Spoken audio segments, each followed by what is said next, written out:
Woolies on approach. Walker Air cleared the land. Now we going back up. Engines up, feel the baseline rise. Woolies in the bay, 46 cutting through the skies. Cargo in the back, yeah, he's on that grind. Walker Air transport, always right on time. Lights flash, pressure climb, heartbeat sinking to the airline chime. Flying high, don't look down. Spin it up, shake the ground. From the runway to the rate, boom, lights out. Tarkov nights, hear the whole squad shout.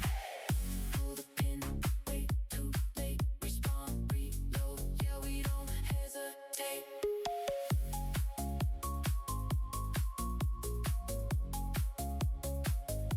Logged into escape from Tarkov, bear on a spree, but he's his own worst enemy.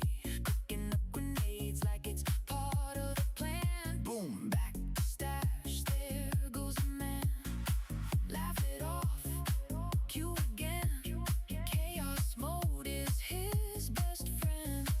Stars align, engines hum. Now we drift where the void goes numb. And Star Citizen, where the salvage gleams. Woolies chasing all those spaceborne dreams. Closer, closer, just a little too tight.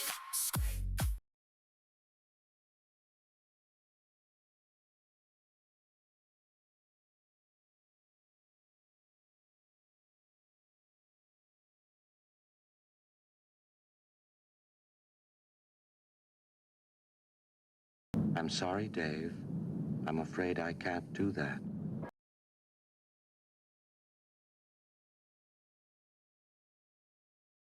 I think you ought to know I'm feeling ready to rest. You're only supposed to blow the bloody doors off!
Alrighty. Good morning, good morning, good morning. I didn't even know you could do that as a thing. Celebrate a mod anniversary. Mr. Yodaplex, thank you so much, sir. Thank you so much for your ever-present company. We're in the middle of a bazaar here at the moment. There's people wrangling. Very weird. Anyway, good to see you. Welcome in. Yeah, I kind of didn't complete the journey last week when we were flying down the coast. We had to kind of skip to the last airport via magic. So I thought I'd get my A into G this morning, as though it was okay in this part of the world, and get going. Well, get going. I put it this way: if we start now, I might get into the air close to 10 o'clock. I know it does. Yeah. Okay. Fair enough. Fair dues. So yeah, we're going to finish off the 1935 Aéropostale tour. We're starting at Tarfaya in Morocco, down to Dakhla, and then off to Mauritania with Nouadhibou, and then down to Senegal with St. Louis and Dakar.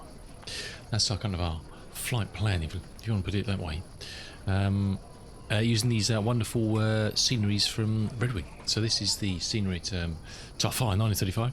We've got a lovely little tented camp here with some camels. Look at this. The tea ceremony going on, discussing the football last night in 1935. Now, apparently, last night in 1935, England beat Croatia 4-2. Can you believe it? What a coincidence. I mean, they're talking about it here. Incredible stuff. They've got camels. There are even animated camels. I've never seen an animated camel on the sea. I've seen, obviously, animated animals from the base camp. I've never seen animated camels in a scenery before. It's very neat. Nice rugs. Not quite sure what that is. What's that thing? Don't know. Very cool. And we've got the kind of the usual. We've got the fort here. The fort seems to. Everything's going on out here. The fort seems. Oh, hello. I've not been in here yet.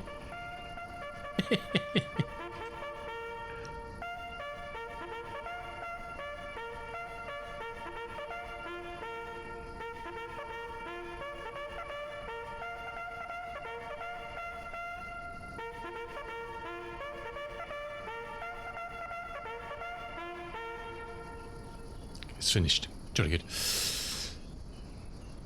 Wasn't expecting that. It's very groovy, isn't it?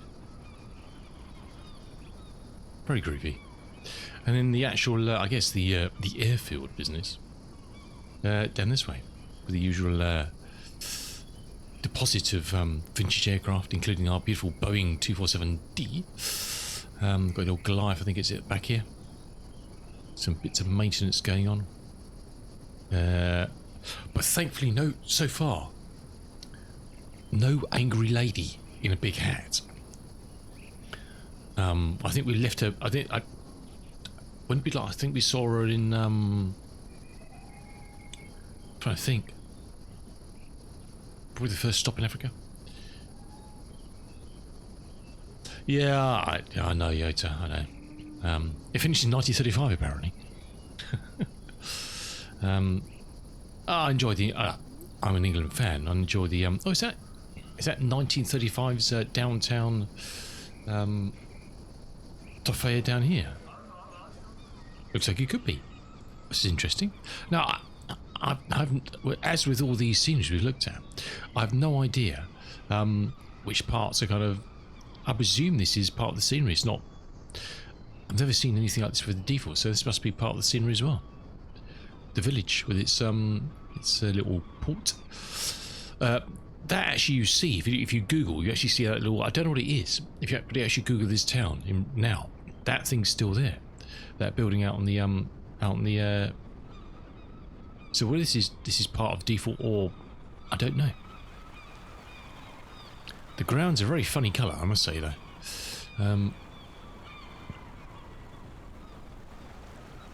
It's hard to know, isn't it? I presume this is all part of the scenery. I mean, it actually looks like, funny enough, it actually looks a lot like the buildings we see in some of the kind of the ground stations in Pyro, in Star Citizen. I'm kind of getting that vibe. I keep expecting to get shot in the face. I've definitely seen buildings of this kind of style on some of the planets in, camel milk and date. Oh, I love a nice date. Love a nice date.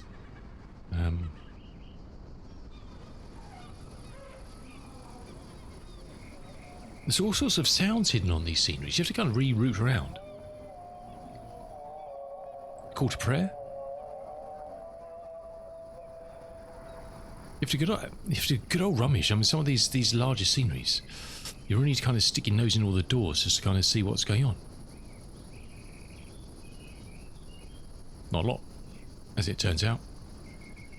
Very cool.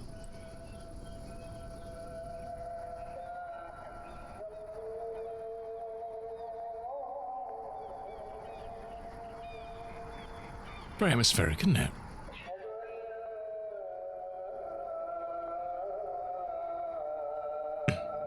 I mean, I haven't been to that many places on my travels to experience this kind of ambience. The only place when we were travelling through Africa was Zanzibar. We wake up in the morning and you've got the call to prayer going on around you, which is very atmospheric.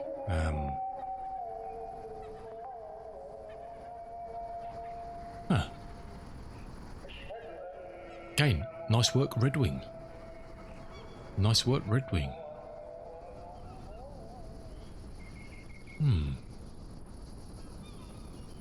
Oh, hello. My plane took a bit of a hop and a skip. A bit weird. Anyway, so we've got a lot of flying to do today. Doesn't actually tell me how. First leg is 300 miles, 300, then 178, then 300 again, and then 99. And that's telling me completely wrong things. Hold on a second. Saving that performance file should help. So kind of 2 hours, hour and a bit, 2 hours. Why is it those times look completely different to what the map on my computer was saying? It's, perhaps I changed the altitude, perhaps that's it. Wind's mostly coming from possibly the northeast, east, and we are heading kind of southwest. So the popular palm through the living room craze. Yes. How are you, Mr. Duplex? How's life in sunny Norway? Thankfully, we've been, as I'm sure you have, been escaping the Is that open? No. Oh gosh. We've been escaping the crazy heat wave that's been hitting Europe, although it's starting to edge up. I think the temperatures in the kind of the southeast are going to start getting to high levels in the coming days, I think. It's drizzly here this morning. Definitely IFR at the airfield here this morning. Well, that is for sure. Right.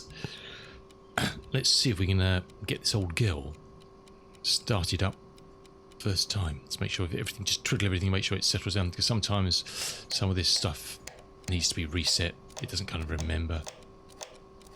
I've noticed in a few other places, not just this, sometimes that sometimes you need to twiddle all the knobs to make sure that everything's good. Let's check and make sure the fuses are all. Come on, open up door. Could do with some more, but I don't know if it'll give me any more until we completely run out. Okay, all looks good. Right, we've topped up the oil and the fuel. Turn that on, turn that on.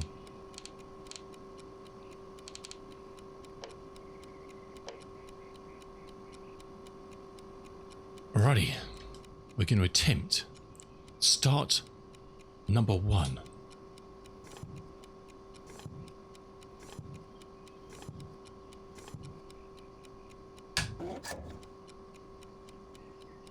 Very light breeze this morning.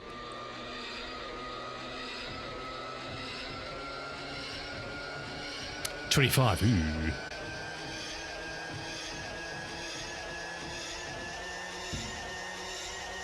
Says the roasty toasty. Lordy lordy. A picnic in the park. Oh, nice. Nice. Sounds awesome. Sounds very good.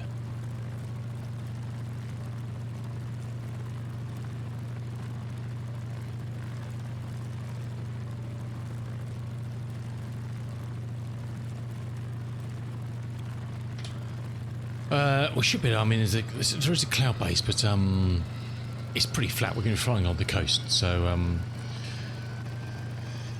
hopefully we'll be able to stay out of any semblance of cloud sort of thing.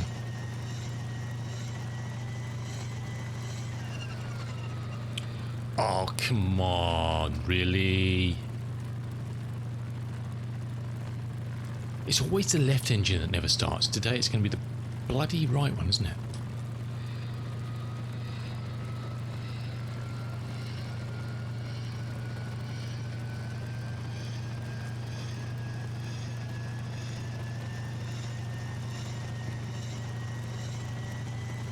Come on, come on, come on.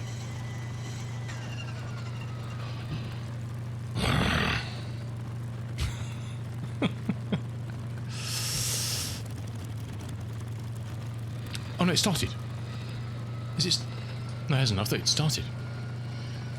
I thought it suddenly start. We're going to go without priming again this time, just to see if we can.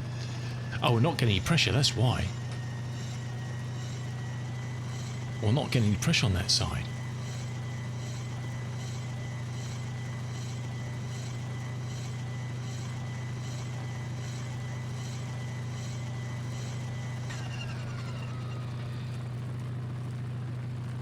Ew. Oh no. Why me? Why me? Oops.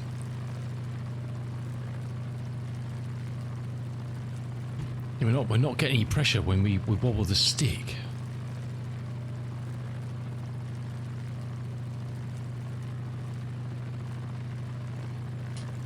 We've got no battery. We've got battery.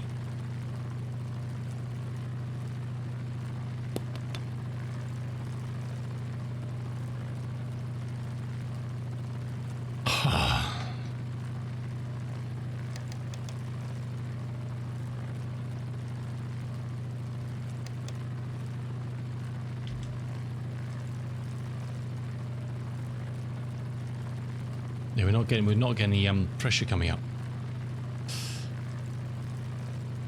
Why is that? I've never had no pressure on one side and pressure on the other side. Well, that's just, you know.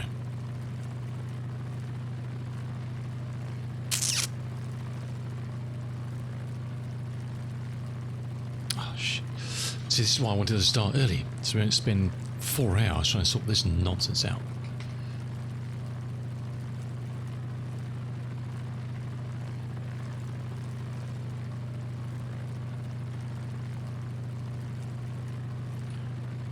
Let's just try and get this thing started. I don't know why it's... Yeah, get camel help, camel assistance.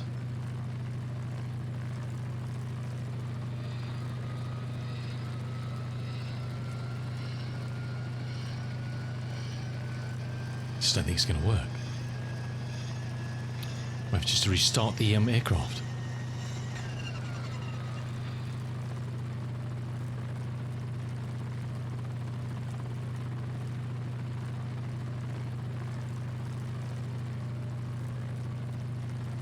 I thought it had started then for a second, but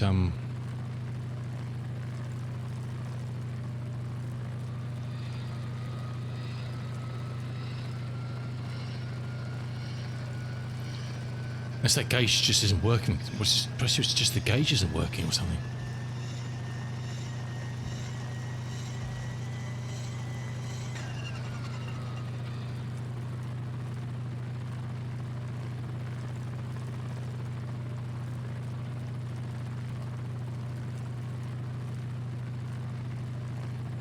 Oh my word. You can turn that off. Let's just see if it could just be that something's just broken in loading in for some reason, I don't know.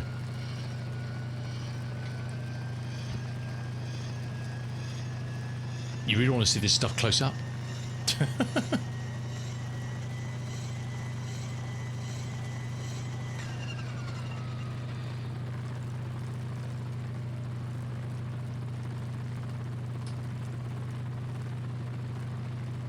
So it's not even starting with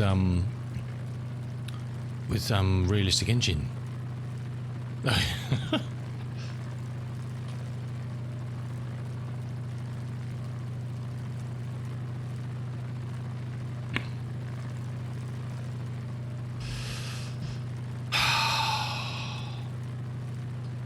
Yeah, and we're just getting no fuel pressure on that side.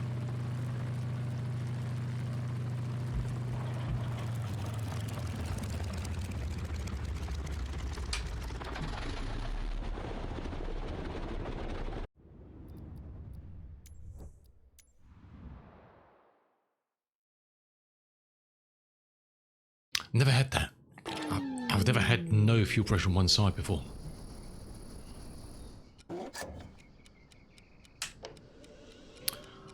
Oh my word.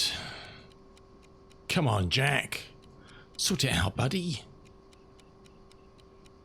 So much for getting an early start, huh? So much.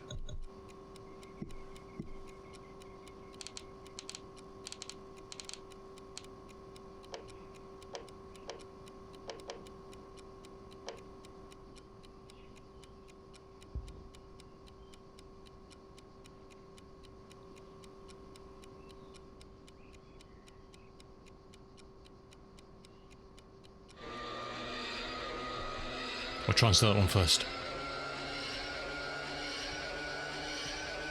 You can't make this shit up, can you?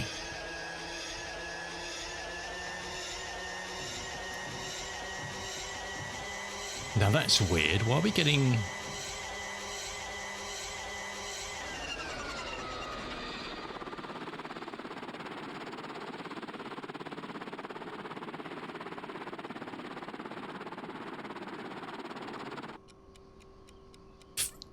The pressure's going on this...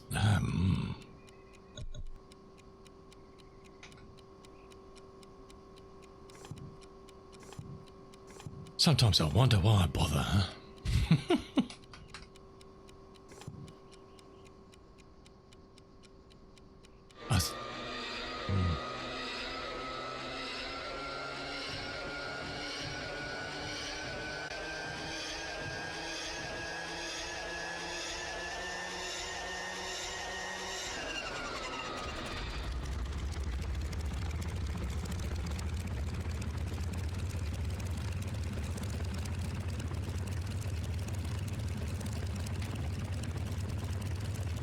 Yeah, because we're just not getting any fuel pressure on the right side.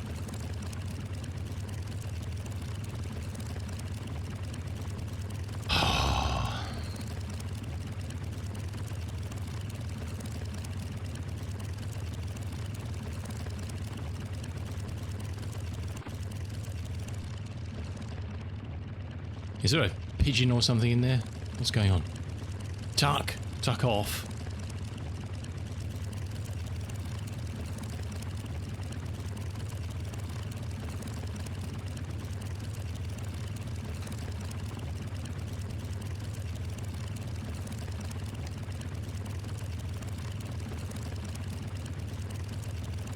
Yeah, we're just not getting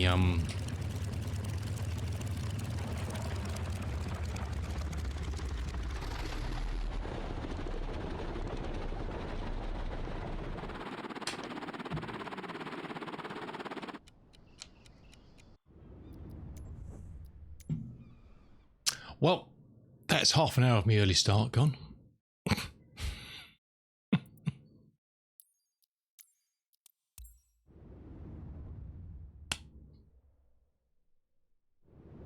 The ladder, someone's been tinkering.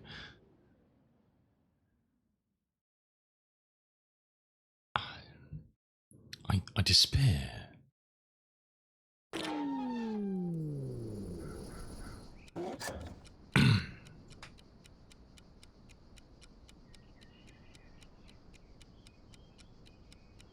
Okay, that should all be cool, right?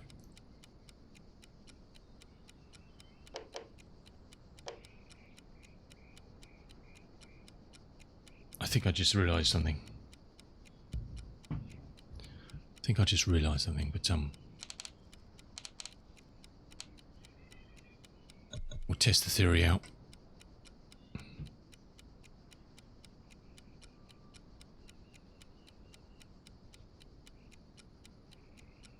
Put this back on. I think I just realised I was an idiot. Who'd have thought?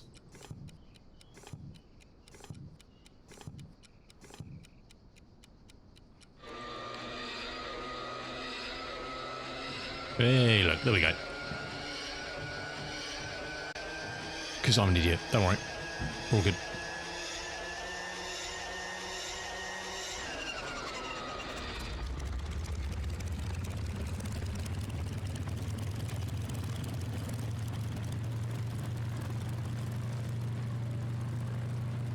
Okay, we have full fish on both sides. Hey, it's Greg. Welcome in. How you doing? Happy Thursday to you. It is a classy lady. But she is a bit temperamental. Especially in my hands.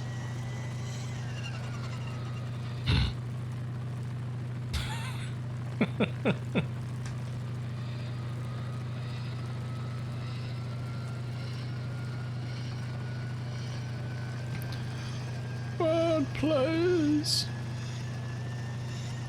Please.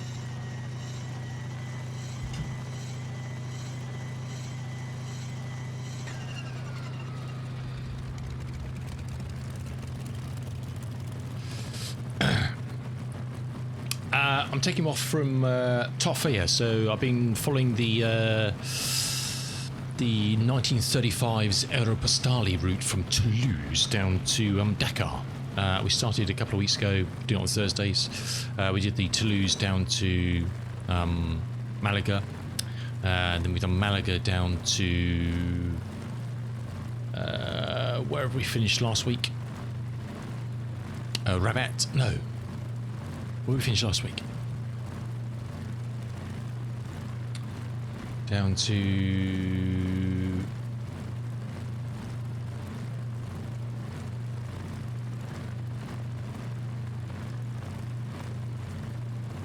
the life here, I can't remember. Anyway, north of here, and now we're heading out from Toffea, Dakhla, Nouadhibou, St. Louis, and then to Dakar.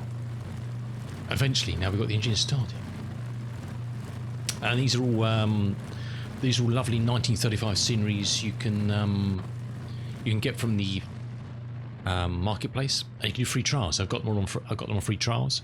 They're very simplistic, but they're nicely done. I mean, we're going to the little camp down here.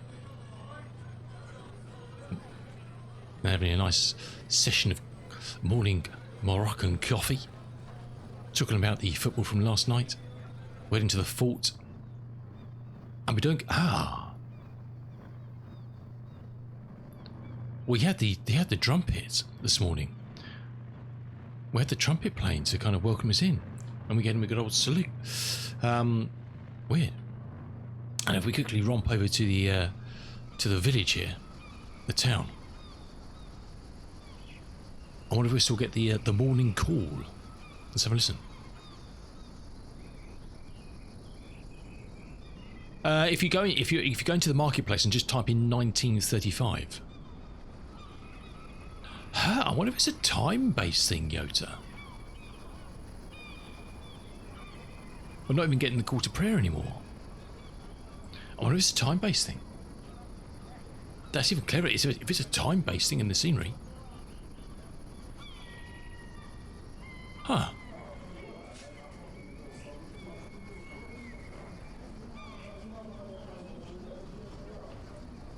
How weird.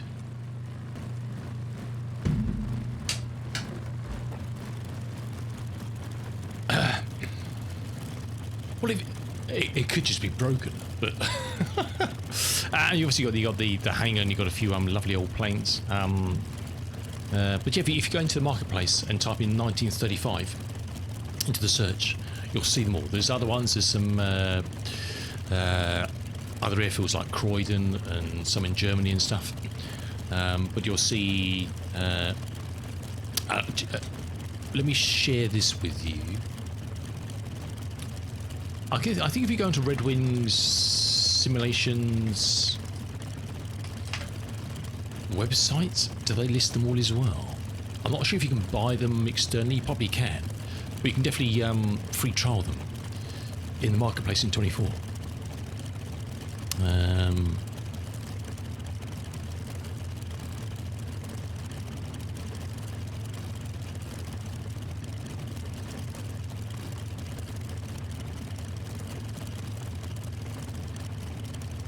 I'm trying to look see what Red Wings got on their site. You could check out. That's the link to Red Wings site. But say going to the marketplace in 24, and I'm assuming 2020 as well. And just type 1935 in, and you'll see all the airports.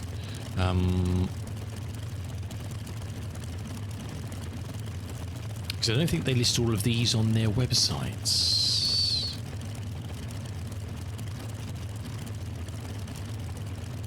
And whether you can buy these on Sim Market, or I have no idea. But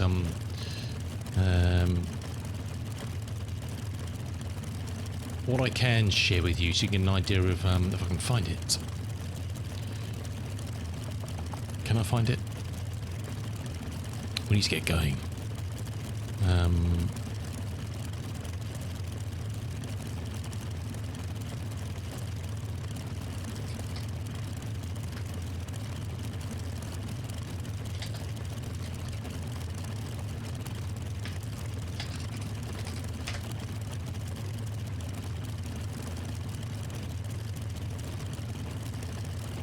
I can't find the website that I found which had all the information on it. Well, I've got other stuff I've located over researching and things. So look.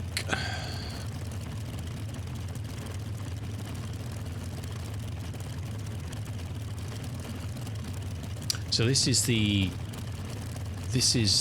route that we've been doing. So this is the old postal routes they used to run. Is that going to come up? It's not. OSB hates me. OBS rather. Still might.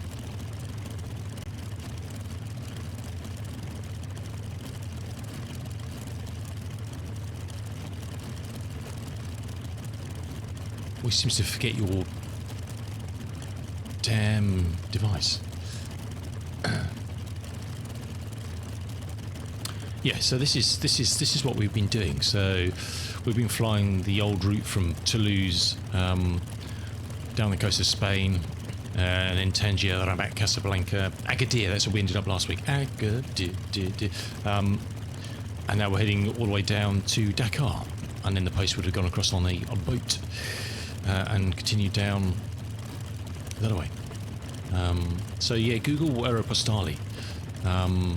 And I'm sure you'll find a lot of information. But yeah, if you go into the marketplace and just type in 1935 and a Red Wing, the only ones that should come up with 1935 are Red Wing products.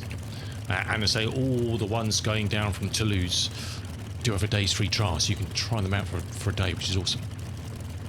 Some of their other sceneries, like the ones in Switzerland and Croydon and the ones in Germany and stuff, don't. But if you check out 1935 free trials, you'll see Toulouse and all the African ones going down the coast. And they're really good. The only one we've had a problem with was Casablanca. where there's some train issues. I've told them about it and they're looking at it. But definitely try before you buy them. They've been very good. The Toulouse airport, I'm not going to spoil it for you. Try the Toulouse one, the 1935 Toulouse. It's got some lovely touches. Have a wander around. It is pretty cool. It is pretty cool. Right. Let's yeet ourselves out here. And as it's the 1935s, it's pretty easy about taking off because kind of like there isn't really. There's no white lines. There's no flashing lights. There's just one man in his machine. That's cool.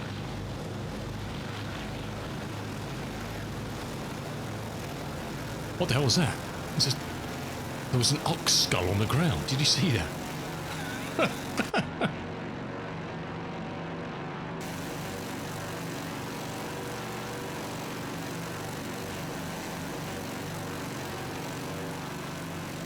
And this is the lovely Boeing 247D from Wing 42. Wing 42 unfortunately don't exist anymore. But there's a couple of nice mods for this on flightsim.to, which are very cool.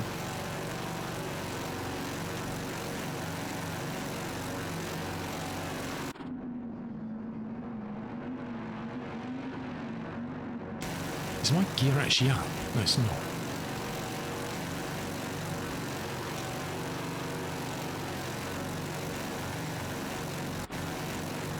Oh no, Joe. Have we broken something already? It's all going horribly wrong today, isn't it?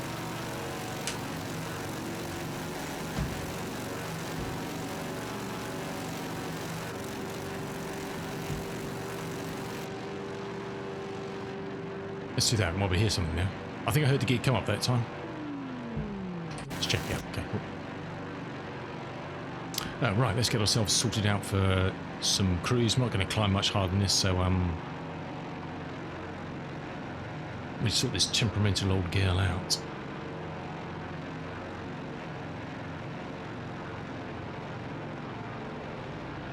And try not to break her. Oh, we didn't set our heading. Damn it. 21. Just outside 21, not deep.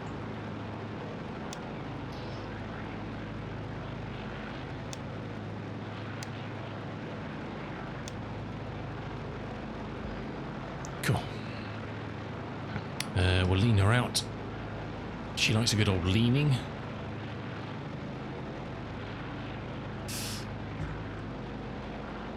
And we'll close the oil shutters up a bit. And then keep an eye on those. Let's get rid of the bloody clipboard. That's a good idea.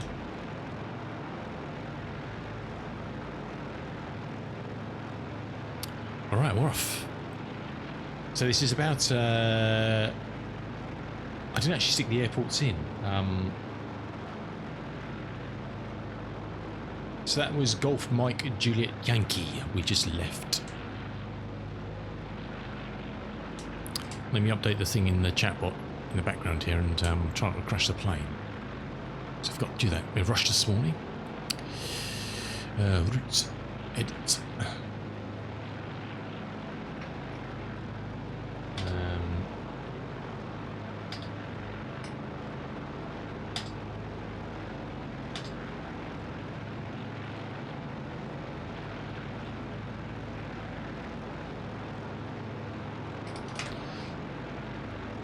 So that's where we're flying today.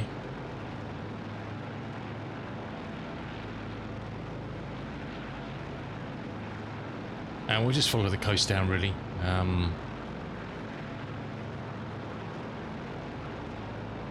So it's about 300 miles this first leg down to Dakhla.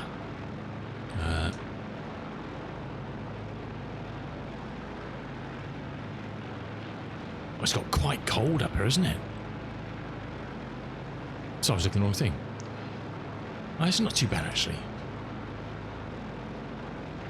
Try and convince this old bird she doesn't want to keep climbing as usual.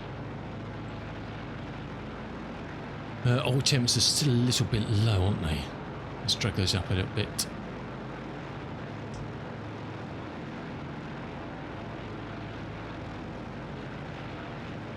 I think we'll probably lean out a bit more, can't we? She likes a good leaning. Let's go down to 30.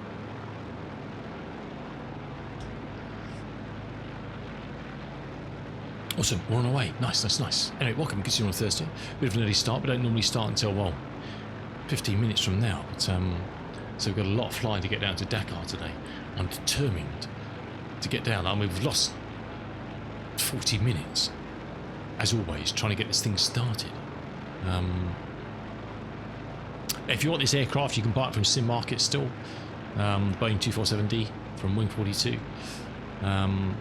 You can probably buy it in the marketplace, but I'd get it from Sim Market. I don't like buying stuff from Sim Market normally, but the only reason I say that is in 24 you will need a mod. There's a couple of good mods on flightsim.to, but the one I'm using is the red grade mod, which does have parts of the previous mod from Coca-Cola in it as well. So just look for it on flightsim.to. And you can enjoy this beautiful girl. This is a livery from a flight, the Mac Robertson's Air Race that was done in 1934, and we're going to be doing that soon as well. The reason we're doing this flight is to have a lot more, get some more hours in this plane to understand her a bit better, to prepare us for our long flight from London to Melbourne, which we'll be doing. And this thing came third in that race, I believe, which is pretty cool. Very cool. Kind of the early. I mean, it's spit and polished, but early airliner flying, 1930 style. Huh? Exhilarating and terrifying in the same breath, I would imagine.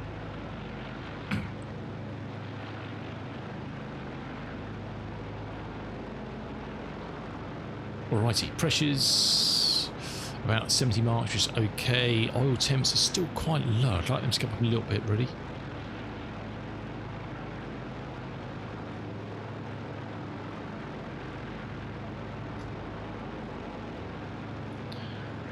CHTs on the cooler side as always. I don't know how we get those up.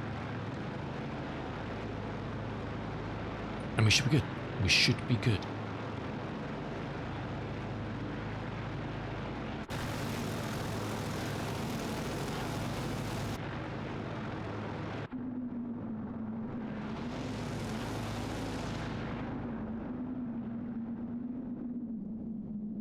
Very nice. Good. It's nice to finally get away after all that nonsense.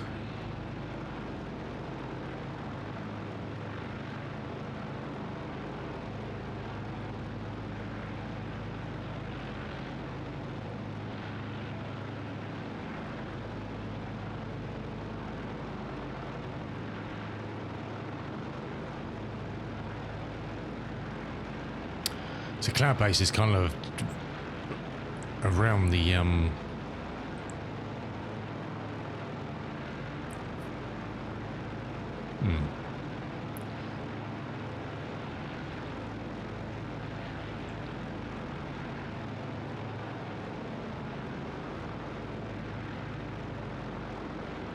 doesn't seem right. This is we're at sea level. There's always something in the 1930s.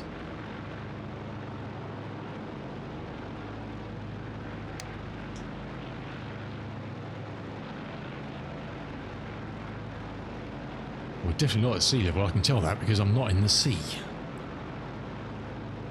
What's this saying? We are in... Yeah.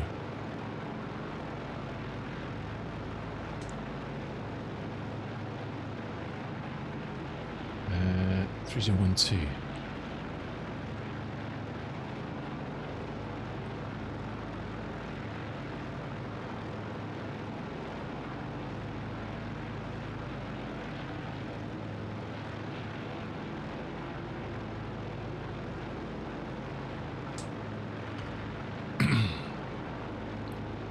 Okay, this is a bit more respectable, isn't it?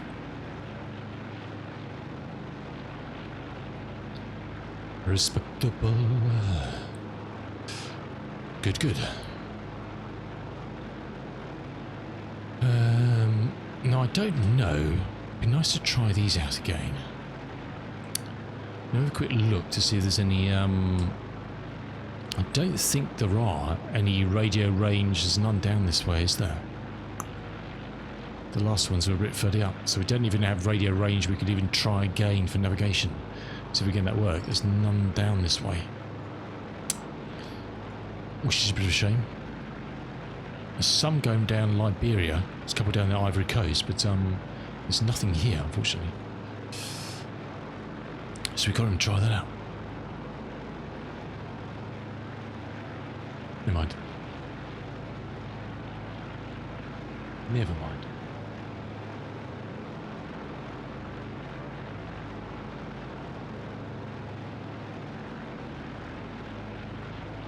We've got our nav lights on, we didn't we?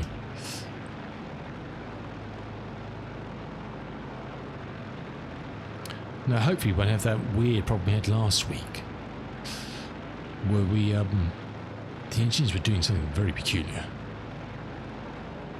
The engine's always doing something very peculiar in this old girl, but they were even more peculiar than last time.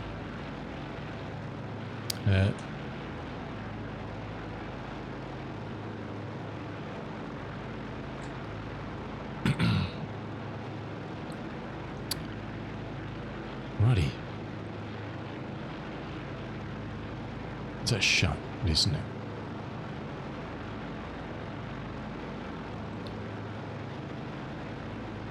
Good stuff. I mean, it's an empty nothingness out here, isn't it? Really.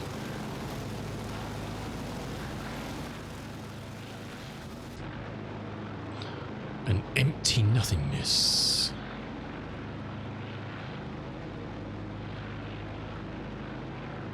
There's also the Latte 28, which is a lovely aircraft that Red Wing have done. You can try on a free trial as well. I haven't tried it yet. I wanted to fly all this stuff in this plane, but it's also another lovely little bird you can get from Red Wing on the marketplace for a free trial. Unfortunately, some of the airports like Croydon and Berlin and things aren't free trials, but all these ones down from Toulouse are, so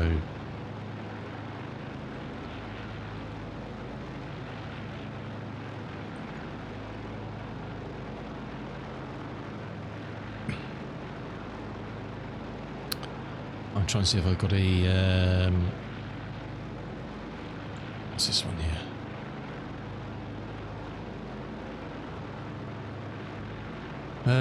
Let me try and, while we're flying, I've got a lovely old timetable, a real timetable from the Aéropostale. I'll see if I can upload that to while we're flying to Google Drive, and I can give you a link to that. Well, I think actually did that one come from timetables.com? It may have done, actually. That's a good question. Spain, Morocco, Algeria, Afrique, Occidentale, America du Sud. So that gives the actual flight times: Toulouse, Perpignan, Barcelona, Alicante, Malaga, Tangiers, Rabat, Casablanca, and going south. I'm trying to think where I got that from.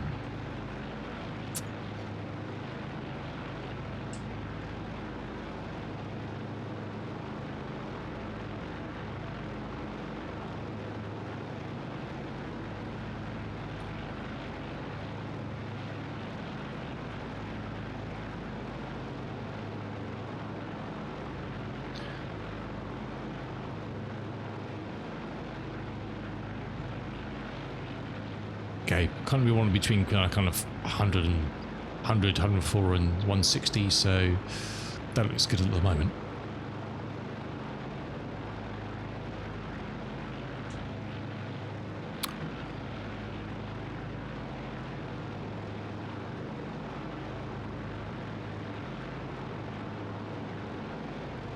Just trying to keep out of this low-level yuck.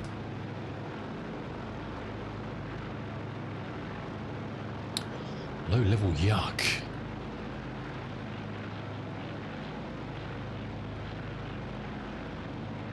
I mean, we kind of want to be going across the sea that way, but we've been burnt in the past with the engines decide to...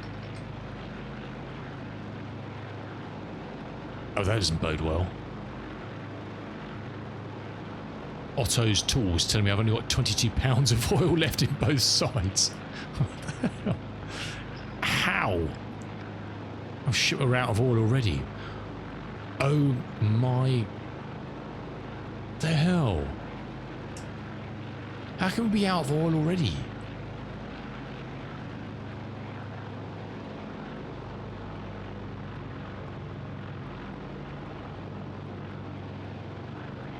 How is that possible?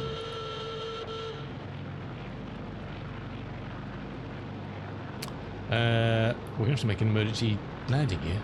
In if we can reach it before the engine's killing into Golf Mike Lima.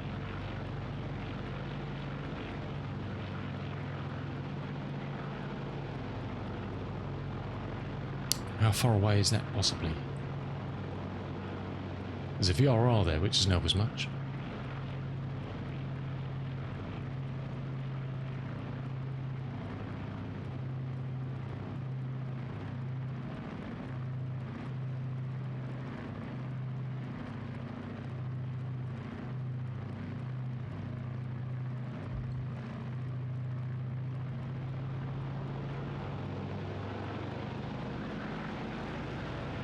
Have we run out of oil already?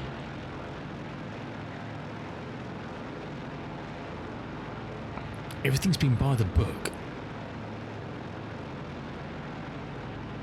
And we've run out of oil.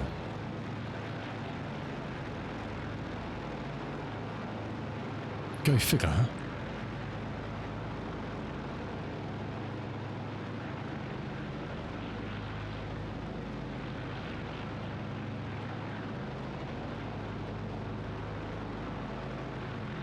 Oil pressure is fine, oil temps are fine. We're flying at prescribed manifold and RPM. CHTs are fine. It's we've drained the best part of 70 pounds of oil in both engines in 10 minutes.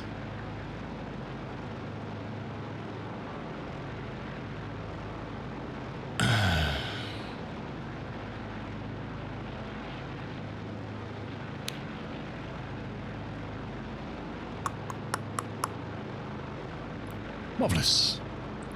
Life in the 1930s. Bliss. Bliss.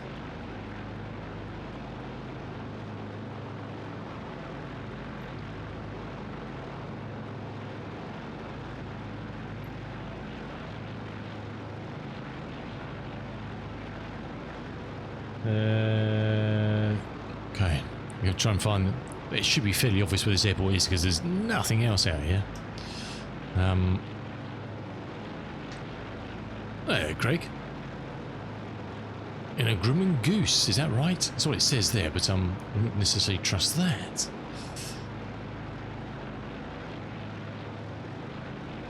Nice old bird, the grubbing goose, if that's what you're in. Never trust model matching. I might have to put myself on Join FS as well. Actually, do you know what? I might actually fire up Unifly because I haven't actually tried Unifly for a while. To see how stable it is.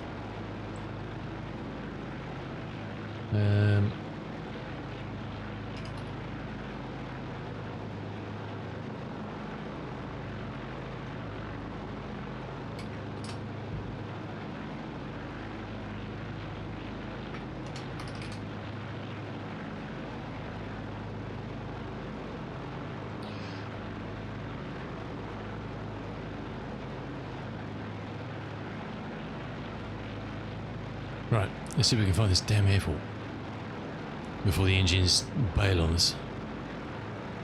and do a quick oil top up and get on our way again. Get old Jackie boy out.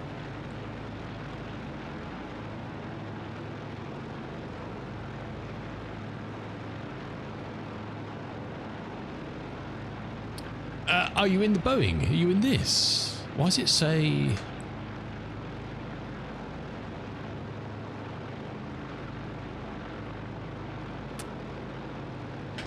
That's weird. Are you actually at Golf Mike Lima? I'm assuming you are. You're in that direction. You must be. It could be the livery, because you might perhaps you don't have this livery or something. I don't know. Perhaps you haven't got this Roscoe's livery, which you can get off the off flightsim.to. It could be that. I mean, I don't know. There's the river. It's just the other side of the river, apparently.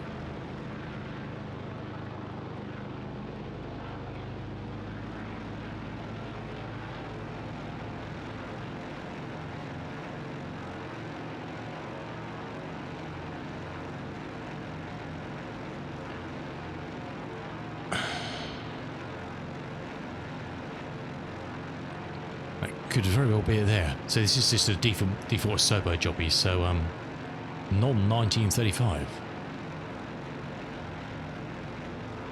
Looks like the runways, 2 runways. Oh yeah, it's on the way over there. Okay, let's go into just a simple left passing for this one, whichever this one is. Mayday, mayday, mayday. Get it down and get some oil.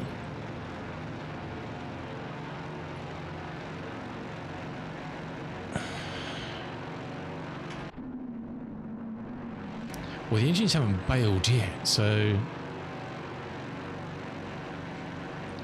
But I don't think they're they're that far off it, to be honest.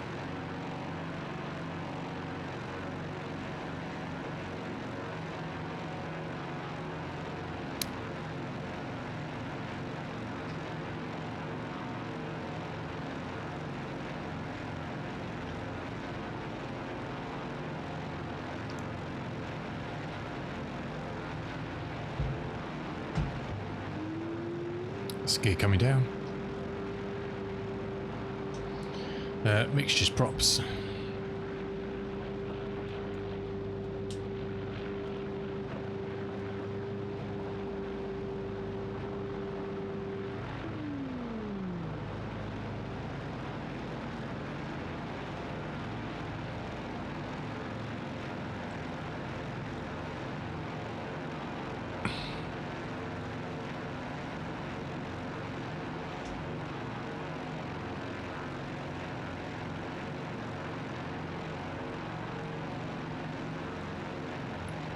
We're going to do quite an aggressive turn in and land here, just to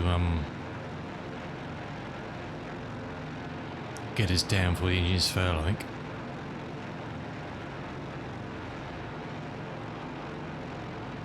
Actually, the oil is quite stable, at about £21 now since we I think sometimes it just forgets you've got oil, and it just says, "Nah, you got oil. You don't need oil. It's all good."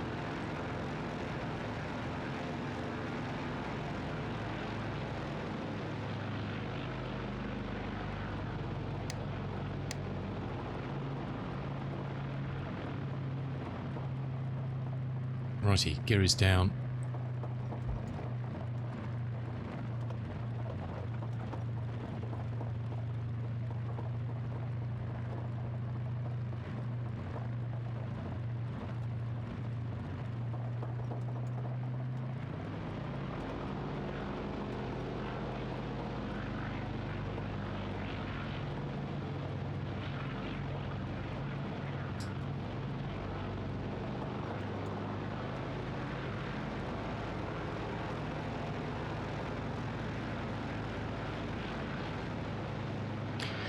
Passengers in this thing in the 1930s must have got so sick of landing every 20 minutes to fill up with oil. Can you imagine? Sorry, ladies and gentlemen, we're going to stop again for some more oil. Be on our way shortly. If anybody, passengers do happen to have any engine oil on them, SAE30, then inform the cabin attendant. All donations greatly received.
It does sound like a box of spanners, doesn't it?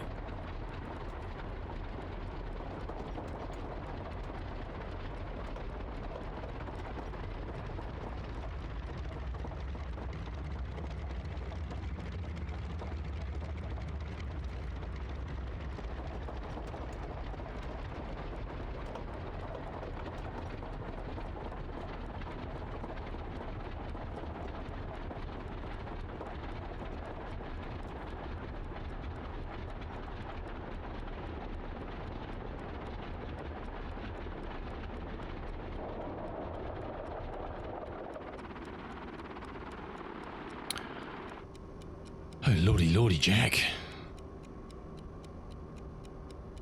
SE30. Yeah, that should be alright. 20 to 95 Fahrenheit. It's about, this is just completely wrong.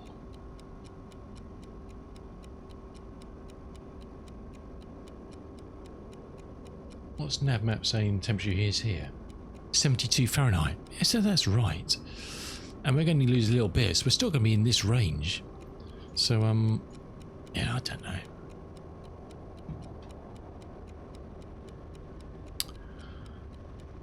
I don't know. It's a mystery. Oh, there you go. Oh, look at that. And the Grumman Goose.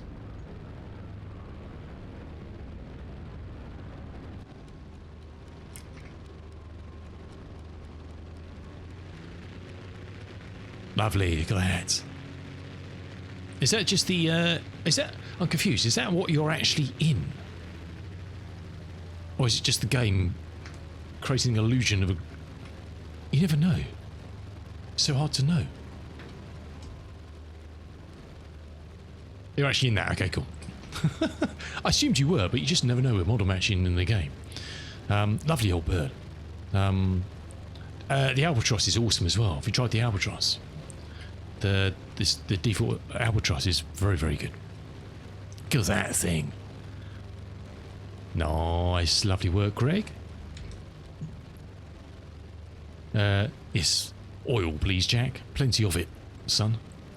Now, in theory, we're going to head off down to. We're going to carry on down to Golf Mike Hotel.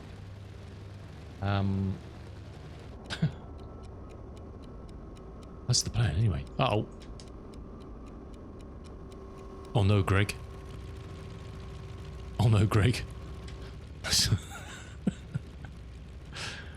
Oh, lordy. Right, let's go.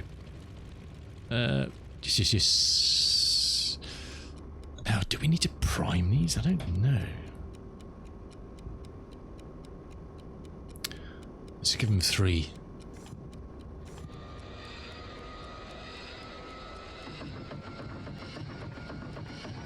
Come on, Jack. Your best winding here, sir. Your best winding.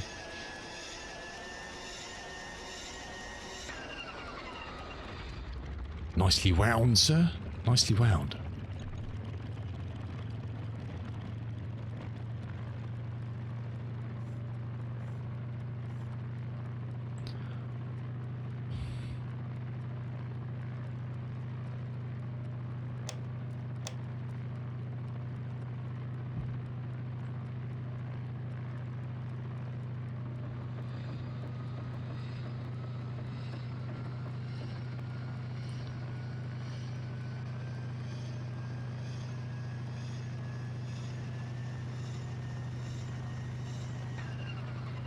Hey, nice work, Jack. Loving it. Good man. Good on, old Jack. Right. Let's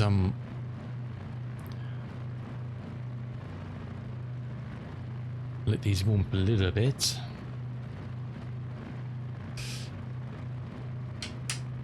So she was on.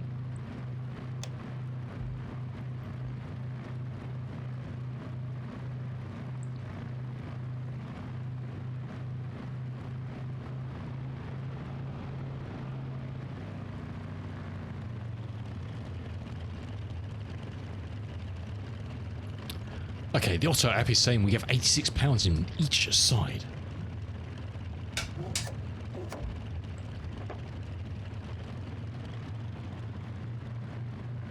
Oh, did he put the old Happy Jack? He did. Look at him, such a pro, old Jack. Put the chocks on. Such a pro. GPS, no, hand flying, my dude. Hand fly. GPS is 1930s, sir. It's the 1930s. You don't know GPS.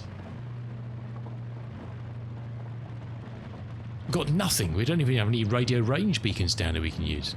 We've got nothing.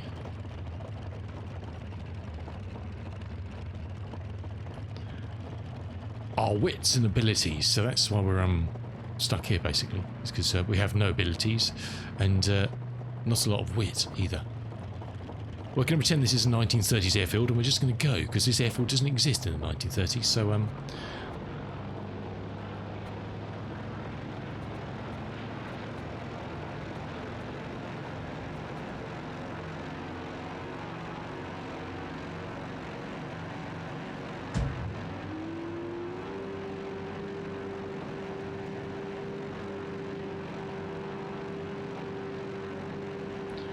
we'll follow the river down to the sea and then... See, that's why you don't fly over the ocean in this plane, because if you do, there's a good chance you'll need your swimming trunks.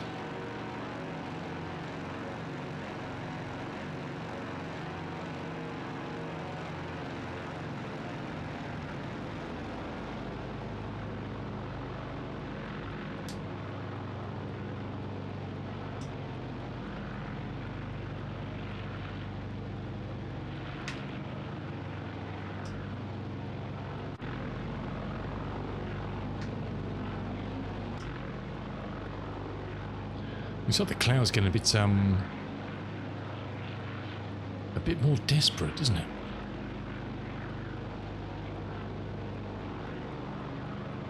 Very misty. Alrighty.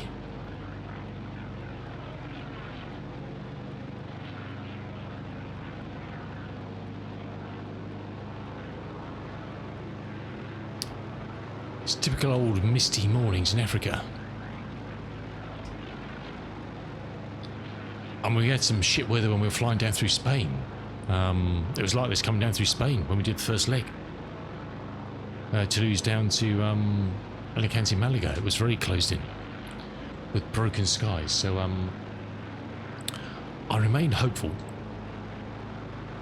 Look, there's 1930s cars down there. Look at that. Not quite.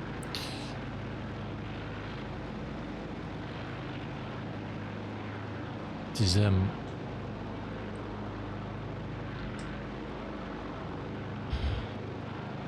right. It is 10:15 and we have 85 pounds of fuel in both engines. Oil, rather. How long will that last? Please get us to Dakar. Come on, if nothing else.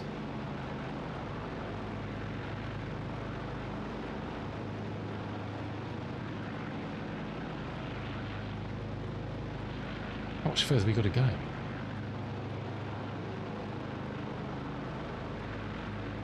It's got about 250 miles to go. Bloody hell.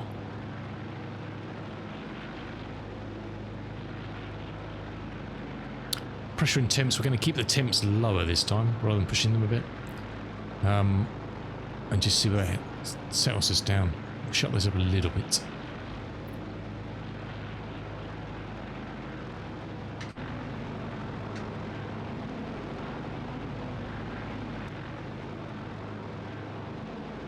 It's breaking up, I think. It's just a bit of misty, foggy stuff inland.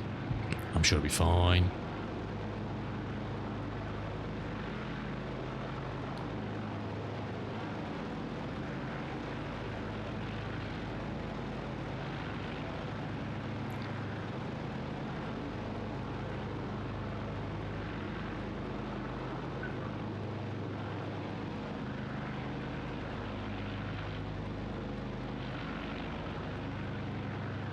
Mr. Markin Sutton, how you doing, fella? 15 stream streak. It's we've had one emergency landing already, Mark, because we ran out of oil. Oh, we've got to set this again. Oh God, such a bad pilot.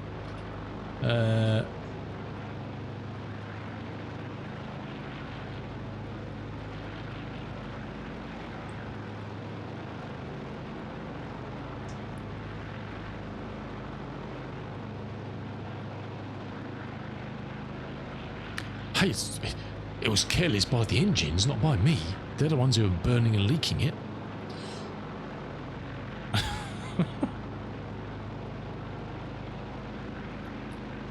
We have kind of a love-hate relationship with this aircraft and its engine oil. I love it, it hates it.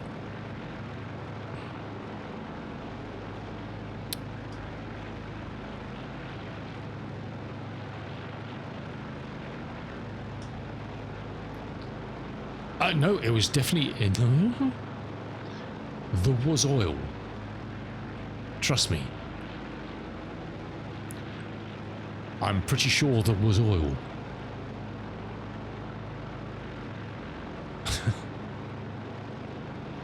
They were North Africa, Morocco. They had wind farms in the 1930s. Very cool. Ahead of their times, they were. Legends.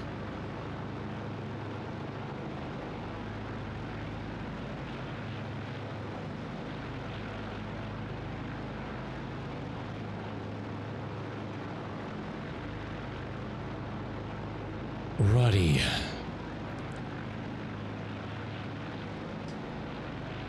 It's still quite warm up here, really.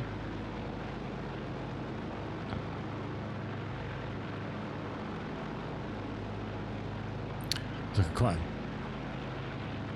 I think I think it'd be just kind of patchy. I think. Don't know that. I'm kind of hoping that. Never mind, eh?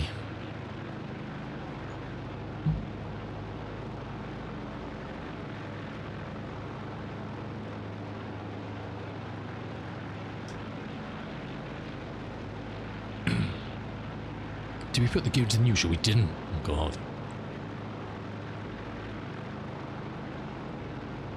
We haven't burnt out the motors, so that's good. Or the fuse for the motor, anyway.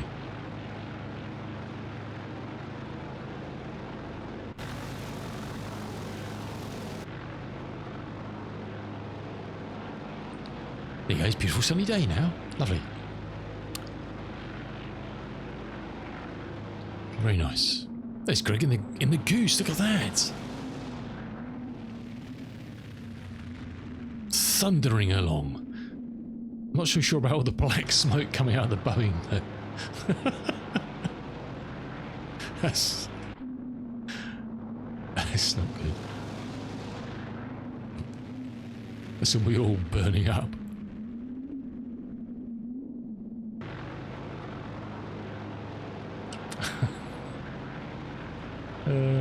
I think it's going to be a long day. At this current point in time, I'll just be happy if we make it to Dakar, to be honest. And then we'll get a bus. Let's just duck down out of this nonsense a bit.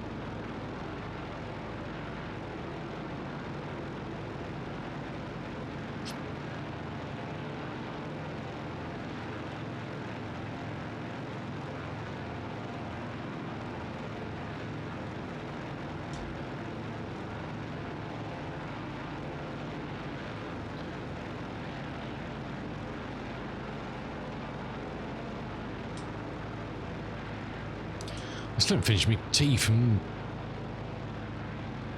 Aéropostale.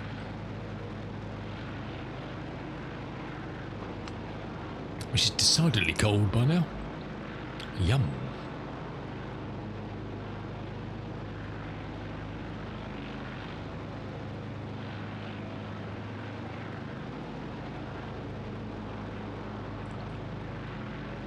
Good stuff.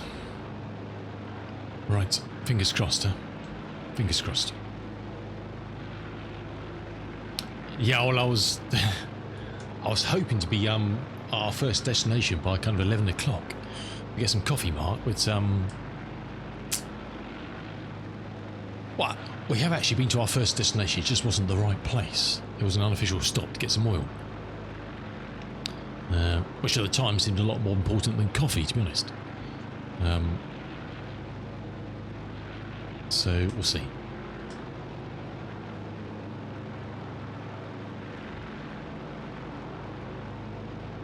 I've also just finished kind of vaguely planning the trip across the, I say across the pond, around the pond, from the UK to the States in the old Turbo Arrow. So we'll be looking at doing that, because that's going to be probably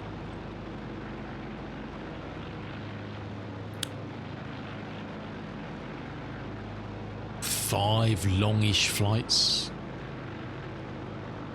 a couple of stops in each perhaps.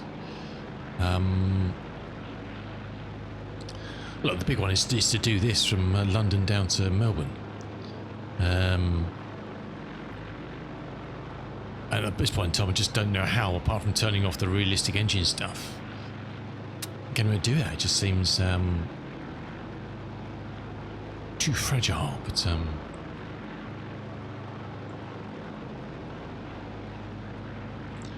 look, I can definitely plan it extra emergency airfields to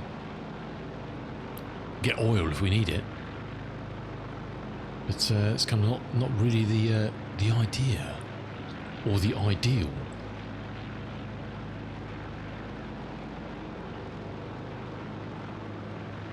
But hey, gotta do what you gotta do, huh? Gotta do what you gotta do.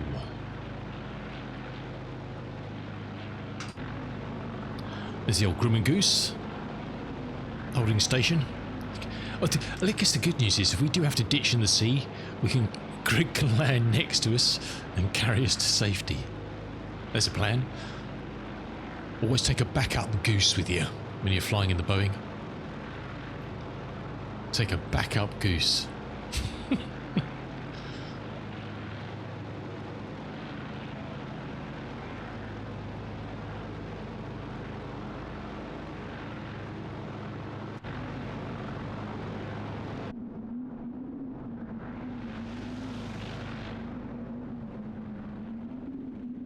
Nice.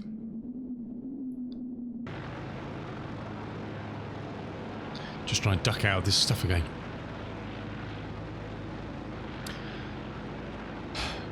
There is land coming up in front of us there. Unfortunately, though, there's nowhere. If we run out of oil again, there is nowhere until we get to Dakla. There is literally the closest place at the moment is actually the Canaries. Las Palmas. Oh no, it's actually somewhere inland there, isn't there? Samara. Okay.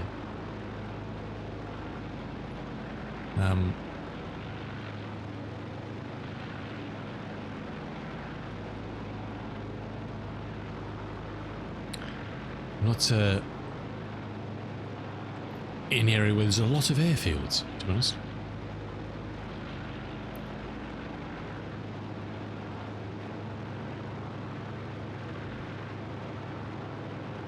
Just skirting with the cloud here, toying with it.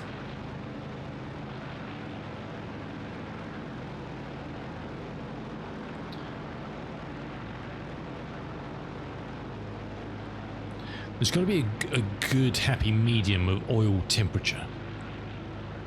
I often find if it's too low, like it is now, it's not low. It's kind of in the range, but it's right at the bottom end of the range.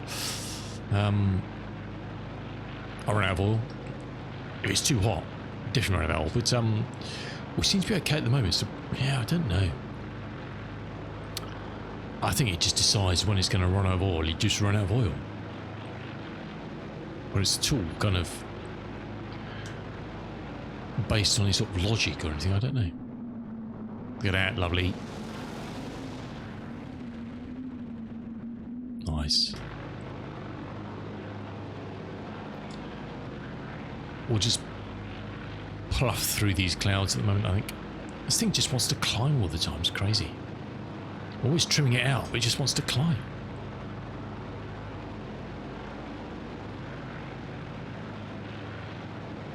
It's an incessant climber.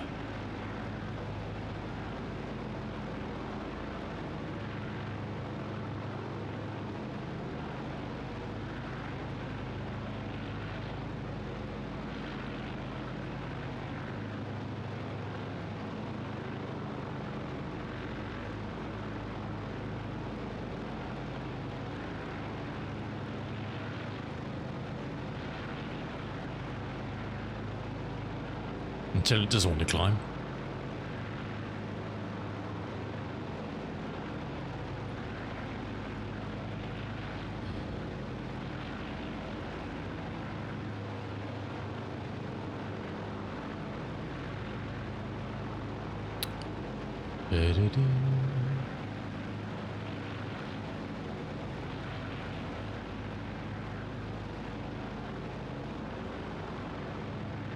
There he is.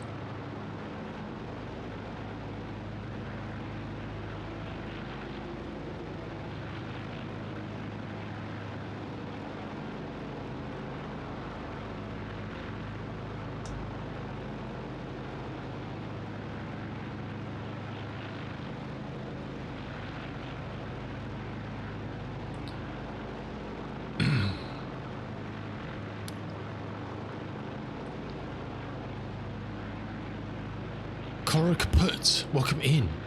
Is this a hydroplane? No. If you mean something that can land on water, no. Greg is in a Grumman Goose behind us there, which can bail us out. We do ditch. Welcome in, how you doing?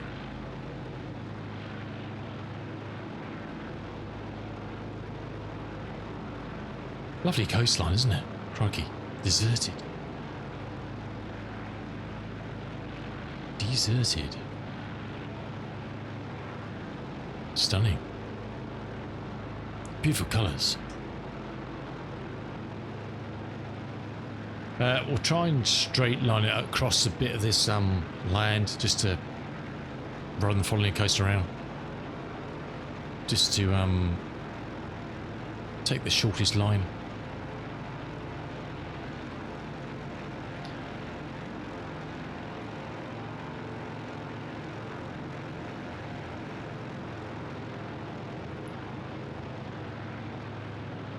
Just about see the land through the cloud. Just ducking down a little bit.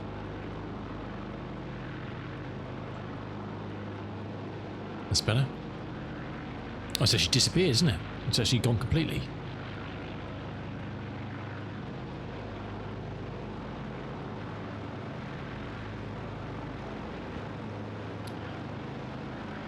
Shift just toughed it up. Flying through it, but right.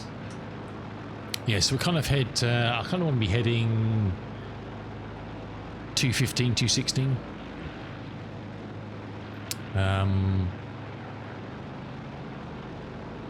So kind of, well, that way really, over that patch on the ground, whatever that is.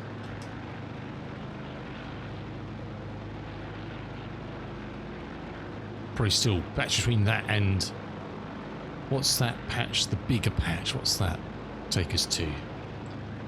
220. Yeah, kind of between those two, I think. It's kind of 216-ish.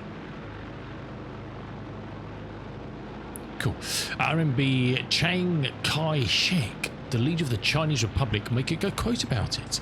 The only American aircraft I know from the 30s was the DC-3. Yeah, DC-3 is lovely as well. The base game DC-3 with the Darkworth mod is pretty good, actually.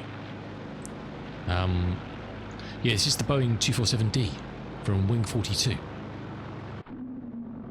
which is pretty awesome. It has its quirks, and you do need a mod from Flight Sim 2 to kind of really to get it to do its thing in 24. And it's not perfect. It does have its issues, but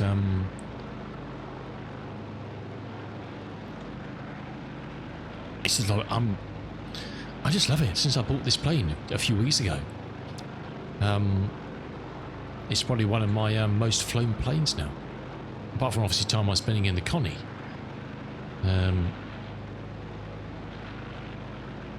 Very cool.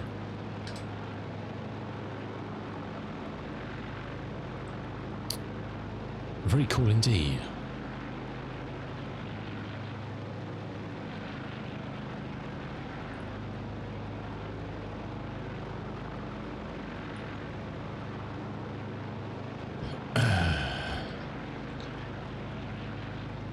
Hey, Mr. Chancellor, how you doing? Good to see you. Connie Love. Look, I know the new 2024 Connie is a bit rough around the edges in places, but Red Wing, I think, are working hard at it, shall we say? But it's a lot of fun to fly. Welcome, Piper. Good to see you, my dude.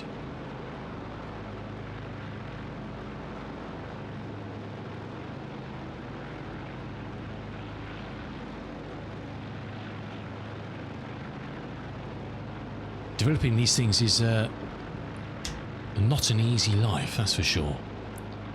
It's a life of passion and blood, sweat and tears, so huge kudos to anybody who undertakes that sort of project, to be honest.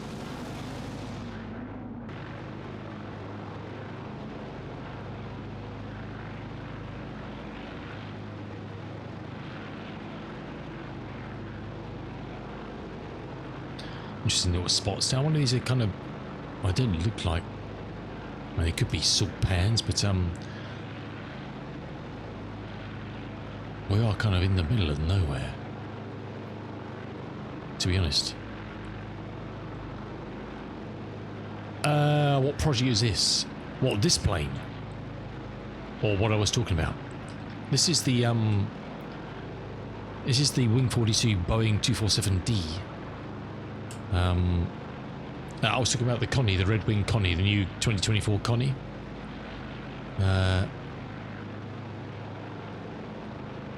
Which got released 3 weeks ago now, or something like that. I can't remember. Something like that. I think the second patch is probably due to be released fairly soon, I would imagine. Which will include where are we? What's in the work in progress? The new Loran navigation system, which they've been implementing, and a few other bugs and fixes.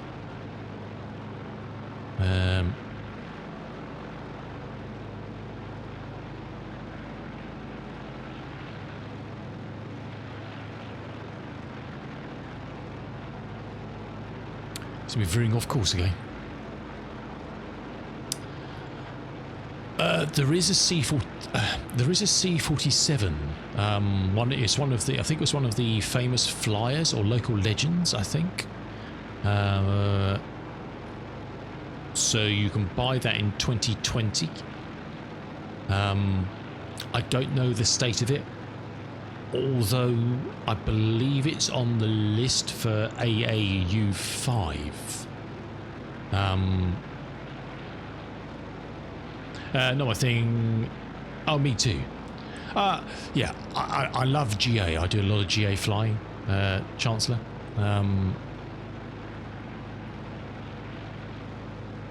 and I'm planning a multi-leg GA from the UK to the States in the Turbo Arrow. But I do love these old birds as well. Look, for me, this is GA flying in a way. It may be one of the kind of the first airliners, but I'm hand flying this thing at 3,500 feet across the coast of Africa. So flying this sort of thing, the Connie's slightly different obviously because it's more of a higher altitude cruiser, long distance cruiser, like the DC-6.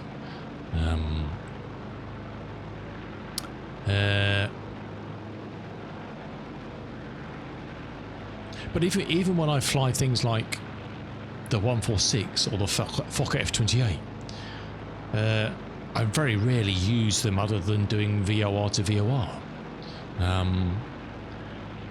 So in my old mind, I always kind of fly those like large general aviation aircraft. Yeah, for sure you've got autopilots and stuff to keep on the straight and narrow when you're doing longer flights and stuff. 100%. And look, there's nothing wrong. GA flying isn't always all about hand flying. General aviation, if you've got an autopilot and you're flying a decent distance, use the bloody thing, you know. Why not? There's nothing in the laws of flying that says you're only a real pilot if you hand fly 10-hour flights every day. You're not. Use the tools you've got. Choose the tools you want. Yeah, there's no rights and no wrongs.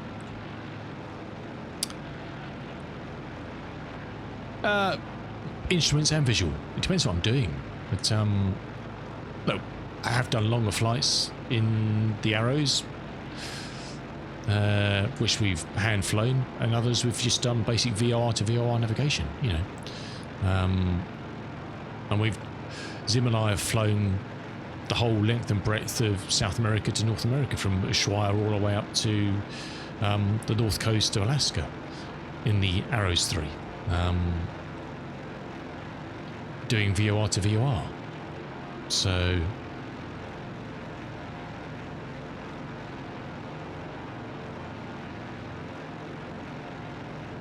choose your weapon and enjoy it. That's the only rule of flying, isn't it? If you've got a plane, no matter what it is, and you enjoy flying it however you choose to fly it, that's the only rule in flying a plane is enjoying it. That's the only rule. If you live by that rule, it doesn't matter what you do, how you do it. Where's Greg? I've lost Greg. That's the golden rule.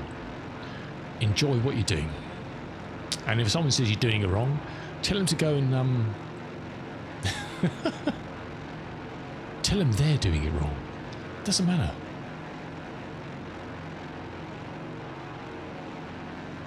AP is for pussies.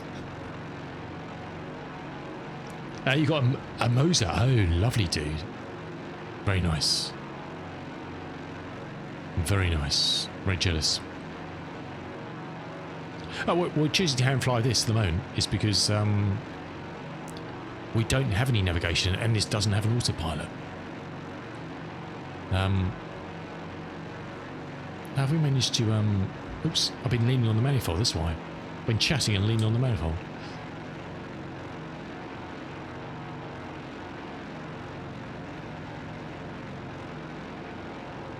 This is why I'd make a bad pilot, you see, because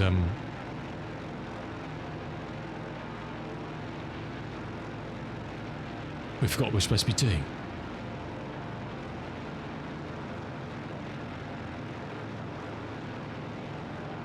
Look, I've done many IFR flights in the Arrows or similar.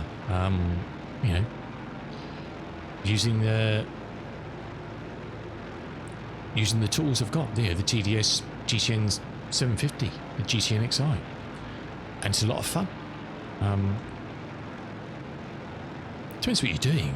Sometimes flying's about not just flying; it's about enjoying the aircraft and sometimes doing other things while you're flying. You know, like speaking to you awesome people on in chat. And sometimes I need the tools when I'm doing this to, you know, it's hard hand flying and with my brain capacity to hand fly and chat and look and navigate. Sometimes you need tools. You have a DOF Reality H4. Hold on a sec, is that the motion seats? Is that what you mean? Oh my word. Your wife is not amused. Oh, you legend.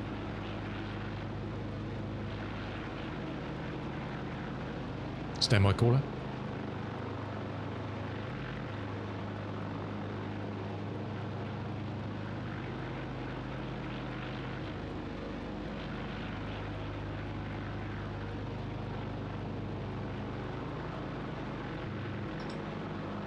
Sorry, I thought I felt a disturbance in the force then for a second.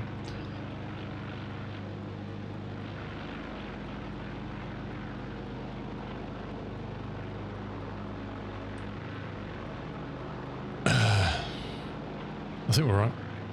Don't panic.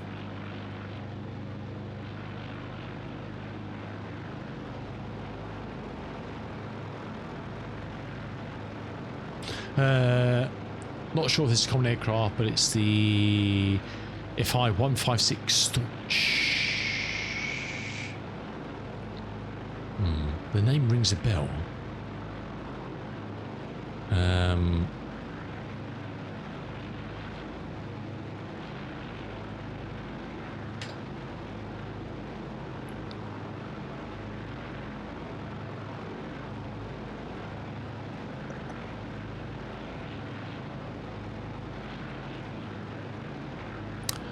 I'm trying to think. I've seen someone fly that. Is that a payware or is that a freeware? The name rings a bell. I'm sure I've seen someone fly that on Twitch. Can't think who that. It's just a small little. Is that a high wing?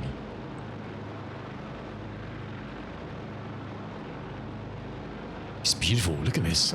I love this nothingness. Look at this. It's just nothing.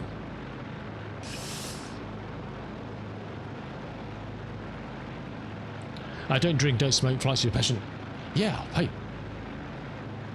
There's nothing wrong with that, dude. 100%. I'm just very jealous. I'm just very jealous. That'd be awesome. Do you fly in VR as well? I can't remember if I asked you. Are you a VRer? I can't remember. VR with that sort of setup would be a beast. You are, yeah. Nice. Well, as long as you don't put it in the middle of the lounge and make your wife kind of have to watch the TV around you while you're kind of doing that in your motion seat, I'm sure you'd get away with it. Crystal Super. Jeez. Nice, dude. All the kit. Nice. Very nice.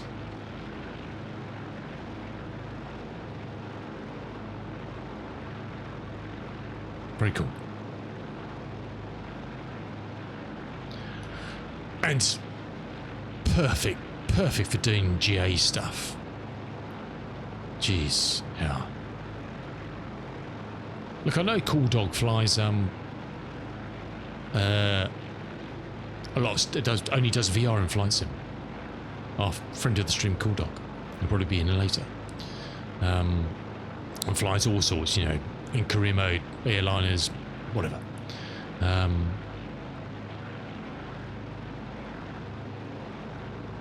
But in my mind,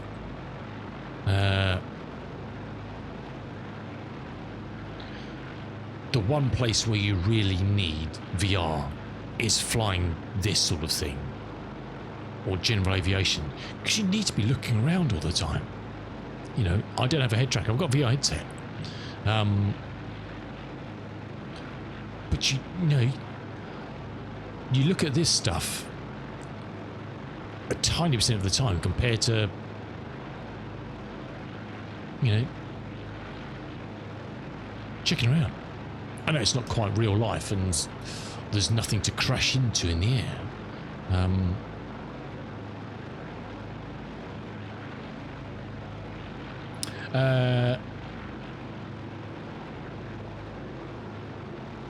As there's nothing to say, yeah, look, it's the immersion, isn't it? You know, there's the immersion of it. It still would be nice just to be able to, you know, you're looking up, and if it's an airplane that works well with controllers, and you can look up and you can click all your overhead panels and everything. Hey, why not? You know, it's the ability to do all that stuff, to have the look and feel and touch around while you're doing stuff. So, but yeah, hand flying anything, you know, especially when you're flying into an airport, and you need to be looking around to see. Oh, there's Greg again. You need to be looking out the window. You know, where am I? Where's the field? You know, as we know, if you're flying this and you're banking over, turning base to final or something, it's very hard to hand fly and look at the mouse and duck down and see the airfield out of, you know, looking out up here. But if you're in a headset and you can have a good look out the window, or even with a head tracker, that's the business.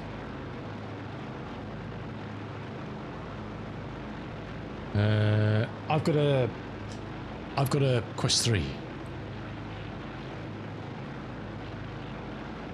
The thing I like about, to make sure we're going to crash on the ground, the thing I like about the strap I've got on this is that I can do that. So if I am doing stuff, I can then flip that up, even though I can't see, so with glasses on. I can flip that up of the way and I can look at stuff. So that works quite well.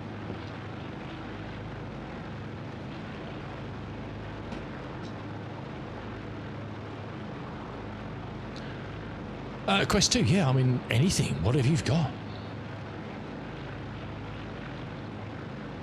Anything. If you've got it for your headset, doesn't matter what it is, really. You'll get the sense of immersion.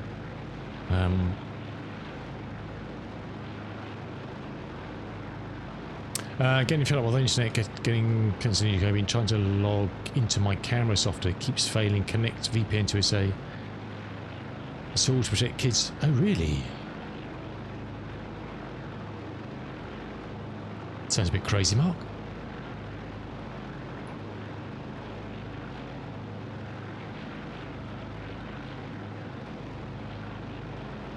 Yeah, but I guess it's all relative. I've still got my old Quest 2 down here. I haven't used it for a while, but it's all relative because the Quest 2, yes, the lenses aren't as good, but it's still brilliant. I mean, I've had a lot of good time in the Quest 2, and for me,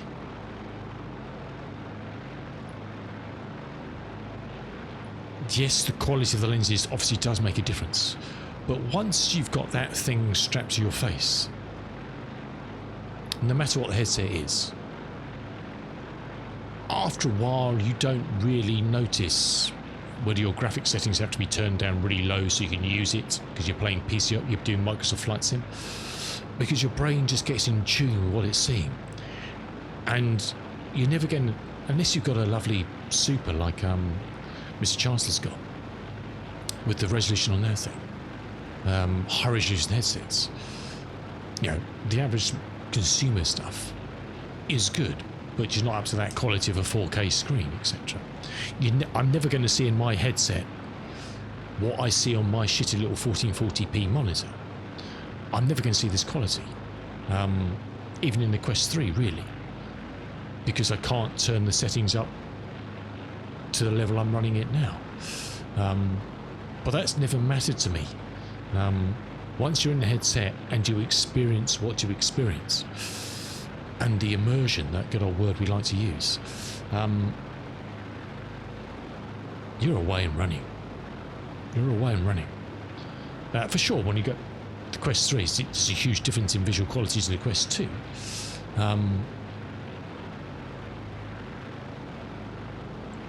But it didn't really change my sense of immersion. There was no, oh, VR is better suddenly. The quality's better. And if I had 20-year-old eyes again where I could actually see better without glasses, that would be a lot better as well. And because these are screen reading glasses, they don't help in a headset. There's no benefits. Hold on a second, why have we lost all our speed here? What are we doing?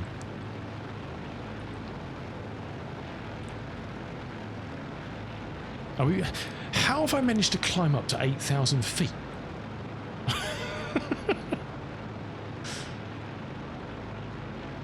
Somehow. That's why we lost all our speed. Been jibber-jabbering away and not flying, just casually looking at the game in front of me and not realised I'm suddenly at 8,000 feet.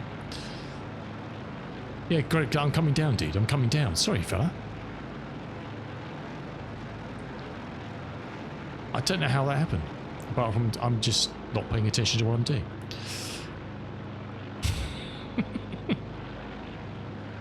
I'm so sorry.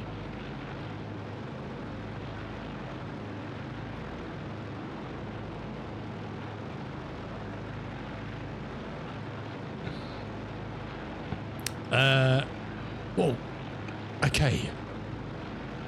Here's a nice thing with pass-through, okay?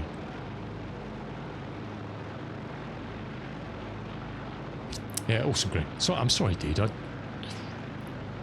Aviate, navigate, communicate. Choice when you're streaming, you communicate, navigate, aviate, or possibly just communicate. It's just what happens. What you need to try, if you've never tried this, and it worked a lot with the Quest 2, it is brilliant. You can get little devices, or you can get bigger devices. I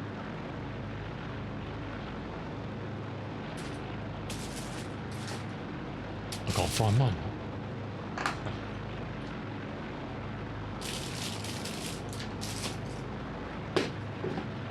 I bought this when I had the Quest 2. It's a little infrared lamp. Just plugs in into your power socket, and it's got a pass-through in the back, so you can plug your power supply or whatever into the back of it if you want to. Because the Quest 2 pass-through is an infrared camera. You plug that into the side. It lights up in front of you. You've got night vision to a certain extent because you can wear your VR headset on and you can see your surrounds in black and white. First time I tried it, I was like, oh, hello. I've read about this, and I picked up one of those cheap off Amazon. I was like, okay. And it also means if you want to, you can use your headset in the dark because they tend to shut down if it can't see the surrounds. It needs the surrounds to know what it's doing. Or if you just want to watch movies in the dark, which I do sometimes when the wife's asleep. I'll sit in bed and plug that in, which sends out, so it keeps the headset alive. But yeah, it was buy one cheap. You can get infrared lamps you can use to make the whole. You can light your whole room space if you want. That was like a tenner or something. It's just interesting. You walk around your house at night with that, with your headset on, because you can just see your surrounds with the pass-through. Very clever. Obviously, the one on the Quest 3 is a colour camera to a certain degree of quality. How's the audio quality in the Quest 3? Okay.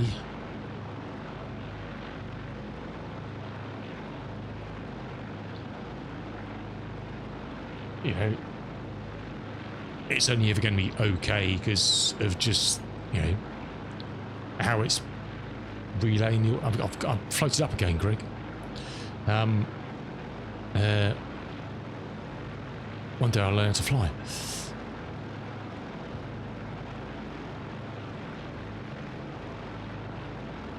God, we're only probably halfway. What did I reckon? I reckoned... 11:30, 12, yeah, we might.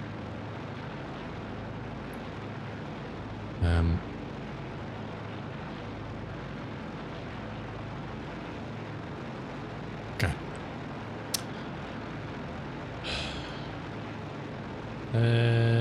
Sorry, if I've missed anything, I'll try and catch up. Often where you're on past just for extra monitors, yes.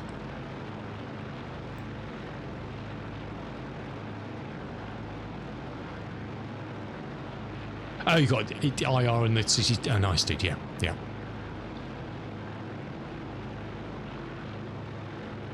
You can with the pass-through, you just see everything then, and it's, you know, it's in black and white, but it's just suddenly weird to have your headset on and you can see the world. Well, your room anyway.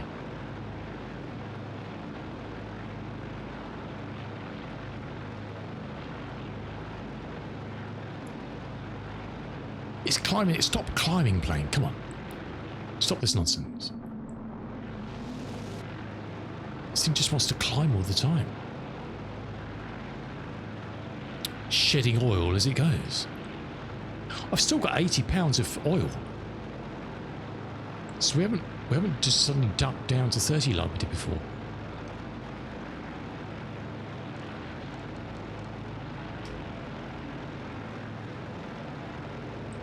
Who'd have thought?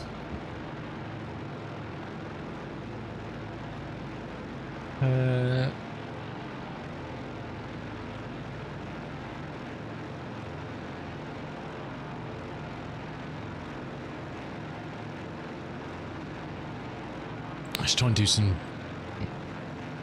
determined descent to a decent altitude.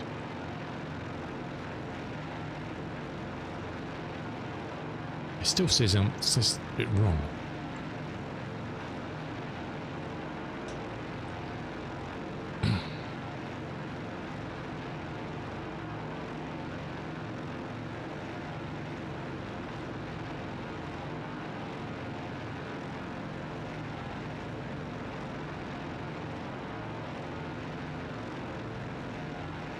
Yeah, nice, yeah. One of those just little one that just broadcasts out, yeah. Yeah, I mean, this little thing obviously is obviously very limited in the amount of light it can chuck out because it's tiny, but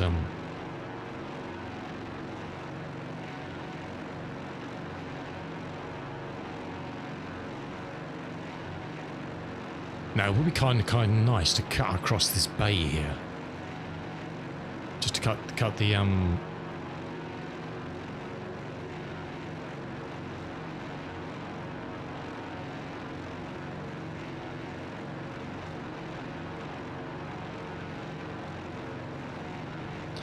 Okay, we're having this interesting problem we had last week where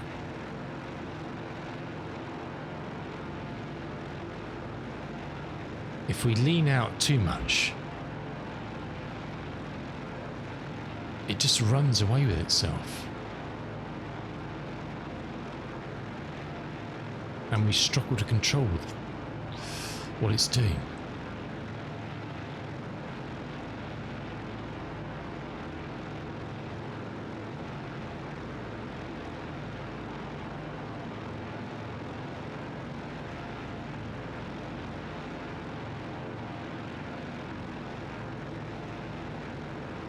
Oh, don't upset the bot. Don't upset that bot. Don't worry about it, fella.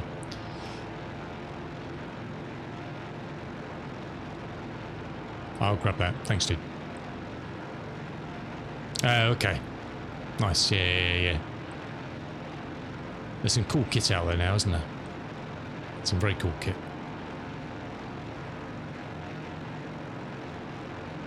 Very cool.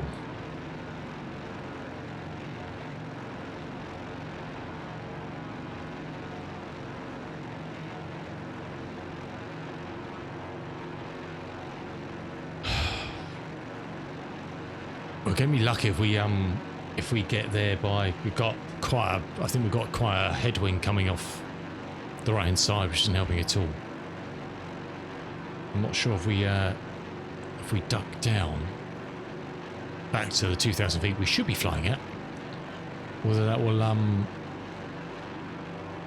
resolve itself a bit.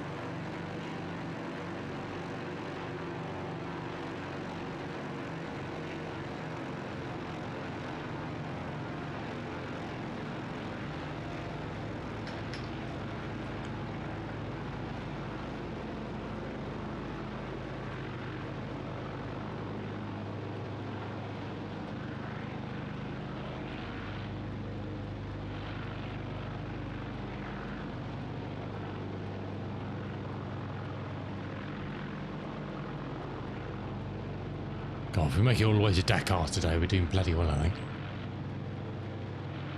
Seems highly unlikely at the moment. But you never know. Never say never. Never say never.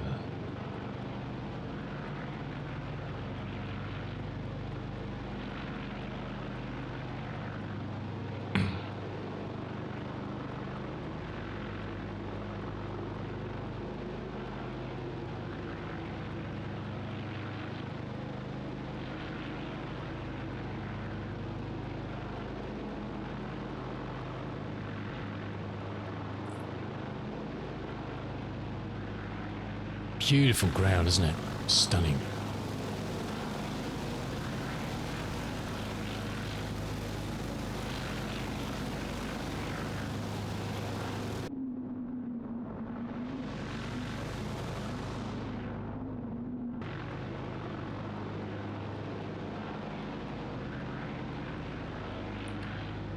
I'm slowly making my way down Greg, although I keep on climbing again, but we're getting there. Down to 6 now.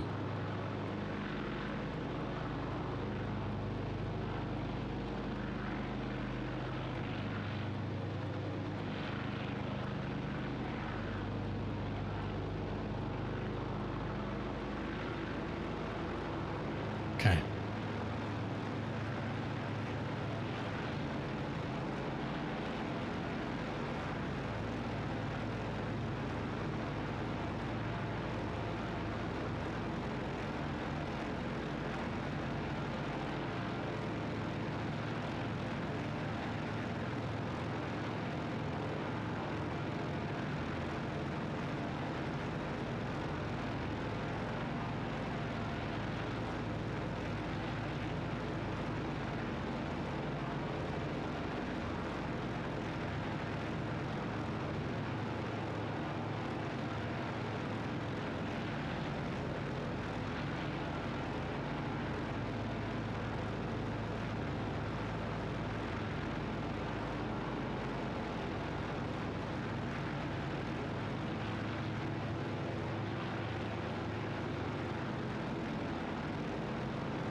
I know, there's nothing, is there?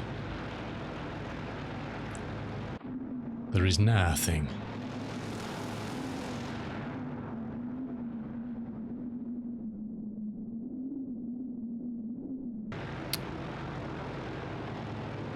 I've never actually physically travelled down the west coast before. Once we get a bit further down, I'll see this kind of the Sahara area coming out from the east. So once we get down towards the end, down towards Senegal, then obviously things change a bit. This whole area, Algeria, Mauritania, you know, it's just the extension of the Sahara, really, isn't it?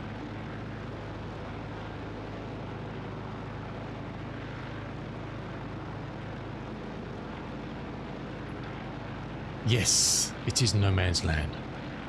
I mean, can't even imagine existence here, can you?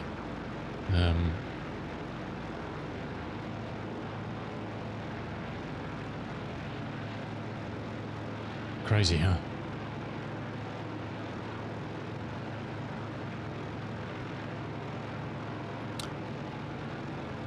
Alrighty, I've quickly engaged Otto's autopilot, which is just a little bit of software that one of these dudes wrote, so you just keep this thing on vaguely in a straight and narrow, so I can take a quick break, because I need to get up and stretch my legs. Let's believe you that we'll turn it down a bit, because it's very noisy. I think it should be flying on the straight and narrow for the moment. And,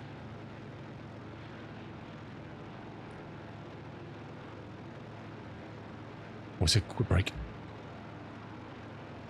What's crazy is thinking that they used to fly this thing about... I know. It is mind-blowing, isn't it? But hey, you know, it's the modern world now. We're soft in everything in life. You know, we've become very soft and flimsy as we've progressed in civilization. We can't live without things in our lives to make our lives easier and control things for us. Yeah. For good and bad, we've got about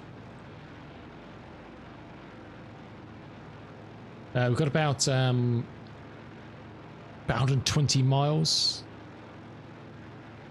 But yeah, I mean, the Golden Age, this stuff, I mean, flying this postal route down in the airplanes they used to, I mean, it's just, you know, it is literally just stick your head out there and have a look around. Yeah, I can see the coast, it's fine, it's all good. So we're going right, we're heading south, that's the coast, it'll be fine. You know, let alone then lumping it across there, you know. Yeah, brave people, aviation back in the day, well, everything. It's very brave people. But the Golden Age, I mean, you could just fly. Not mean good old rules and regulations then. That's what I've loved about doing these. These airfields. It's just a big chunk of land with a building at one side and some sheep on the other side. Check the wind, we'll come in that way. You know, and you pick your spot and you send it in. It's the way to fly. It's the way to fly. Anyway, get up, stretch your legs, and we'll see you back here in a couple of minutes. And what's the time? 11 o'clock. Do you know what? Sod it. I'm going to get myself a cup of coffee. Because I can. And hopefully, the plane will not fall out of the sky. Or run out of oil. We're down to 79 pounds of oil now. God. Before we get back. We live in hope. We live in hope. Boy, we'll see you back in a minute. So just now.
Alrighty.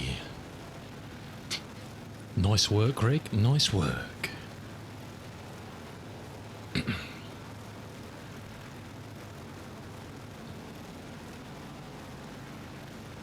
Cheers.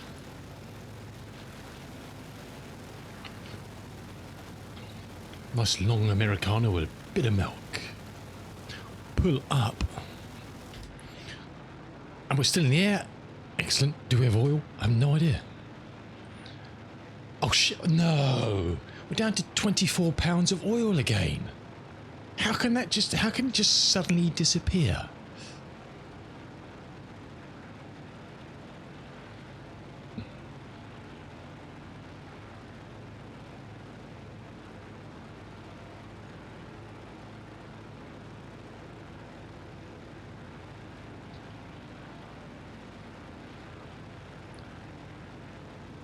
Before I went for the break, we had 78 pounds of oil in each engine. We're down to 24 pounds in each side now. How can that be? I've turned off engine malfunctions at the moment. It's just saying we've still got loads, but I don't trust that.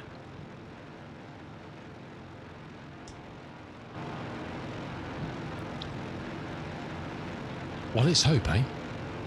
Come on, England. Come on, England.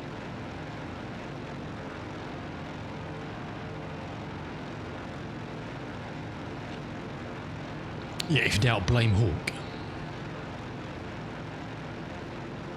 70. 110. 115. CHT's fine. Manifold. RPM's a little bit high, but I mean, don't shoot me for it. I mean, crikey.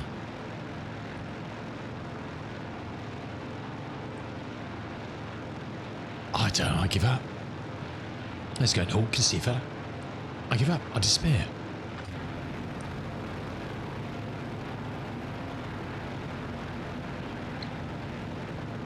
Lovely coastline, look at that. It's rugged, isn't it? Yeah, you're not wrong. Nice work, Greg. Nice flying, fella. Nice flying. Right, let's turn off the, let's get myself sorted and we'll turn off... Ah, talking of Chancellors, I saw that, the Chancellor's in an update, the Fly Simware Chancellor. There's, I don't know what's on the changelog, but I assume that's been upgraded. The lovely Cessna 414. I haven't flown that for a while, actually.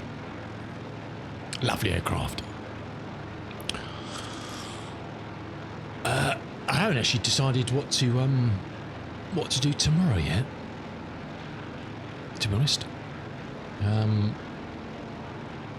To be brutally honest with you, not made that plan yet.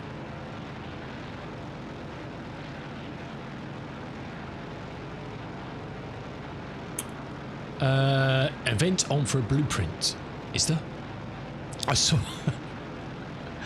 I saw the patch list for the patch they've just dropped, and there's still stuff. Was it a couple of days ago they released that long issues we were aware with thing, and there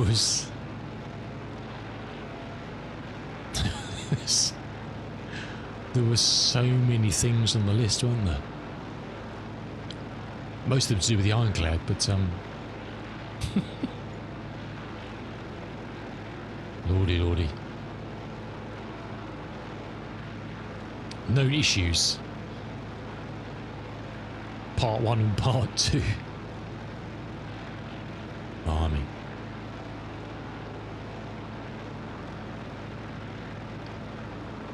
Ay, ay, ay, ay, ay. And it's Alien Week coming up, I think, soon, isn't it?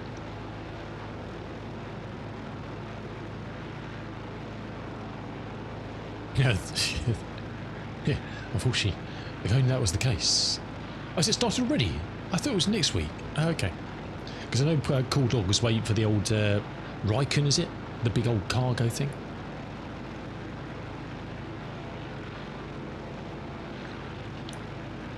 So is there stuff to try then? Can you try out that?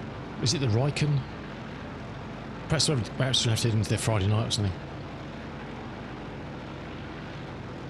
So how out of touch I am.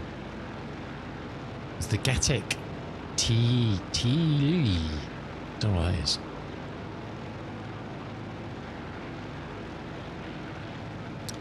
Alien Week 20.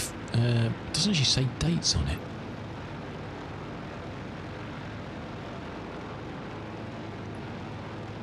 What is it?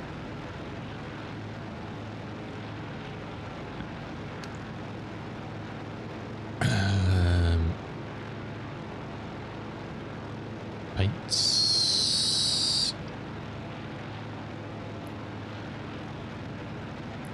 Banu Merchantman.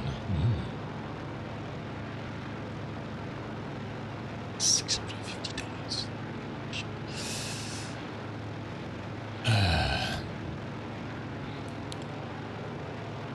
Yeah, I don't know what we're going to do here. I mean, if how far away are we? Trying to work out how far away we probably are. Still 80 miles. 17th, 25th. Okay. That's just a week. Okay, cool. Cool. Xeno threat is later June. Oh, really? Okay. Because I think the airport is just down there somewhere. I can always smell it, but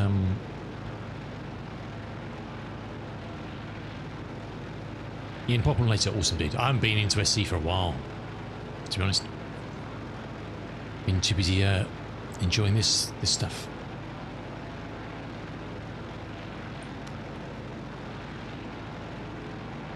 Like, I don't know if we're going to make it. I mean, I've turned off the realistic energy thing for the moment, to see if it stays at 24 pounds of oil, because I just don't understand it.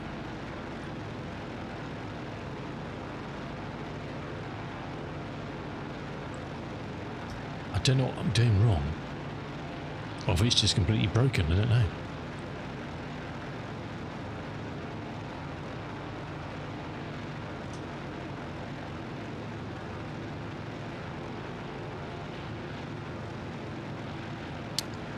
I honestly don't know. Well played, Greg. Nice work. It's a funky little beast, isn't it? Little goose.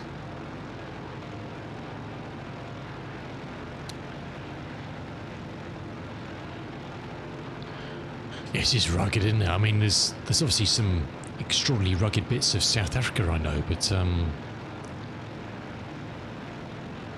I've never been into. I've been into deserts in the east coast of Africa, but I've never been to kind of the whole of the Sahara area. I mean, it's a different beast whatsoever.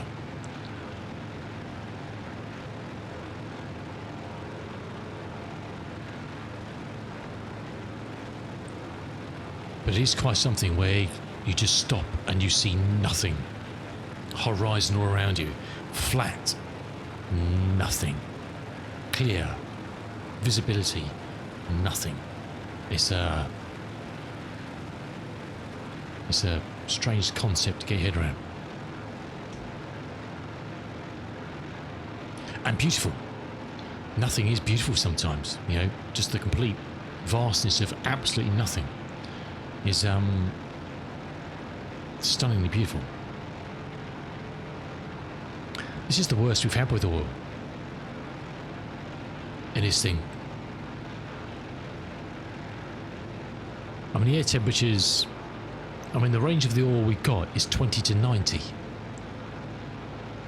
So we're using the right oil.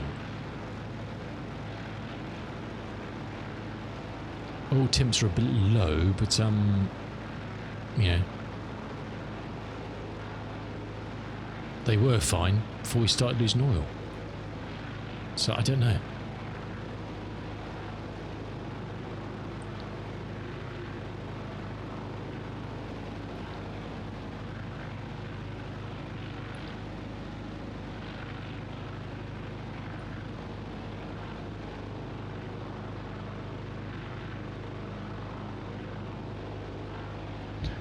Well, not on fire, which is good. We've only ever had one engine fire in the early days. But climbing again like a climbing beast. Stop climbing, beast.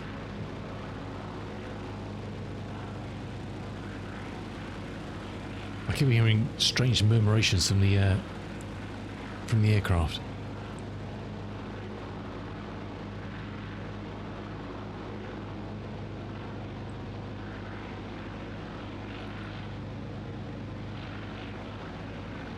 Hey Darth, how you doing, fella? Welcome in. Hope you're keeping well.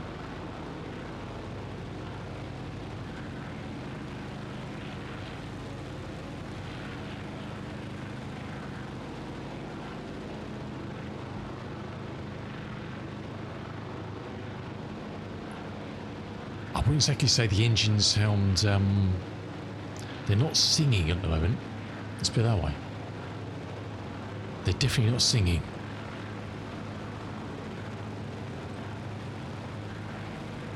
There's a very funny sort of,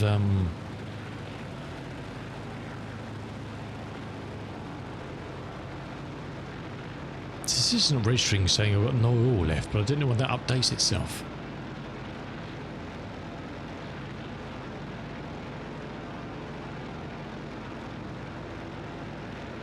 Sorry, Greg's trying to fly along with me and I'm dipping and diving all over the place here. Apologies, Greg. Taking a break for some research. Oh, nice. Sounds like a miss. Well, it's sounding a bit better now. It's a.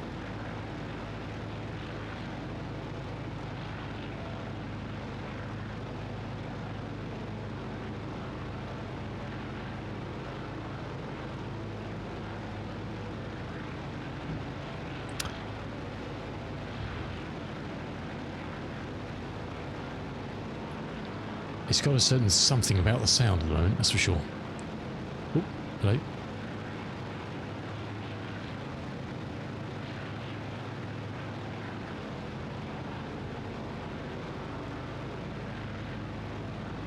I don't know.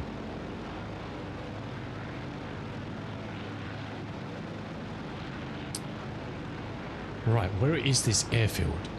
It's right down, so as we're following this down, we'll find a spur of land that goes off. And it's down there, basically. There's actually a VOR there, can you believe it?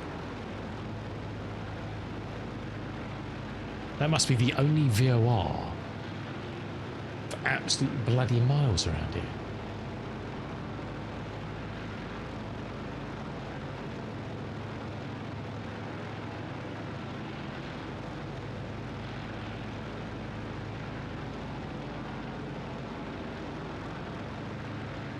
Oh, there's actually one. Okay, there's one at the next airfield as well. Okay. I should have them kind of switched on and enlarged, so I didn't really see them. Yeah, so we'll just keep following the coast as we join it up down there. It's just actually, yeah, it could be it there, is it? Yes, this is a spit of land here. So the airfield's down this bit down here. So that's where the coast then carries on down that way. And you've got this kind of spur. This kind of creates this big natural lagoon here.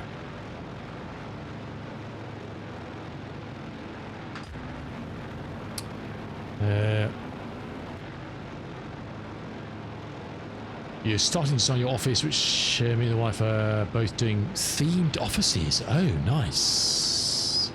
What's your theme going to be, Darth? Awesome. Sounds groovy.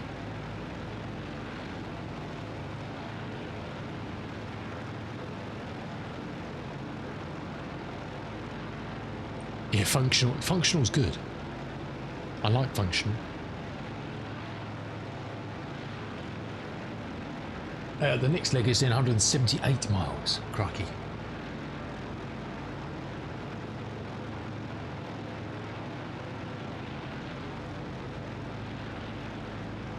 Oh, crikey.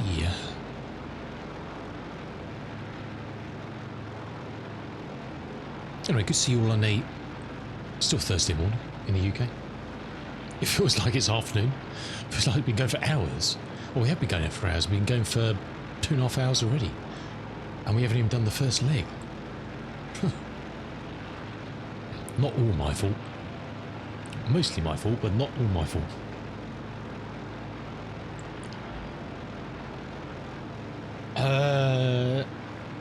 Oh, you want your office to look like the bridge of a small space? Oh, really? Huh. Sounds interesting. The wives will be Victorian Gothic library. Jeez. Oh my. Oh my.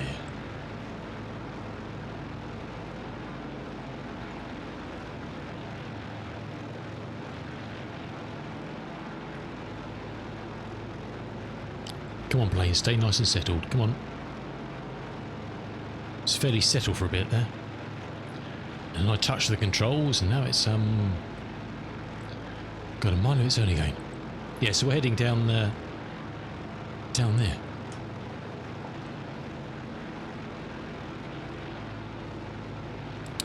Should the aircraft choose to make it go that far, you know, be nice. It would be nice.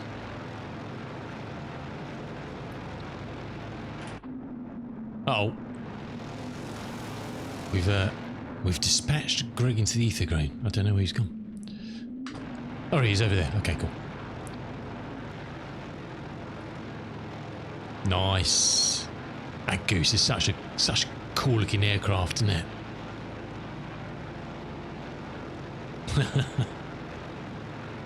Oh, look out. He's trying to... Poor old Greg's having such a hard time trying to follow me with me ups and downs, me left and me rights. Me speeding up, me slowing downs. Star Wars, Rebel or Empire? Oh, okay. Grey and grungy. Sounds perfect. Grey and grungy.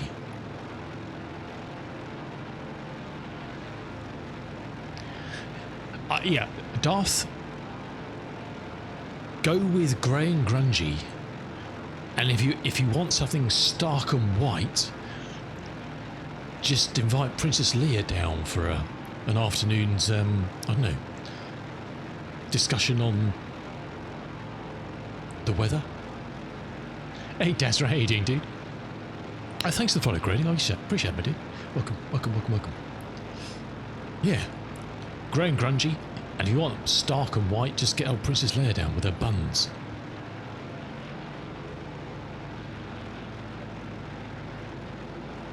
What more do you need?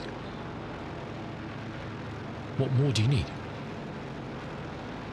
Just tell me you've got some, I don't know, some flow charts you need to go over or something, I don't know.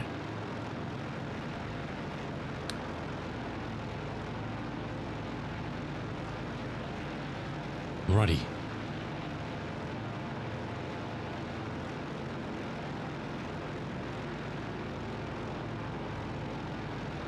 Oh, nice, Darth. Well, hold on a second. Dazra, a bit too muggy for coffee. Never too muggy.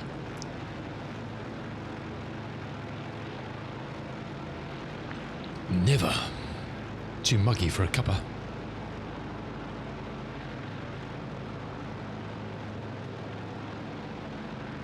Got a bit of a change in engine turning game, which always worries me.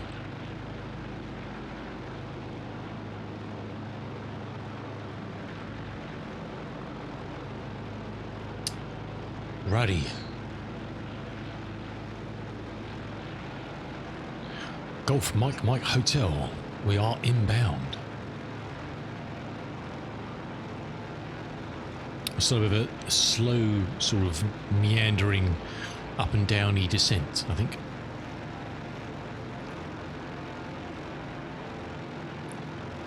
We'll try and get a quick turnaround. We'll find some more oil. I need to fill kind of the back of this thing up, just with crates of SAE30, I think.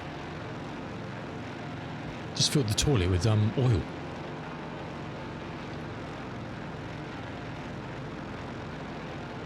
Network server rack and drum like control panel. Oh, nice, dude. Well, I don't know. There is a modicum of smoke coming out the back. There's definitely a whiff. I can just smell it. It's just something not healthy. But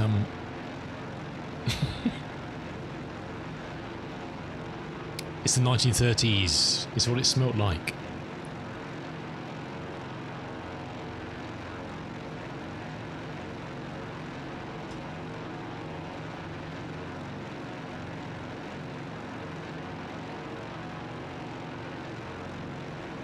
Anyway, good to you, Dazra. How you doing, my dude? Welcome in. One day I'll get around to fixing a coffee cam up, but you never know. You never know.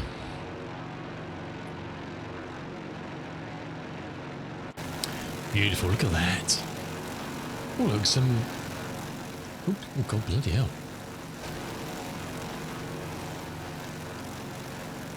There's some random radio masts down there. Is that Greg over there now?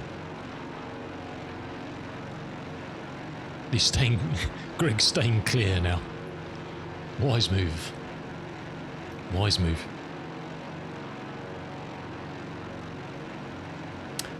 How far down this bit of land is the about 2/3? How's your networking home server audio? Oh, nice.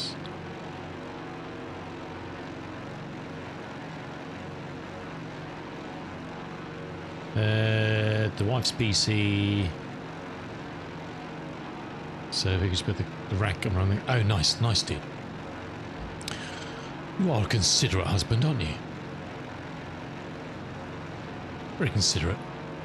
Well, very handy as well, huh? Just help to have the skill sets to be able to do that sort of stuff. Nice. Very nice.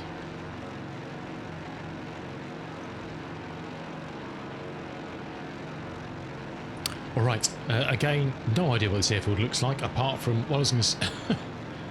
Previously, when we've flown down through kind of the French and the Spanish variants, or even some of the northern Moroccan ones, you look for an kind of an open expanse in the town.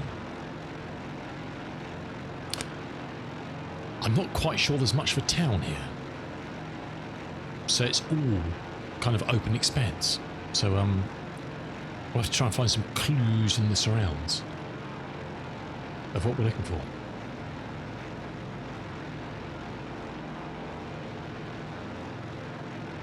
Bit too much of the tism. Yeah, I know. You like to do things.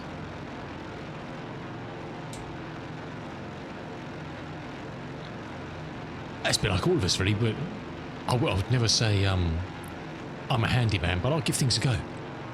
You know? Sometimes it's good, sometimes it's bad. But I'm quite happy to just try, you know? I don't often know how to do things, but I'll give it a go. If it's stuff about the house or whatever, you know. I'll try and find out. Make a plan. Make a plan. Well, let's be honest, we could land bloody anywhere, couldn't we, really?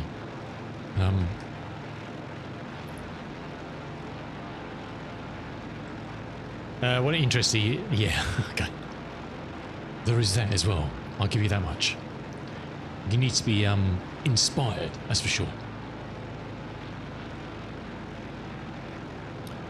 We all need... Look at this, actually, I was saying it's actually flying straight and level for a second, and then suddenly it's not.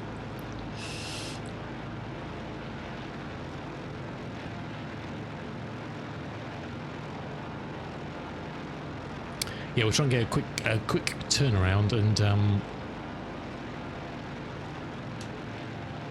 find some oil and be on our way again, I think. So the next leg is best part of 200 as well, and then 399. Yikes. And we've done... Well, by the time we're on the ground, it's going to be 12 o'clock. I guess 100 an hour. 3, 4... Okay, we're not going to make it. Well, that's not true, actually. We stopped once for emergency oil fill up. We didn't get going for about 45 minutes. So that's not true. That's not true.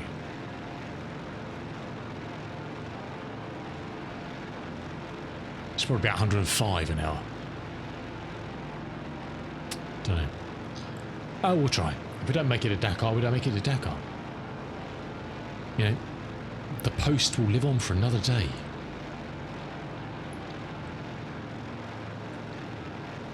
We'll be down to around about 5,000 now. Cool.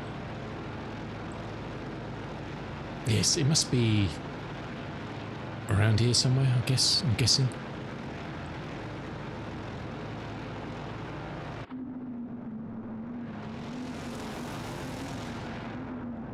I'm guessing.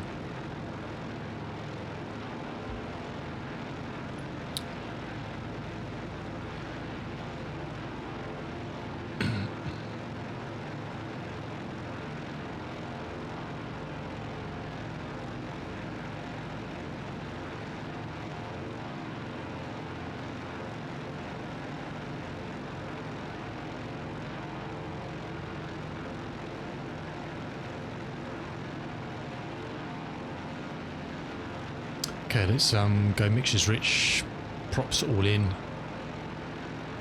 Let's put back on the manifold a bit as we kind of do our final descent down.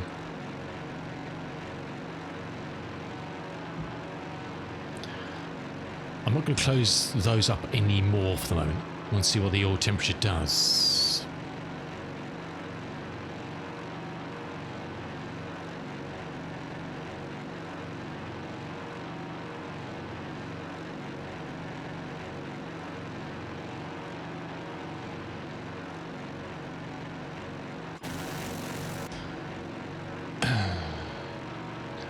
I've got a really nice set out, a lot of dark woods for office. Oh, that's why for accents we use foam and paint. Nice. Those... I don't know what those are. Those meant... Oh, they're glass houses. I wonder if that's what those actually are in the real world. I don't know. Yeah, wood's not cheaper. Decent wood's not cheap, that's for sure.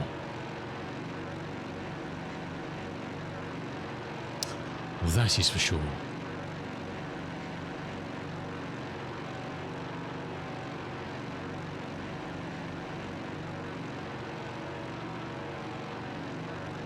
Oil temps look alright. So we'll stick and not twist.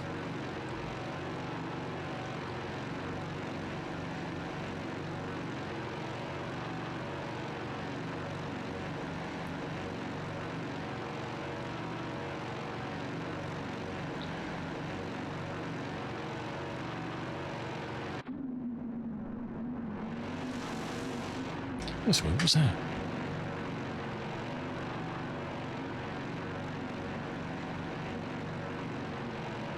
How weird.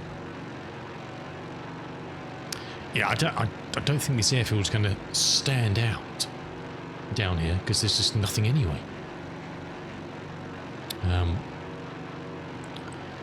Hopefully there'll be at least one hut and an aircraft and a windsock. Because yeah,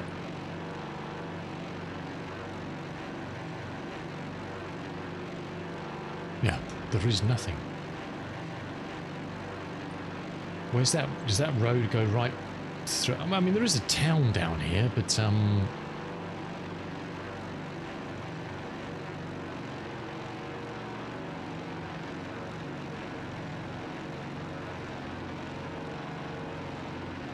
and then when we take off, we just go straight across the bay down, kind of over that way, through the murk. We're down about 2,000 now.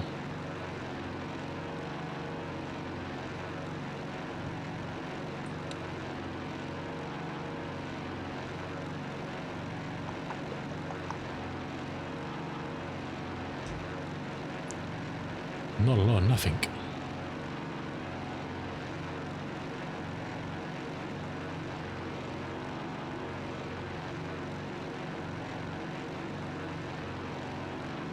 Yeah, I would like that. You just want to treat it nicely, don't you? Just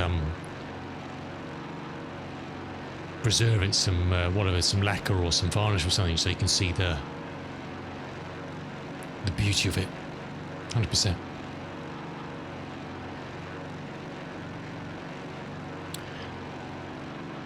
Nothing nicer than a quality piece of timber like that.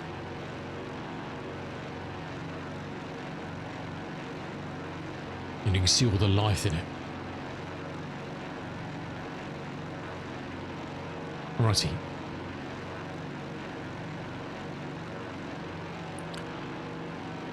We'll follow the road to nowhere, and hopefully that will guide us to salvation. We're on the road to nowhere.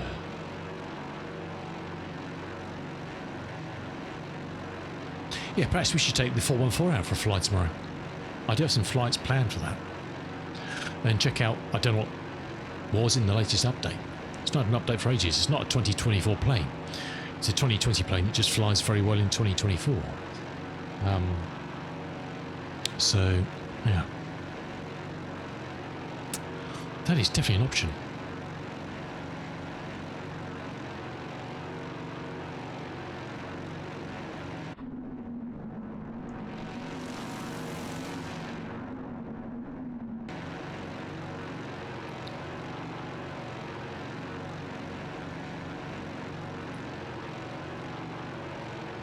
Actually, I think this bit is a lot longer than I thought it was. Oh, we're going white here. Oh, no. Didn't expect that.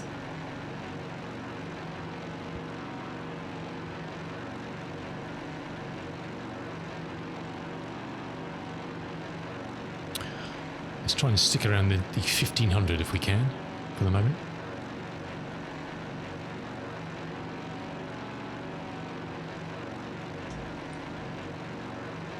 Oh, really? Shoof. Yeah. Decent chunks of wood are expensive, huh? Well, even cheap timber isn't cheap these days.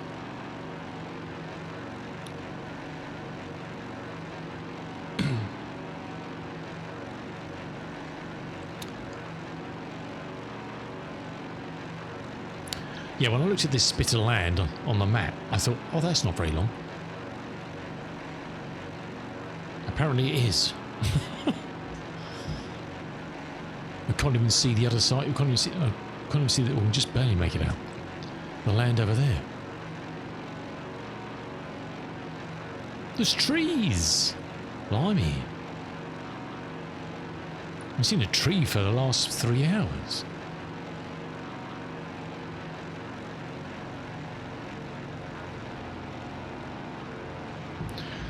Okay, mixtures and props are in.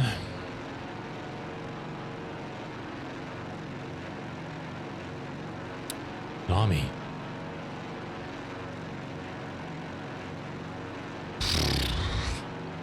No idea.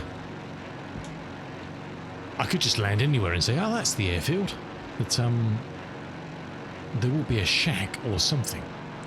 I'm pretty sure.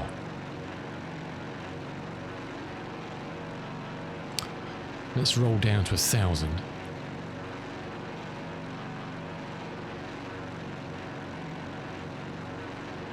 It kind of looks like it's in the middle.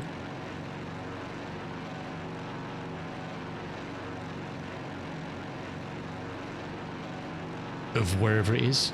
The kind of the thickest bit down here. Well, it looks like it's going out here. So I reckon in here somewhere. Because the land just go out, around and back. I'm thinking out down here somewhere.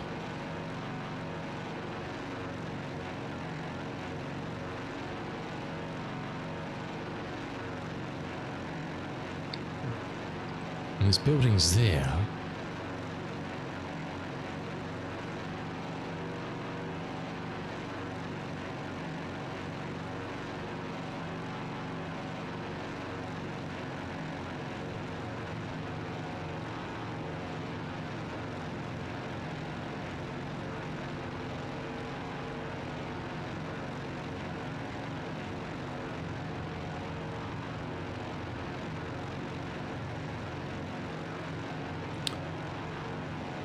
Oh, hold on. Hold the front page. That's a windsock. What? Is it... Is this...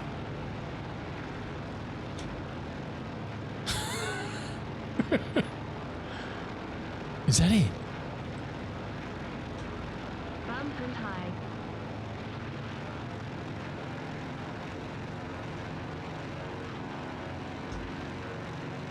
Is that... There must be more to it than that. I'm going to check these buildings out over here. Joachim, how you doing? Bump and high. 58 months at tier 1. Thank you so much, dude. Thank you so much. Let's just check these fellas out here. Oh, there's another windsock there. Okay. Yeah, hangar. Okay, cool. We'll do a fly past and then we'll do a right turn and then come and land somewhere here, I guess. The wind's coming from my left, looking at those windsocks. There's a fort.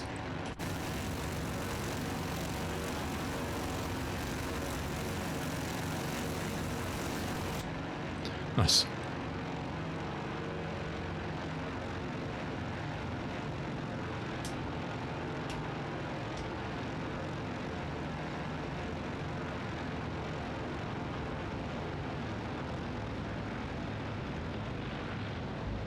Keep coming down.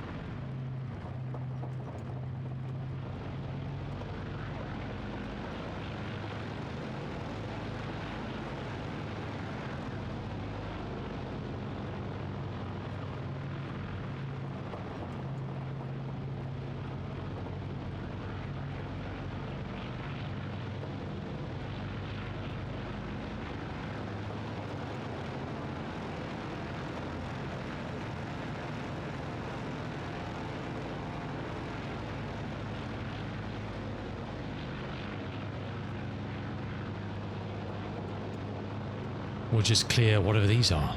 Oh, it's tents. Okay.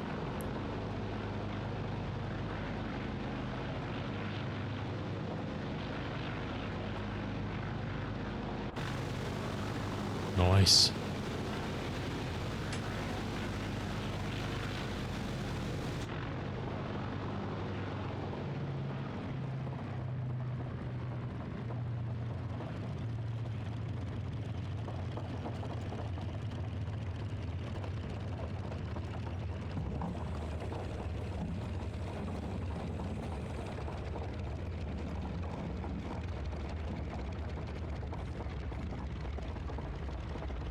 Cute.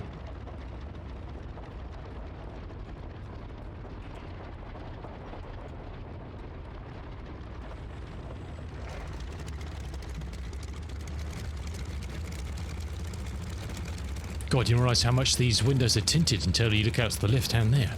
Crikey.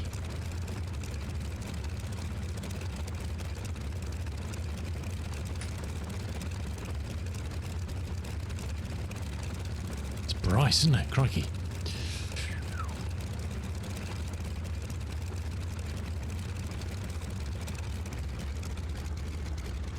Very nice.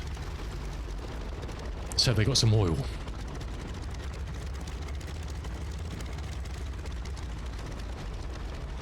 Shell and SO.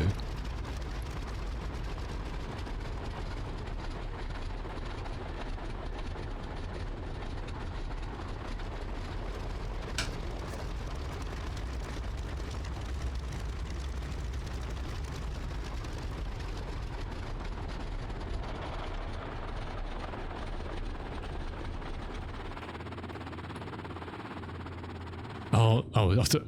Alright, I thought it was the angry lady. It's not. We're alright. It's not the angry lady. My good man, some oil, please. No, okay. We'll get Jack. What? Yeah, look, we got nothing there. Oh, hello. I hear a beast coming in. Oh, I saw something, briefly.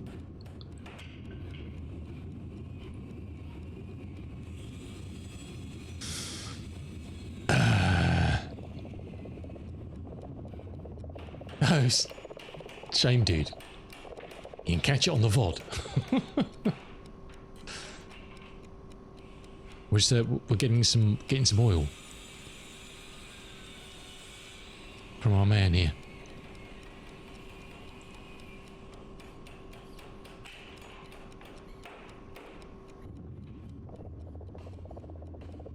And then we'll go for a quick stroll around with the camera.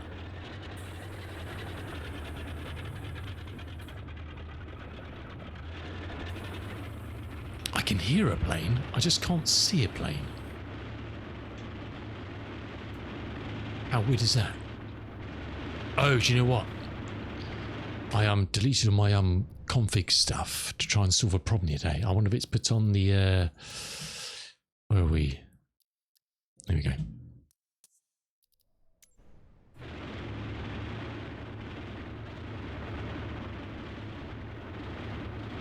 Nope, that didn't help.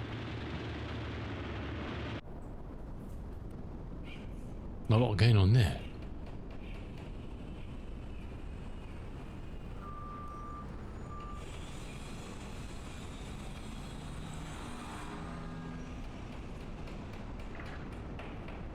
Is he man with his camels? Look at that. It's a resplendent outfit. Look at that. Vibrant. There it is. Camels, hey? Give her a old spit in the face when you're not expecting it.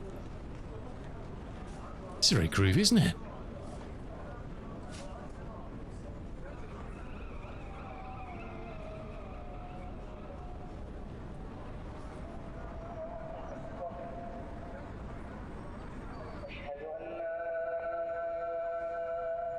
Campfire.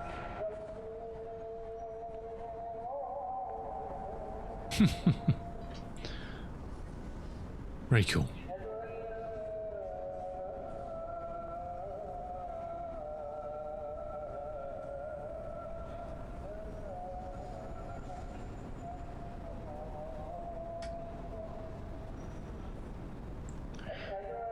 Could ask them for a cup of coffee or something. Let's check out the old fort. There's a boat over there as well.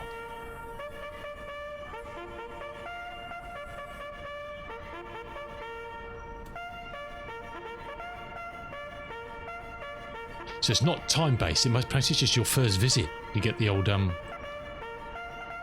treatment. Oh, no. It's the angry man with his glasses, though. He's here. He's always so angry, this fella. He's got a real look on his face. Look of disgust. We've got a port. Is this the first port we've seen, I think?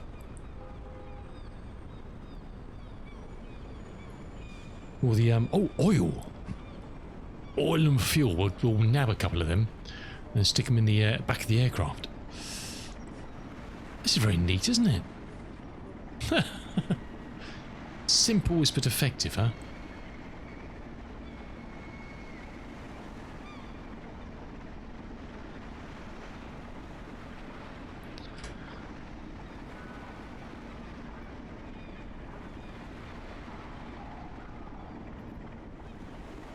Very cool.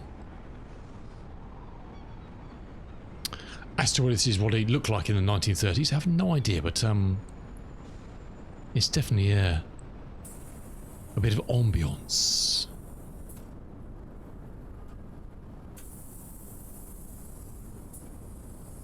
Looks like blood on the roof. God.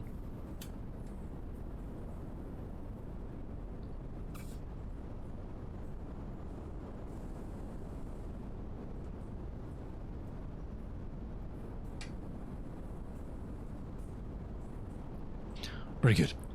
Nice one, Redwing. Nice one. Right, do we have oil? Has our man Jack done the thing? He has. We've got plenty of fuel. I'm not worried about fuel at the moment. I was saying that. These are only small tanks, aren't they? It's 130. We've got plenty, haven't we? We didn't fill these up earlier. We're going to risk it for a biscuit. Right. Let's get on our merry way.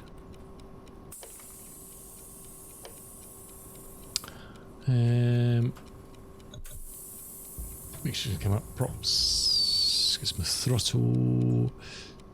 Let's open these bad boys up. Let's turn those off so we're not killing the battery any more than we've done already.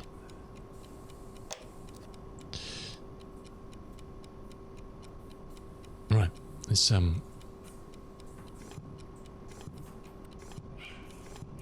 me 4 of them.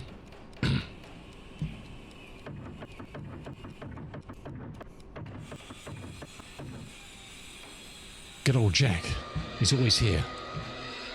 He's always here with his ladders and his crank handles.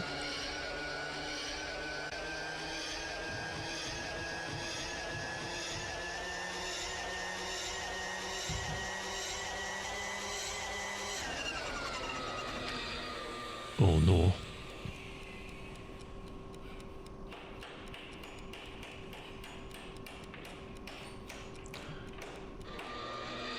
I knew I shouldn't stop the engines.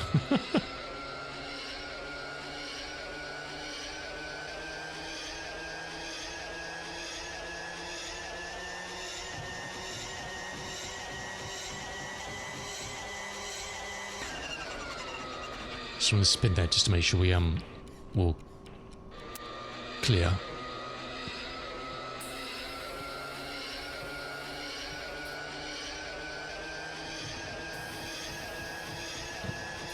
Come on, son. Oh no. No, no, no, no, no.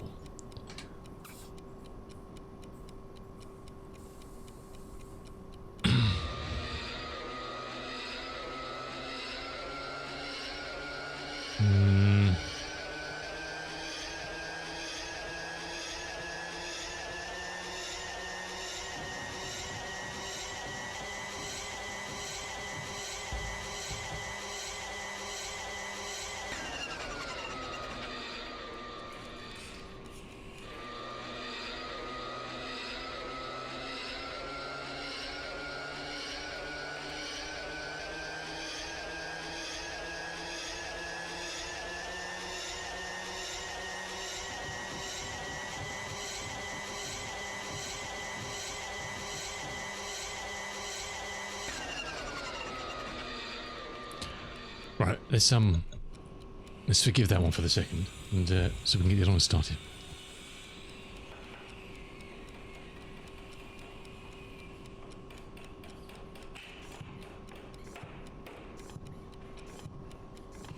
I can hear old Darth in the background there, building his office. You listen carefully.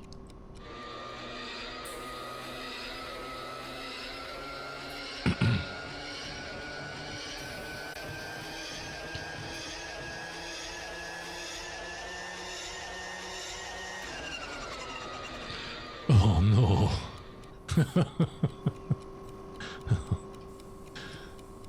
Why you do this to me, plane?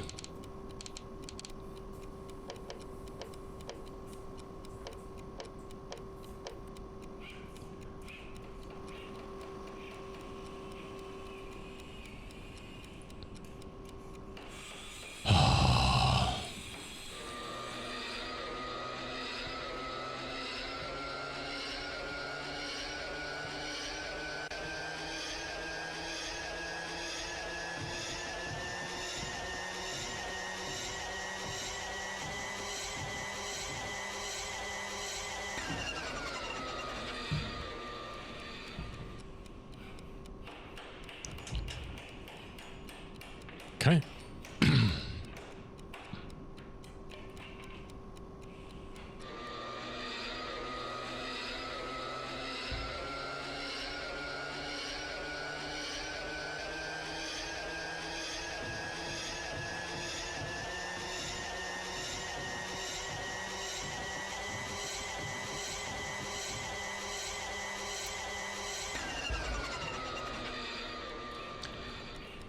Oh no, Joe.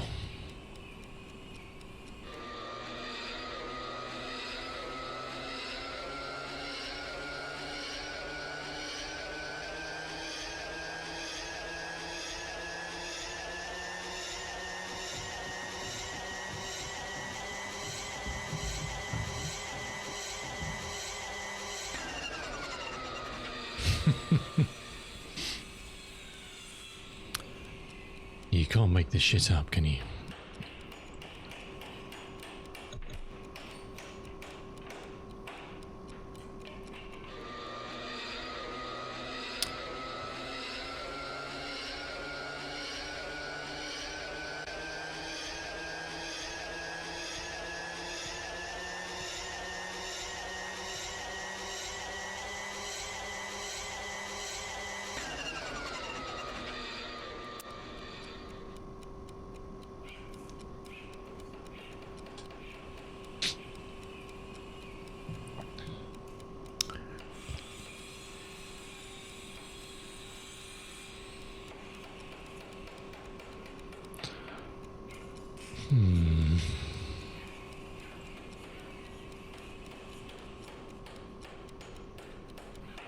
It's not uber hot, is it?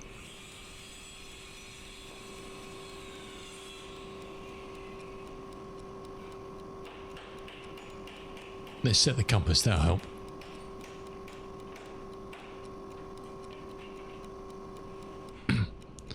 It's the magic touch we need.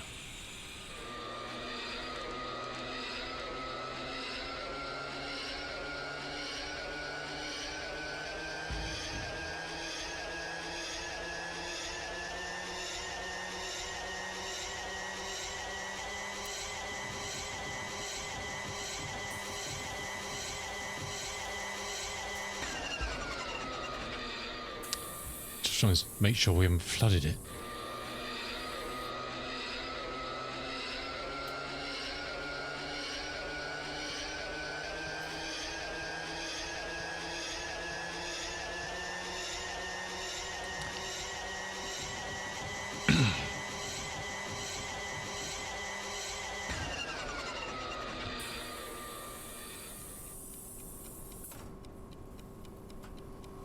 Should we get out and kick the tyres just to make sure?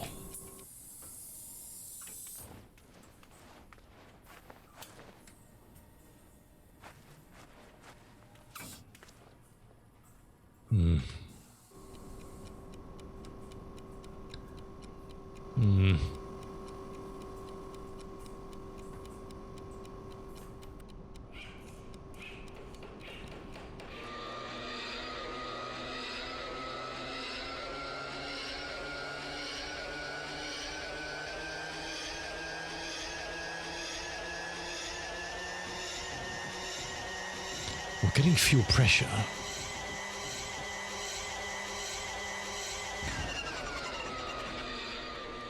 It's not even ticking over at all, is it?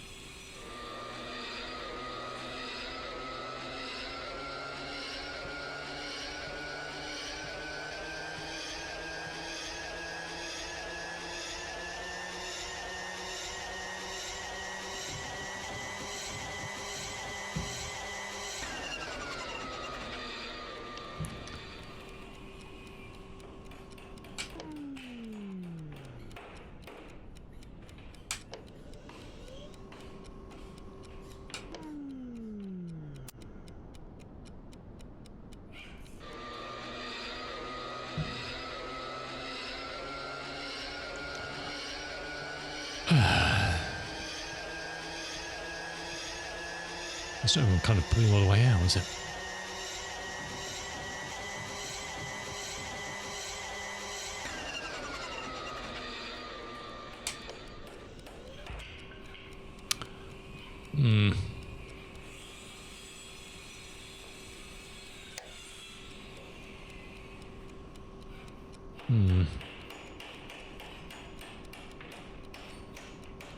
This is not helping our timeline, is it, for getting to Dakar?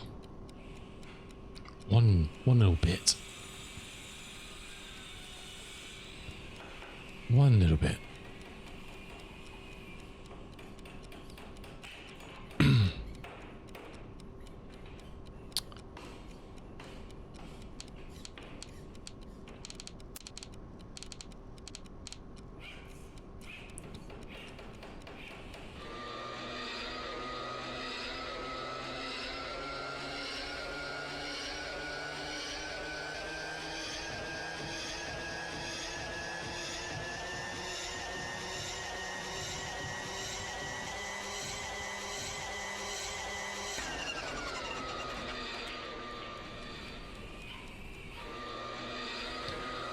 Let's just spin it over a couple of times without any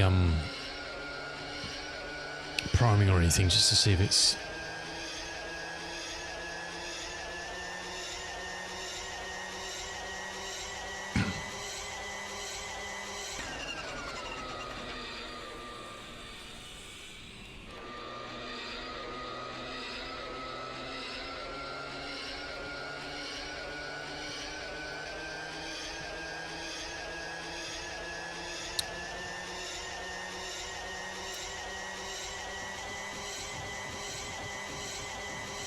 Come on, old girl.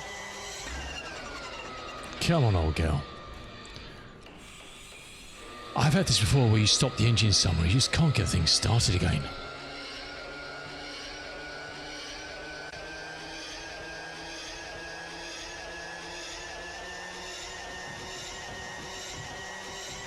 She just doesn't want to play. I mean, they're barely flicking over, are they?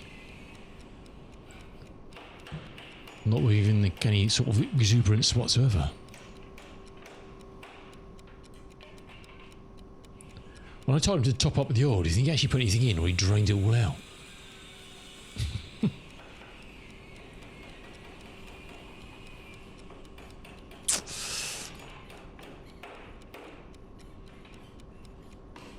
Let's just see if they're actually going to start at all.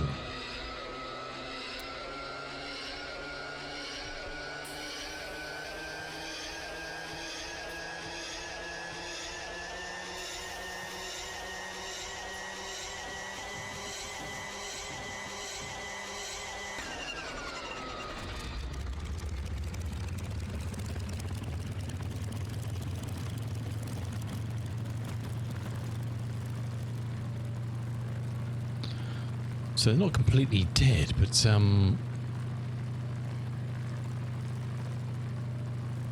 they're just not, yeah, very happy.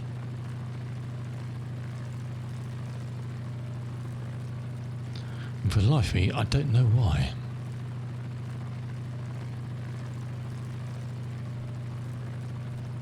Hey, Mr. Fisher. How you doing, dude? We're down at Dakla Golf Mike Hotel. We're finishing off the rest of our journey down the coast. But we're not having much luck with this old girl today. She's proving to be at her temperamental finest today. And really does not enjoy life whatsoever.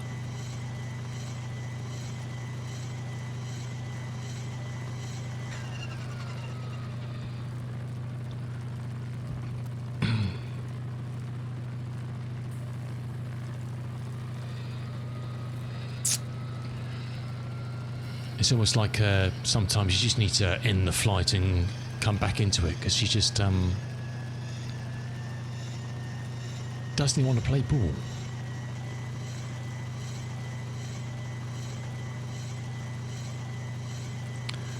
As we got things to do, people to see, we'll just get it going.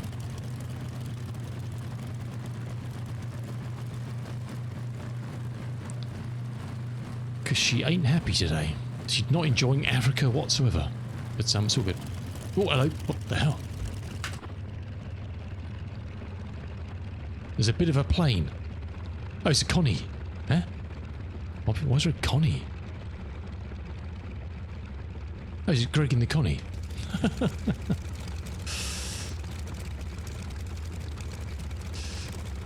She's not a happy girl.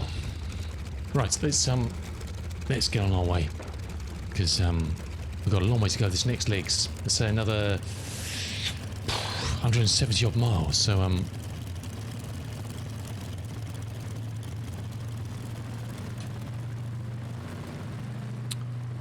let's make sure she's all.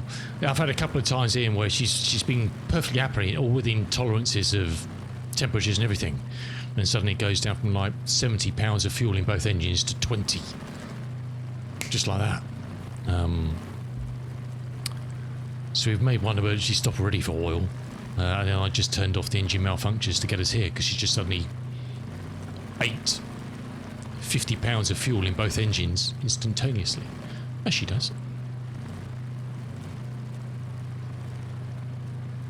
As she has a mind of doing sometimes.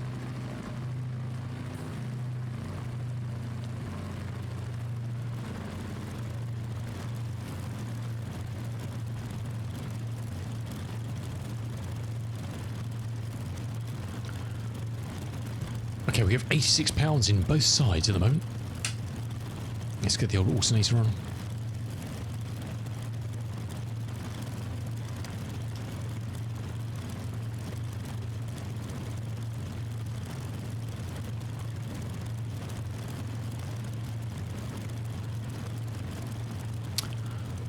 Hey, how you doing this morning, Ian? Good to see you, my dude.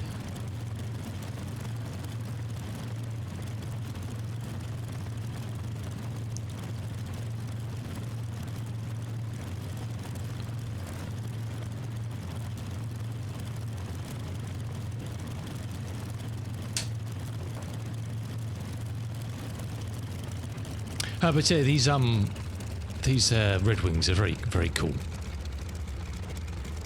These are airfields.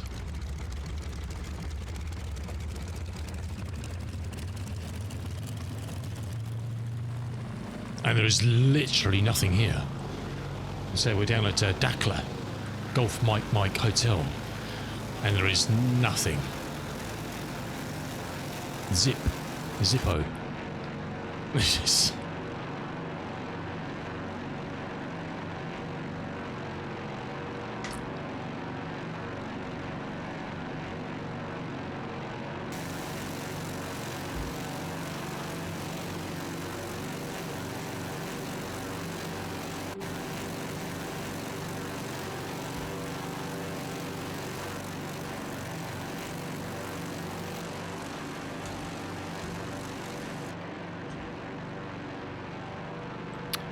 Right, let's head off across this expanse of water. Split back to neutral. Let's come back on the throttle.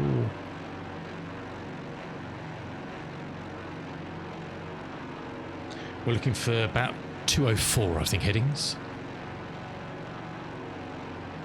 So kind of almost down the line of the remainder of this spit of land, I think. This is very misty.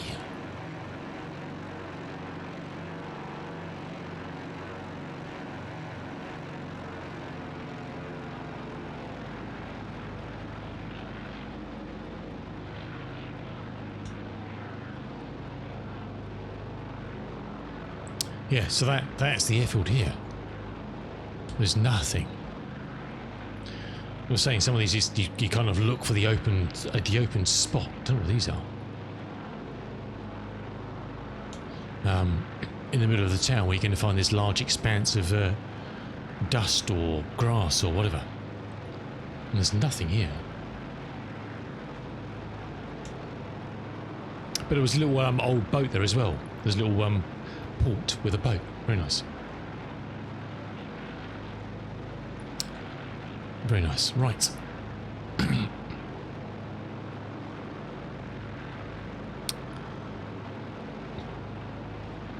Let's see how much she hates us this leg.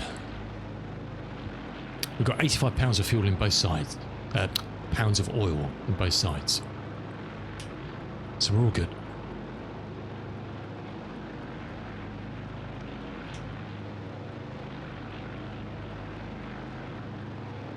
I was set at about 200, didn't I?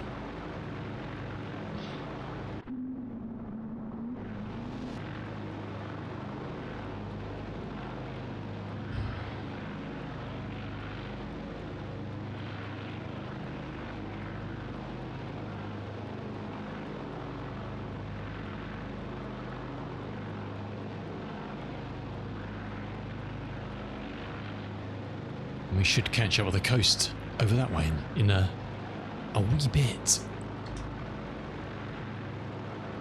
Pressures and temps are looking fine at the moment. Until they're suddenly not.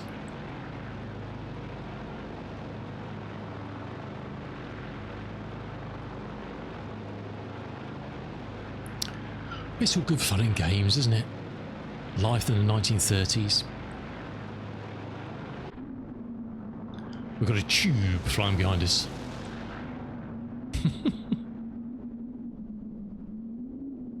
That's weird, isn't it? Strange LOD going on with that.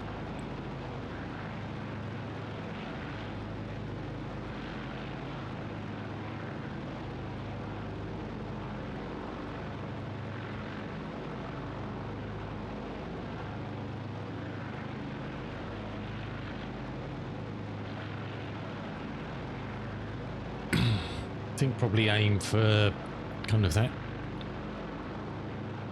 spit out there, I think. That probably does.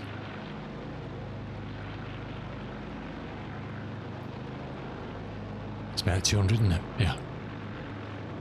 Nice. Oh, still got some coffee left.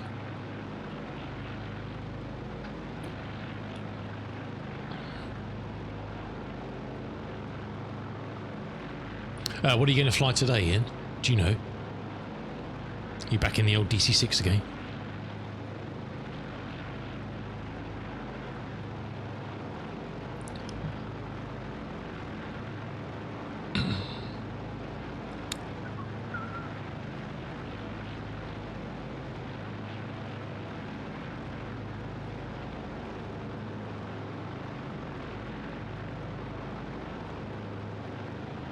So it's about 170 odd miles this leg, so we'll try and make as best speed as we can, but it'd be nice to get back a bit of a tailwind as well, just to give us a bit of a shove.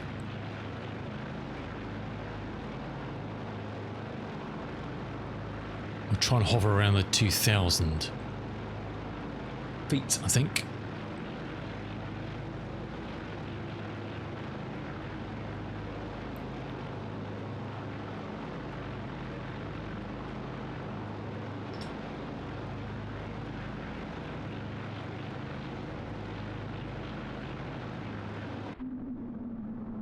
I don't know why I'm getting... Greg is finding the wingless, Connie.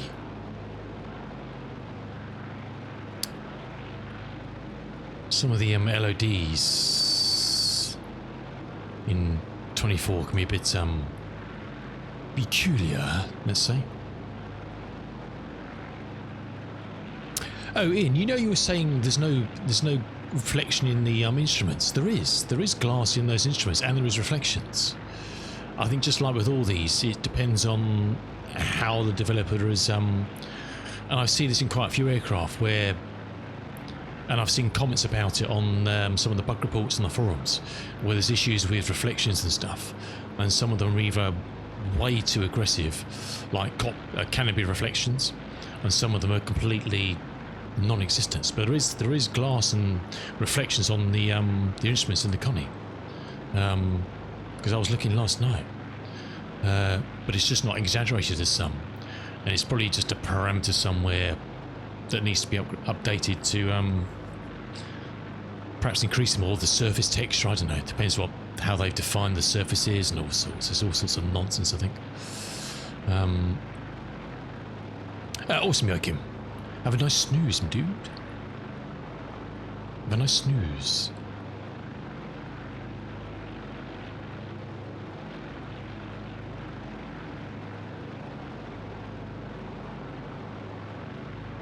It may be also some sort of parameter that's got left in there from when they've created it based on the 2020 version. I don't know. That's you see it quite a lot with airplanes that kind of re-engineered for 24. There's so much different in the SDK, I think, that sometimes it's got to get on top of all these different this, that and the others to get it look the best in 24, I think.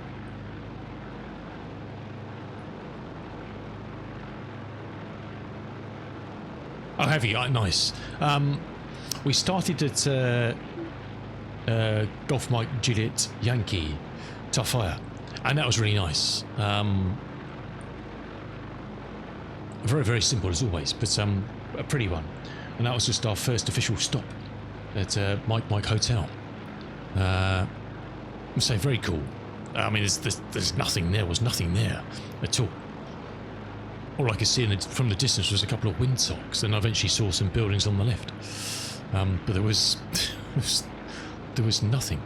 Oh, you've got the 28. Oh, awesome. Yeah, I'm going to get it on a rental one day and try it out, because that looks like it'd be a lot of fun. Just don't look back in the passenger cabin. It looks like some sort of weird 1930s gentleman's club in there. It is very strange. Actually, I haven't seen any. I think there was one parked at Toulouse, and there may have been one parked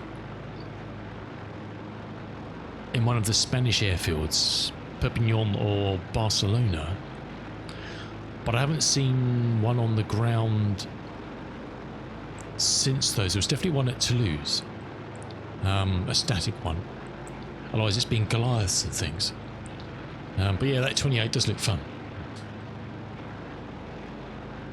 Does look fun.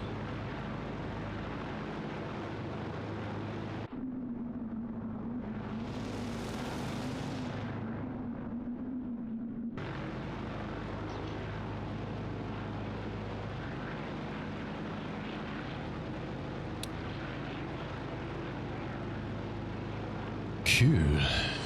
Right, while we're doing that, this is checking something in the background, as we do.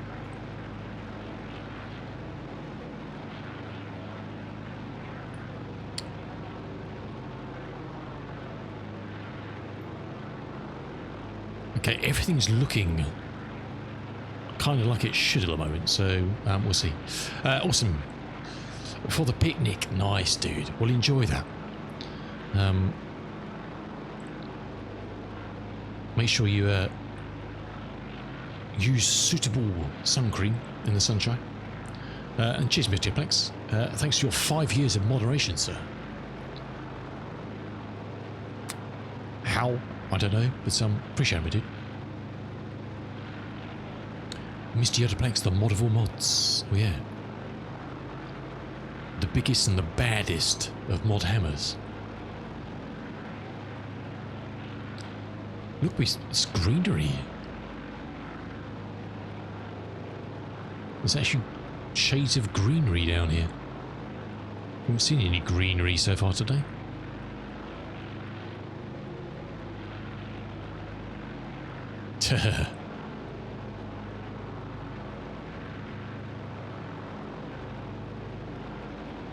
Have a good day, my dude. Catch you later.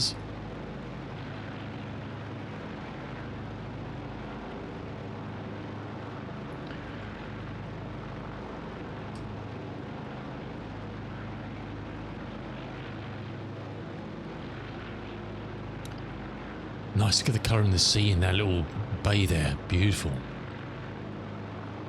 Very nice.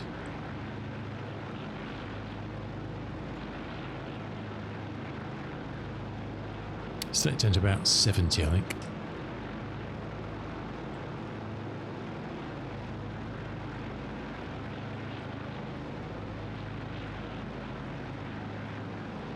All right, we're on our way.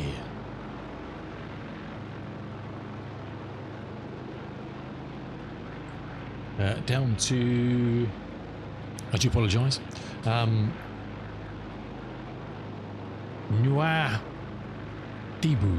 Nouadhibou is probably not how it's pronounced, but it's my best attempt, so don't knock it. Look at that.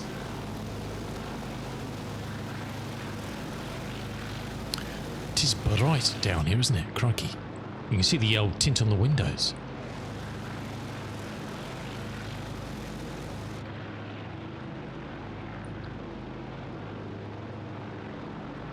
Look at that, it's tropical, isn't it? Very inviting. I don't know if they probably do get sharks off the west coast, northwest coast, I would imagine, I don't know. Don't really want to find out, to be honest. Did we put the gear in neutral? We did.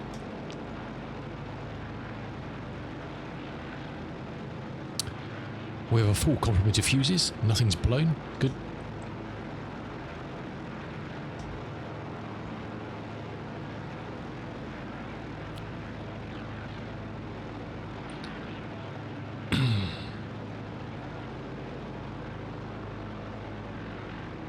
Right, hopefully we can make some steady progress. I'm kind of hoping that we'll get to the next stop by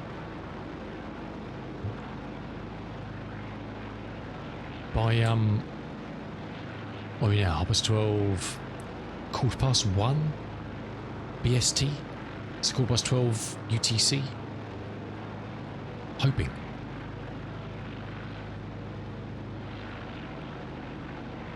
Look at this, beautiful, isn't it? Coloration's stunning, huh?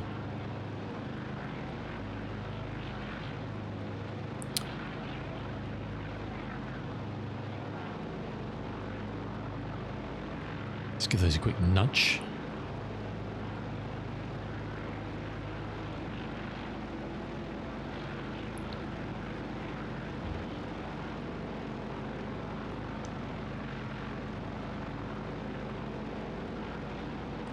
Yeah, I want to be cutting across kind of towards the jagged bits over there, I think. About 200-ish.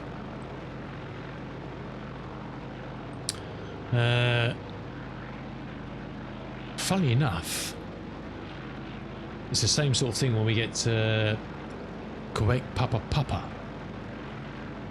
The airport's on a little spit again of land that goes around, but it's kind of a natural bay. So it should be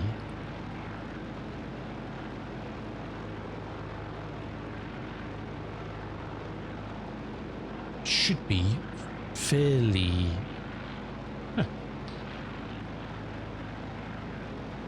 easy to find again.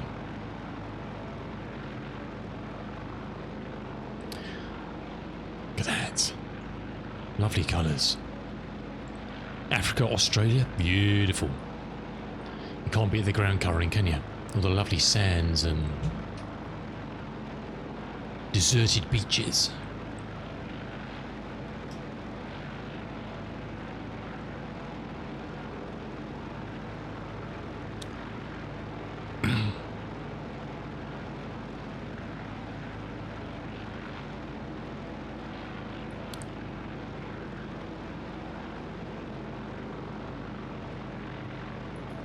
Down to 83 pounds of oil both sides now. So that's kind of a steady rate of burn, which is fine. It's just when it suddenly drops down to 20 that things get a bit hairy, really.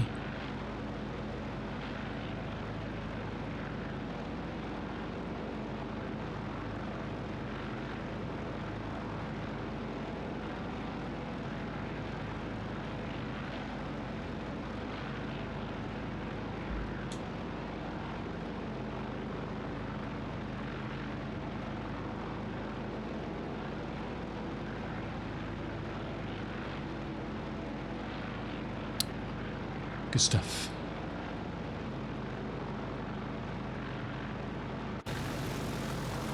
Ah, pretty, look at that. There's a mini-me down there.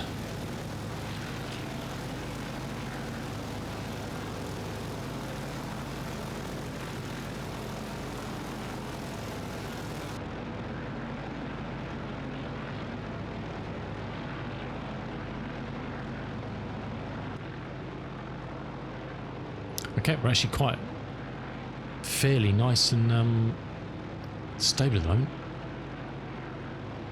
Fingertip flying.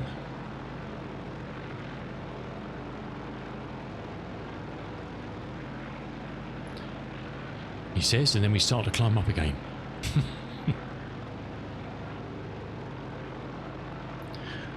She's a funny old beast.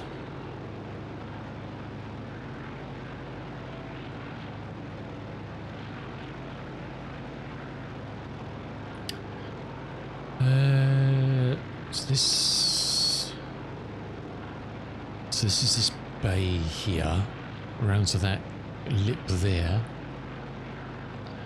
and then down. So yeah, so that stretch of coast down that way, I think, with my best guess.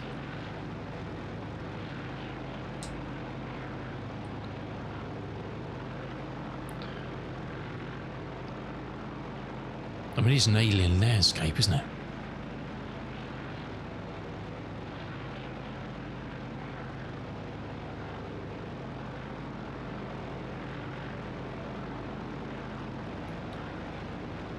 I think we've got a slight tailwind.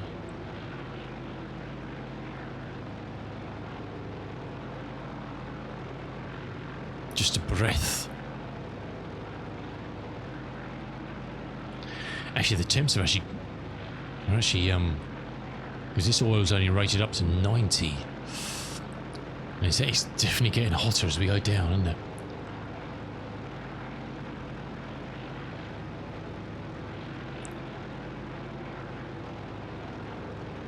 $95. Do you know what? Perhaps we should really stick in 50. Because we're not dropping below... Well, we were dropping below 60 earlier, so... Because it's really... You want to set it for your cruise temperature, don't you? And we are low. We're only 3,500 feet. So... If it starts to get a bit too warm here, we may have to just climb a bit. Let's climb a little bit anyway.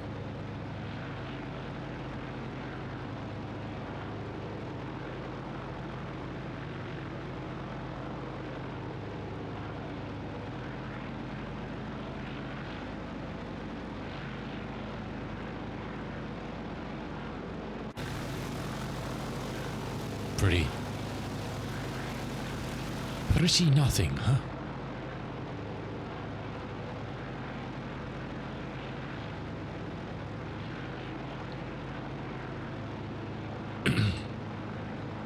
And I don't think there's any radio range beacons down here at all down here, is there? That I can see. So we haven't even got those to play around with. No. What does it say there? Not tell Liberian Ivory Coast, Côte d'Ivoire.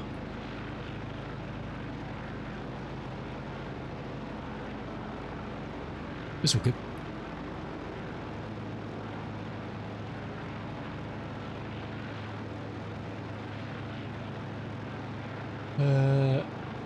What is the weather like? MVFR. 25 degrees Celsius. The next stop. Now there is more of a town there, but as to how much of that has been written off by the mod, I don't know. We'll find out.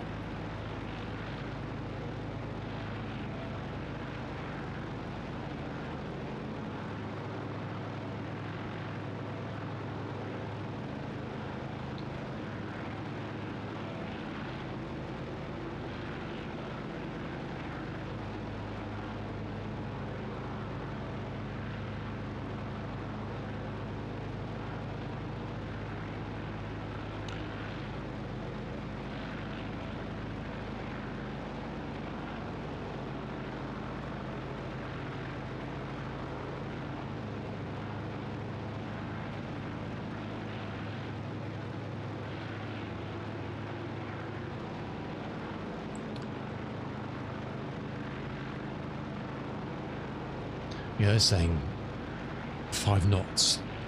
Just chasing us a little bit. Well, kind of our rear right, I guess. But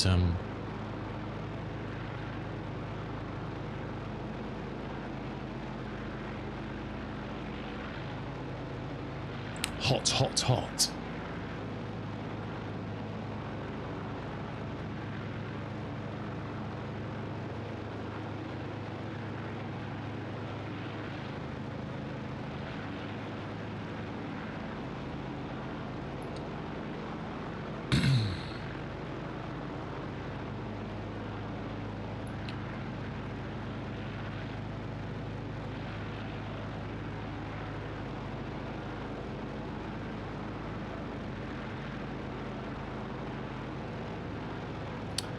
So this leg's not too bad. Then we got another 300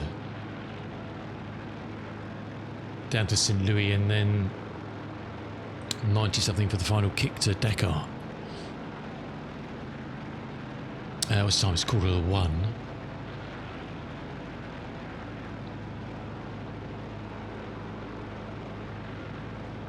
16. Yeah, so if we could get wheels down by 1:30, that'll give us 4 hours to do 400. Should be able to do it, barring any major issues.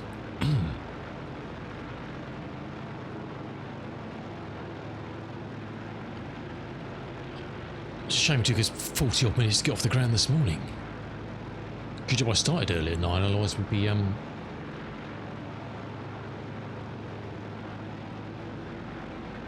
fighting all the way.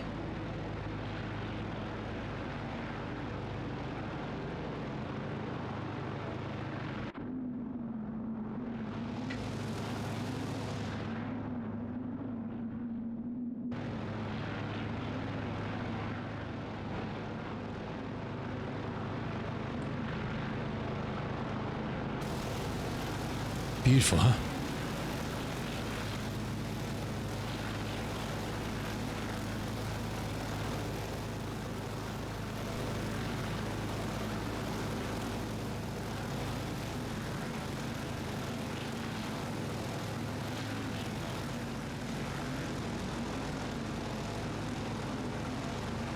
Vast nothingness.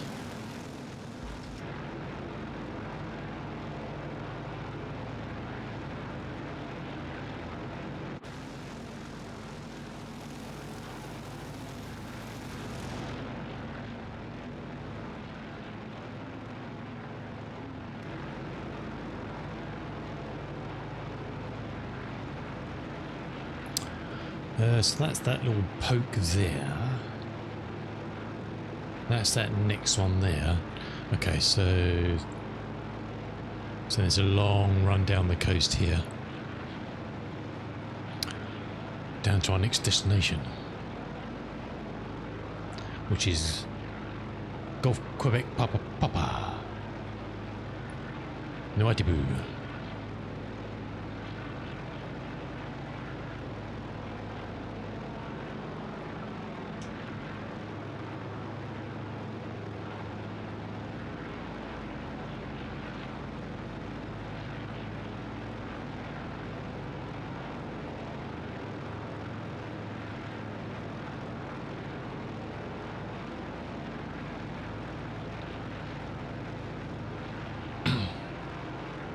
Pressures and temps are looking okay on the oil at the moment.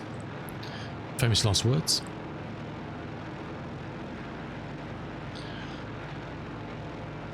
Would you imagine that's a very... I don't know. It's useful resource. If it's completely fresh.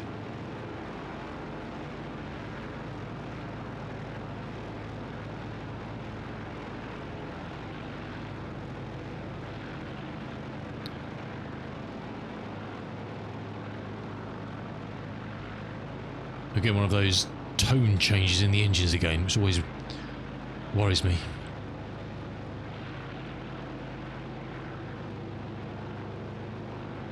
With what's going on.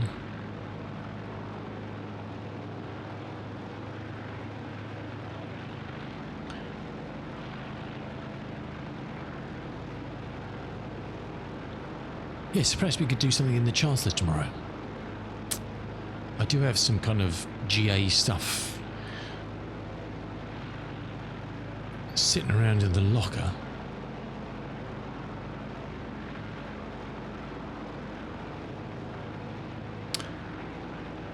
Let's multitask for a second while we're flying.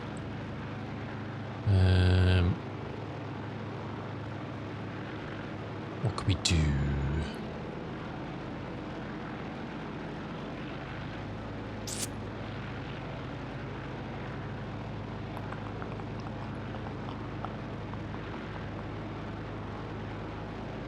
We've done... Oh, it's that one, wasn't it? Yes. Okay. Perhaps a bit of the Caribbean or something, if the weather's okay.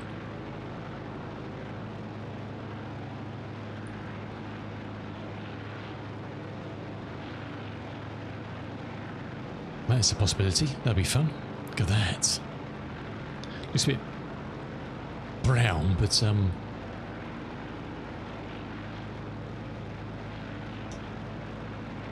water is water, huh?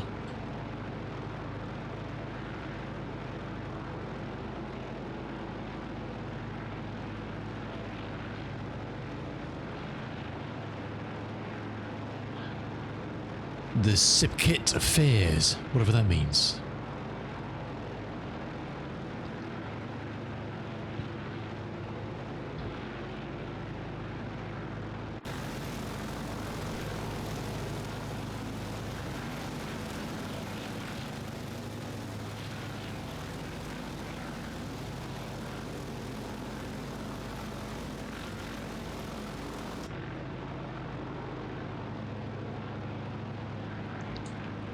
Yes, I think I've only had one engine fire in this a couple of weeks ago, much to Cool Dog's delight. But so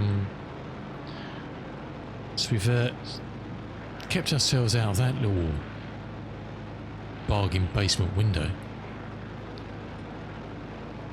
It's just the 81 pounds of oil both sides now, so it's kind of sipping. Well, we lost 4 in, I don't know, 90 miles. We're halfway. So, yeah. And I wouldn't say we've been out of any range of temperatures that we were before. Pressures, oil pressure, oil temperatures, CHT. So, yeah, I don't know. Captain Anubis, thank you so much for the follow. Welcome in, how you doing? So, I don't know. I mean, I haven't closed the oil shutters up at all. I'm just leaving them because we're where we want to be. I think it's just a toss of the coin sometime in this plane. Of what happens when it happens. It's a bit of Russian roulette. Boeing 247D style. Yeah, we're about halfway, so yeah, if we can get on the ground at 1:30 my time,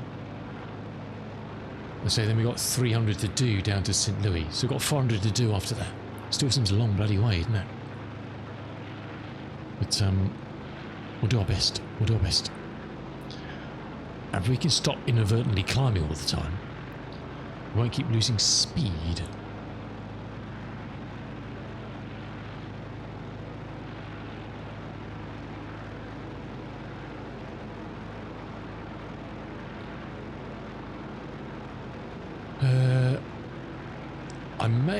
I may engage briefly the old Otto autopilot just to keep us on the straight and narrow while I take a quick break again and get to stretch my legs. We're kind of straight and level. Let's do that quickly and just let that look after us for a moment, and we'll take a quick break.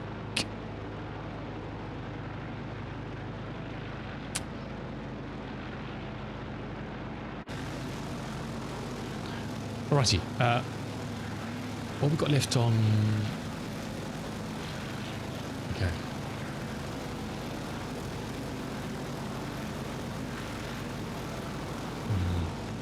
Right, yeah, we'll do that. We'll take a quick break now, and then we should be good for a while longer. Get up, stretch your legs. Stretching legs is good. And we'll see you back in a minute. See you just now.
Righty.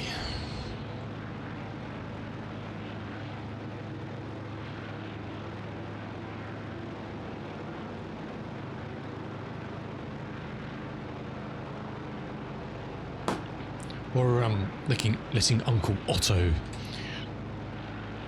look after aircraft for a minute while we're I'm just going to munch a bit of food.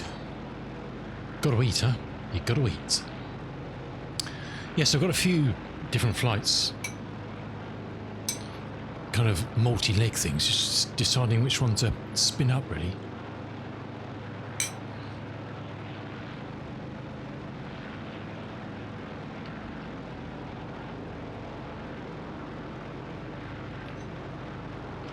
No. Let me drop a link for you, ready? It's rough and ready.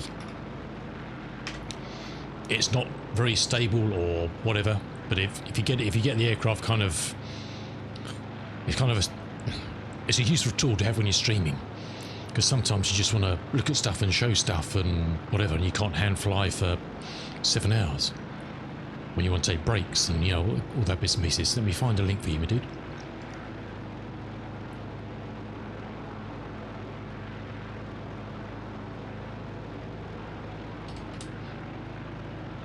Where are we?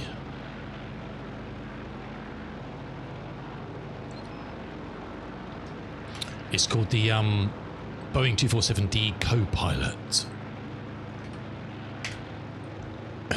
Apart from anything else, what it is, quite a handy thing is that even if you don't use the AP, when you've got it running, it will show you your oil levels. So it's telling me at the moment I've got 80 pounds in the left and 79 pounds in the right oil levels. It also tells you whether your alternator's on or not, if you've got to switch your alternator on. So it's quite a, it's this thing here, are we?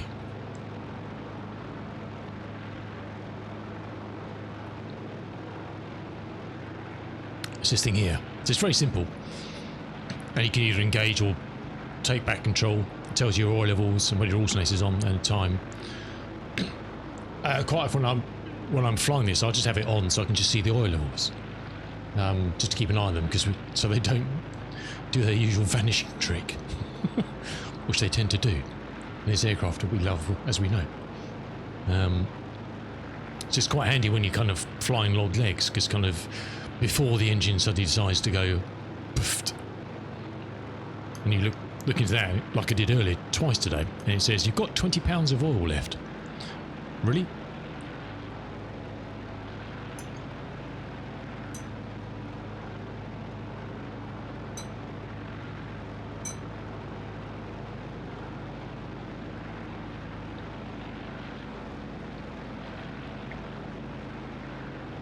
As much as we love flying these aircraft by hand all the time, sometimes you just got things you've got to look at and do and whatever. Even when you're doing your flight simulating, let's say taking breaks or chatting to chat or whatever. He says, and he just spat a bit of rice into his keyboard. I don't know where that went. I'll find that later. Apparently your body's... Oh no, dude.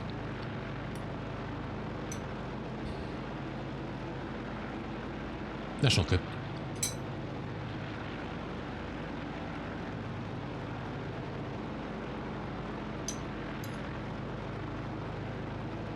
It's by Electronic Volt made that, I think.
which is delicious. We bride barbecued half a leg of lamb on, what's the day? Thursday? On Sunday? I like to say Sunday, might have been Sunday. Yeah, Sunday. Which was delicious.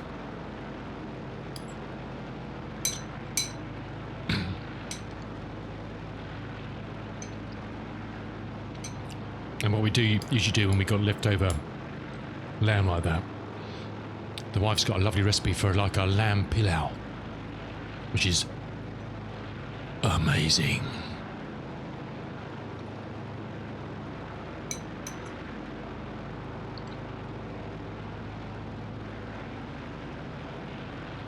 And we have some left over in the fridge,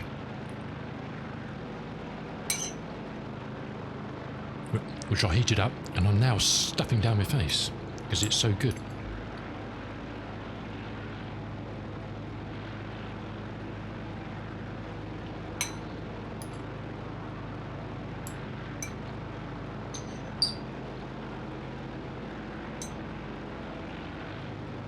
Quite whether it's authentic 1935 in-flight food, I don't know.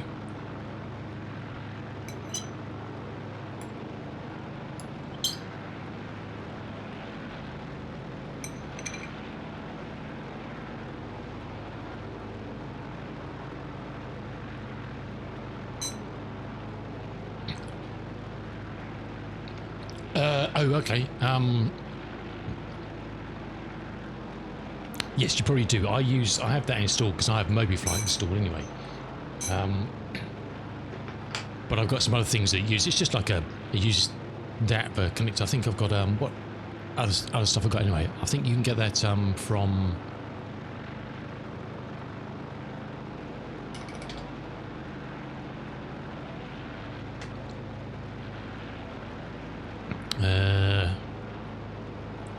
Trying to think, because if that's a full MobiFlight,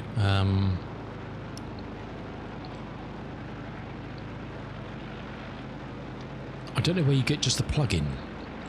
I mean, you can download MobiFlight from MobiFlight.com, which is kind of like Spadnex sort of external bit of software for setting controls and doing clever stuff, which I'm actually using at the moment to a couple of bits and pieces. I'm trying to think where you can just get the plugin to go in your community folder from.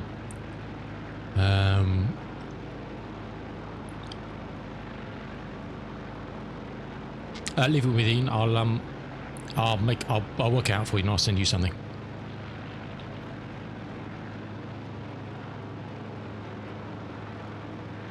Because I think my MobiFlight event module came from installing the TDS Sim GTNX 750. I'm sure. Oh no, that was FSU.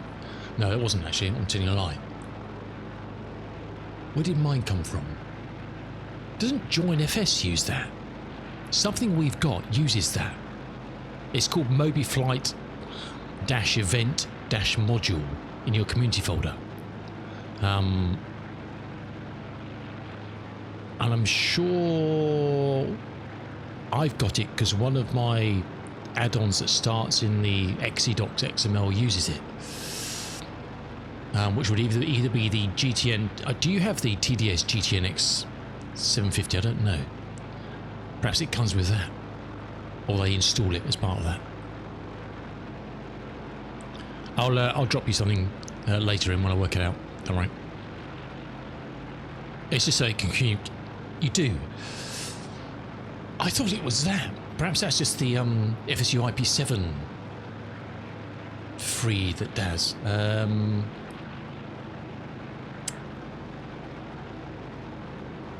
I'll work it out. I'll make a plan. I'll work it out.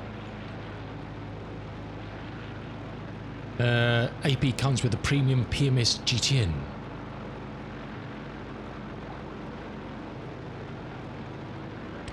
What autopilot? Well, this thing has no autopilot. It's just a little bit of software that someone's written to kind of vaguely keep it on the straight and narrow. It's not very accurate, and it will up and down, it will left and right. So there is no autopilot in this for a GPS to communicate with. This doesn't have an autopilot. There's no coding in this for an autopilot. It's just an external piece of software that just kind of is reading SimConnect and is basically just kind of nudging and nurdling the aircraft kind of on straight and narrow. And talking of straight and narrow, let's turn it off because we're offline. Oh, we're going to go down there. Nice healthy whiff of burning oil coming out the back again.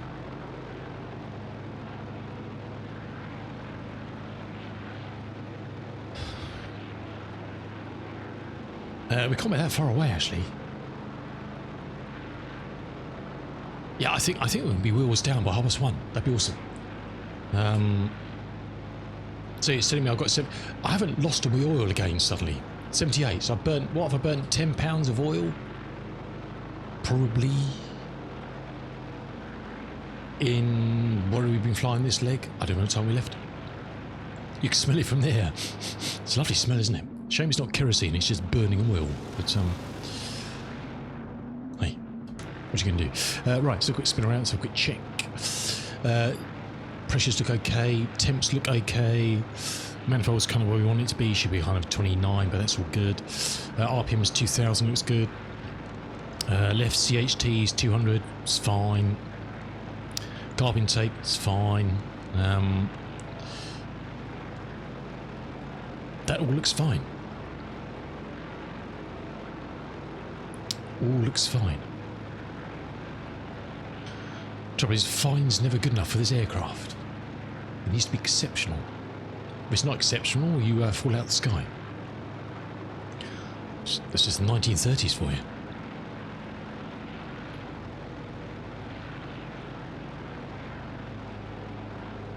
Good, good, good. It's a shame there's no beacons down we can use with this down here, unfortunately. We left the last one of those up Casablanca sort of area, I think. So really it's this stick your nose out the window job. So it's not that difficult because all the airports are down the coast. So, you know, even I can mostly do that sort of navigation. Follow the line between this bit of colour and that bit of colour. That's kind of the level of my navigation skills. There are VORs, there's a VOR down here, but we don't have a VOR monitoring system in this plane. All good.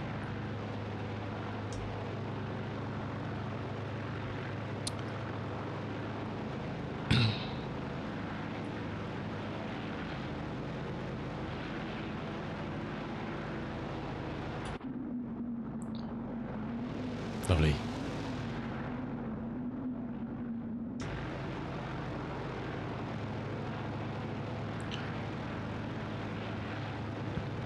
No doubt Jack will be waiting for us again to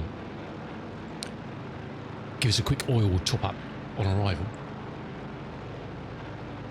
I'm probably going to ask him if he can do it while the engines are running, if he doesn't mind. So we'd have to spend another half an hour trying to start her up again. Okay, this is the spit of land. You can see the coastline's going down that way, all the way down there. You can see the sea. Look at that. So we're heading down this lump here again, and the airfield should be, well, mostly to the end of this, down in that layer of whatever it is. But I just love this. Look at that.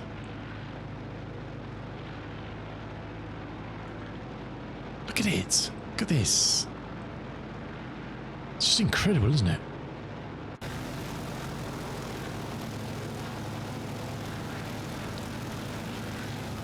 Just incredible.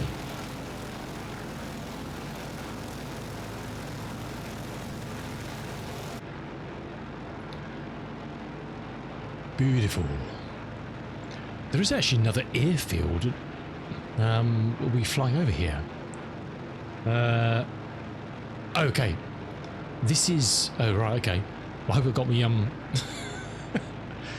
hope I got me maths right here. Oh, that's, Quebec November Golf. Okay. There's 2 airfields here. What? Nuidaboo Airport and... Wow.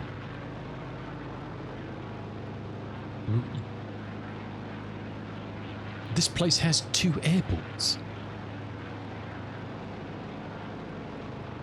Blimey. Who'd have thunk?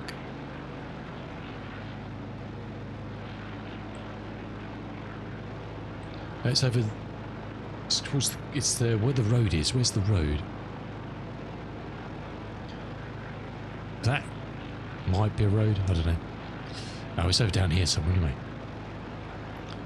2 airports.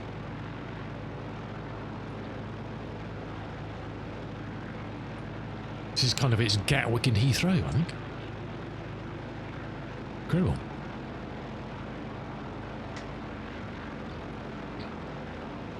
I do love when you fly down these sort of areas in multiplayer and there's just no one around. We need to try Unifly again sometime, Ian, just to see how that stacks up. See if they've sorted any of the aerial gymnastics out.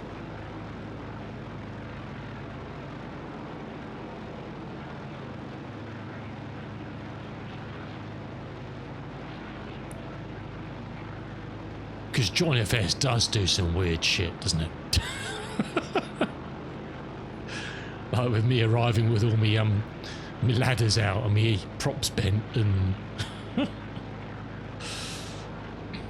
So funny. Yeah, on the ground, exactly. But that's the weird thing. Why doesn't it, if it's... I don't know. Why doesn't it do that in the air, though? If that's what it thinks the state of my plane is, it's strange that you don't see that in the air. That's the weird thing. Or is there something that it detects saying, well, it's on the ground?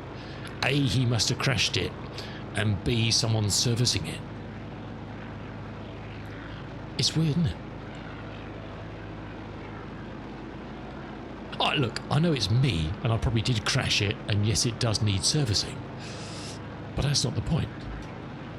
Right. The Gatwick of the area should be down here somewhere. Oh, there it is. That's Gatwick. Okay. Nice. Hey, look, it's a landing strip, isn't it? Don't knock it. And now we're heading off to Heathrow.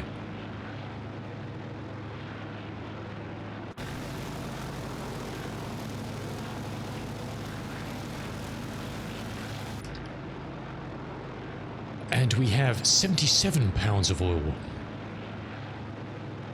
So we lost about 11 or something, which is right. Happy with that. I've never actually looked up. Have you, Ian? How much oil did this thing burn in the 1930s proper time in a 2-hour flight? Interesting to know. What would be regulation oil burn for this bird? I've no idea.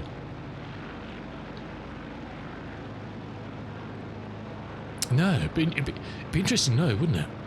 I don't know how you'd find out. I mean, there are some YouTubes of people flying these.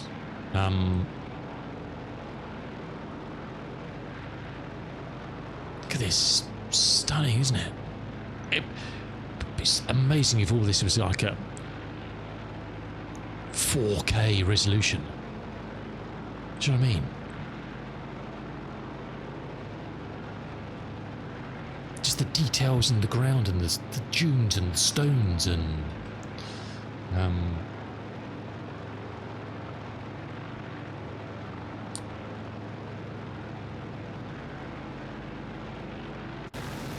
Was that? Am I turning porcupines? That was actually. Yeah, there you are. There's Gatwick.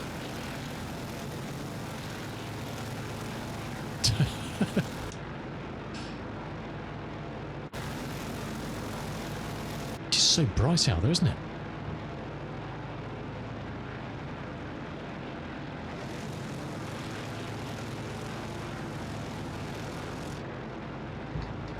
Could do with some sunglasses on, I think.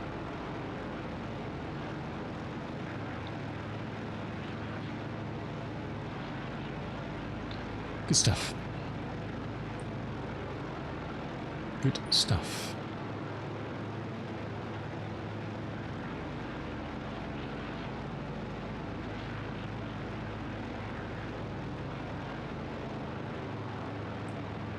It's so weird. Of all the old aircraft or any aircraft to kind of fly,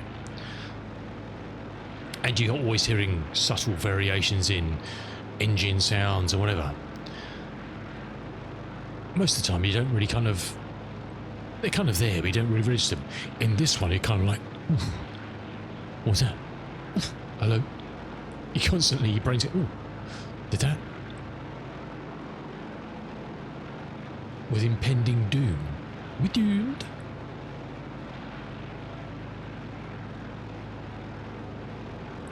Look at that.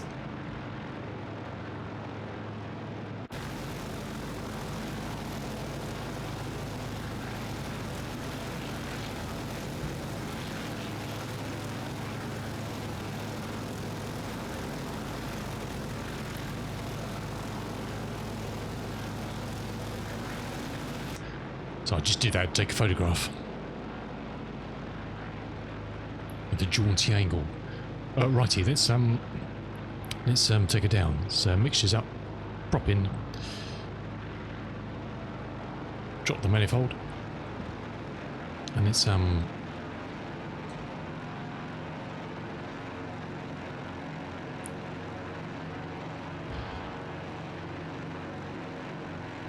where are we? So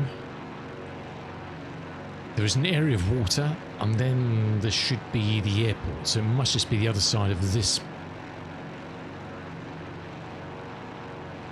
little block of water here, I think. There's the road coming in. Is that road and railway? I don't know. Can't be, surely.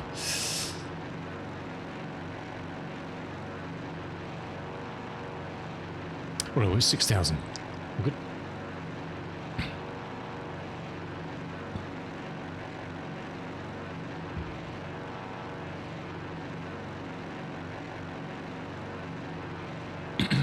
Excuse me.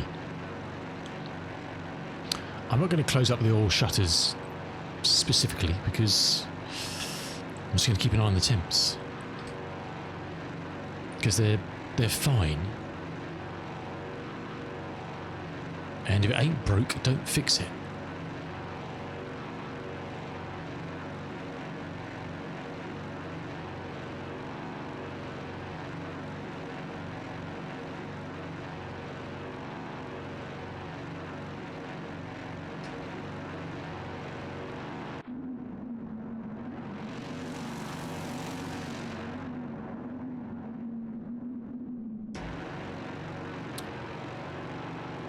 Okay.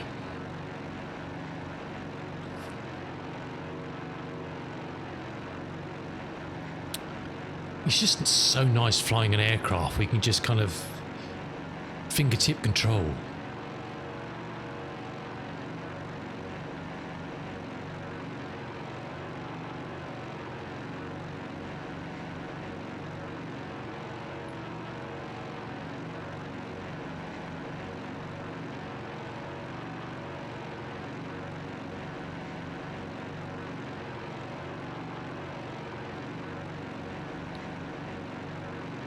Yeah, temps look fine, don't they? So I think we'll just leave it as is, I think.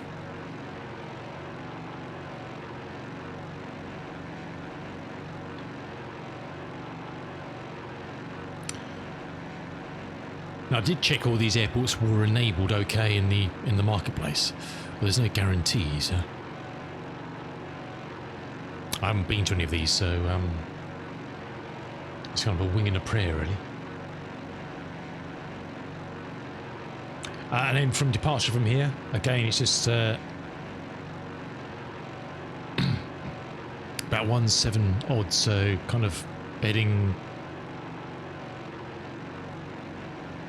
There's a bay there. Yeah, it's kind of heading off down that line past the outcrop of land there. So it's about 300 miles. I can remember.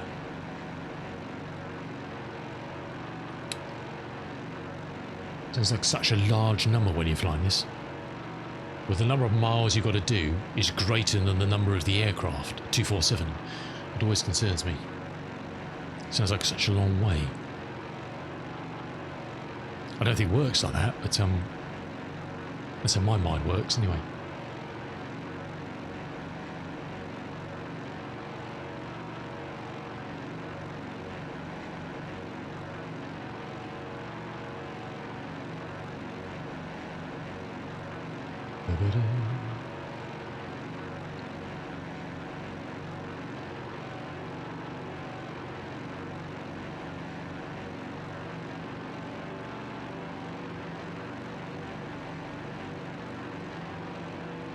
Oh, alright, 24 plus 1, so we're a little bit later than I thought, but so if we can get old Jackie boy to top up the oil sharpish, I think we're okay for fuel. We're on the right main, aren't we?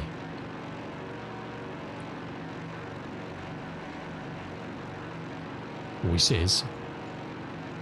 Oop, not that one. That one. I've still got loads in the Orcs, haven't we? So we've got about 30, 45, 115.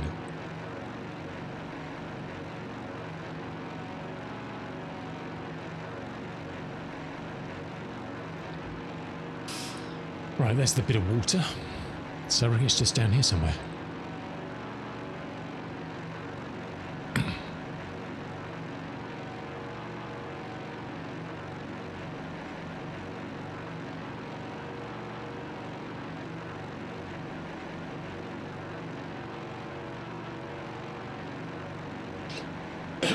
Excuse me.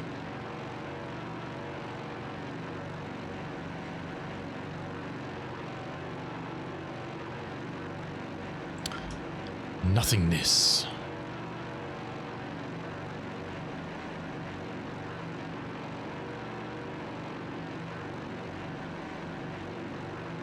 Yes, it should be before the land comes in on the coast here. So the land's going to come in, and it'll be just before that. There's one man pick. Look at that.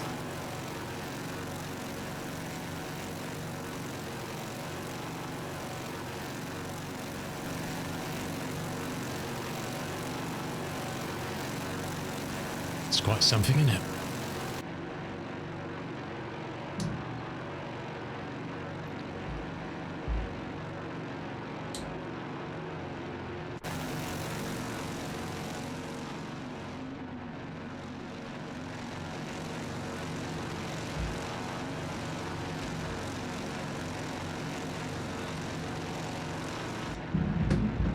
Hey, Mr. Unky. It says Rogue Heroes. Well, I could do the shave as well, I guess, but you're probably not wrong. Definitely Rogue. Don't know about the heroes.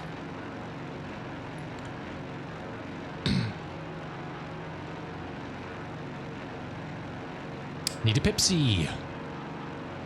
Other fizzy Coke brands are available. How you doing, Unky? Good to see you, my fella.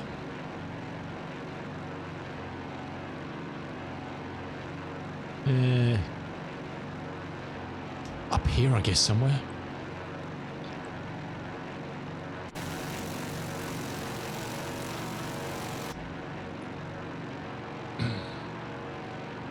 I can't see the sea coming in yet, but it's a bit too. I guess it's there's the water coming in, so it must be here. Again, there's probably just going to be a windsock. Oh, nice, dude. I got a lamb pilau. We made with some leftover leg of lamb. We bride barbecued at the weekend, and I was doing the same thing with that a while back, and it was delicious. It was delicious, right? I think the wind is still coming from behind us, so I can see buildings. Is that buildings or is that trees? Oh, there's buildings there. That's trees, that's buildings. There's a subtle difference. Look at this though, and it's beautiful.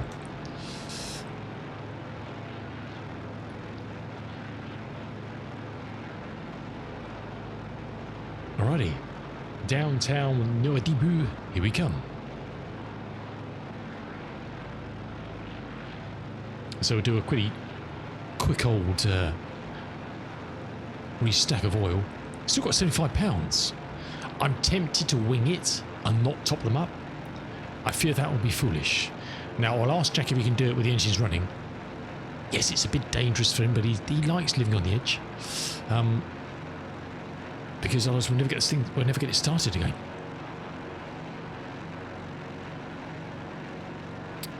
Ooh, I can see buildings. I can see igloos. I don't think they're igloos, are they? But it's definitely the airfield, though. 100%. Right.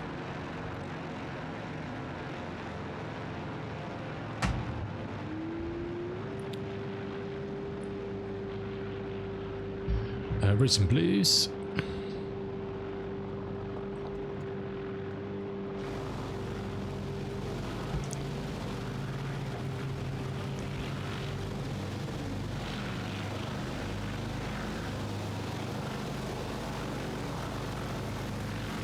Yeah, the wind's come from whence we've come. We could try a cheeky little crosswind landing, just go and land across that way, I think.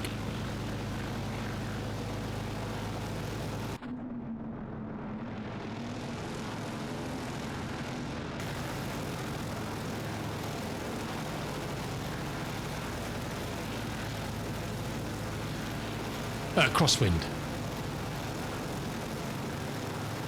Sounds like a plan. Water landing. I've done those in this, don't worry. We've had to. And we've had issues, like lack of engine oil, that sort of thing.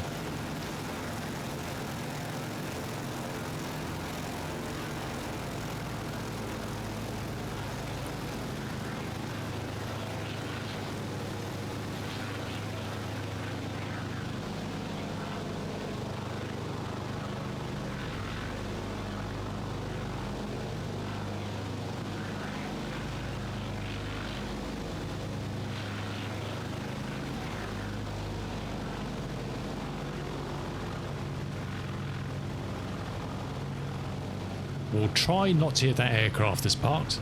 I think that would be bad form. I think that would be bad form.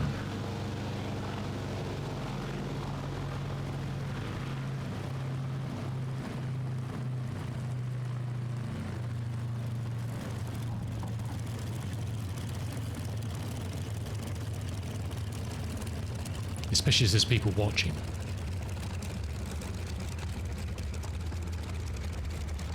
And one of them could be the angry lady, so the less angry you make her, the better, I think.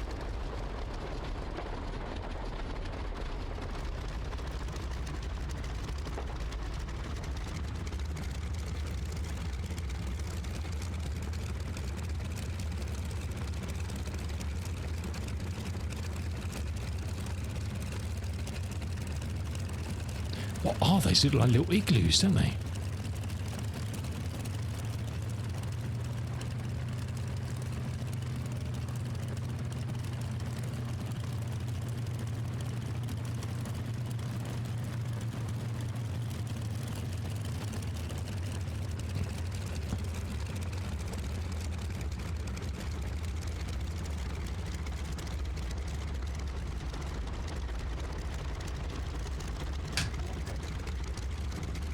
How brave is Jack feeling, do you think?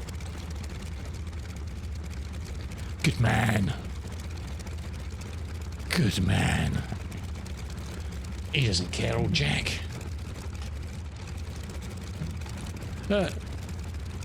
Afternoon. Now that's a posture check right there. Look at that. Shoulders back.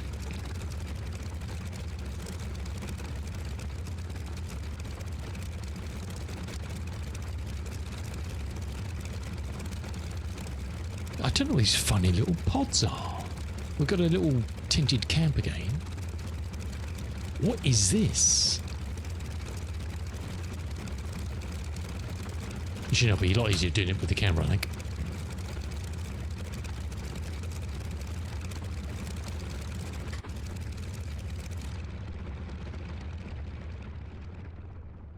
Huh.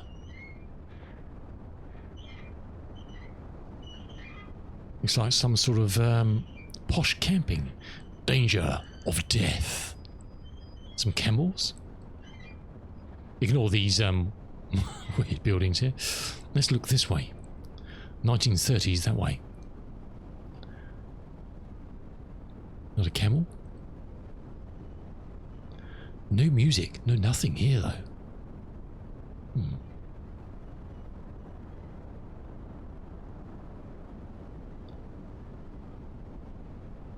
Strictly business only. It is bright though, isn't it?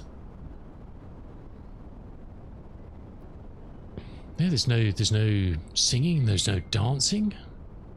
Oops, there's the shower block. It's got an oily old fella here. No fanfares, no nothing.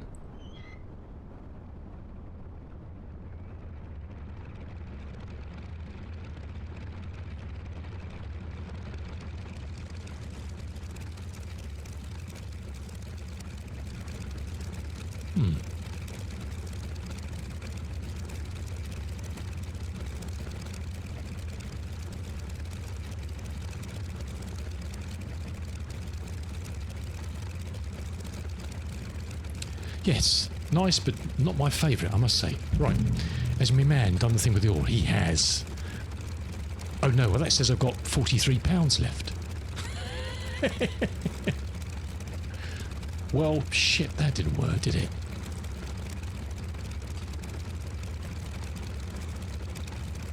I'm just going to restart just in case that's lying, but we've got less oil. We've got less oil now than before I asked Jack to top them up.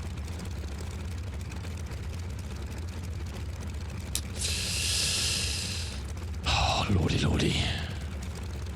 Do you think he misunderstood or something? Yeah, we've got 40 pounds on each side. Ah, shit.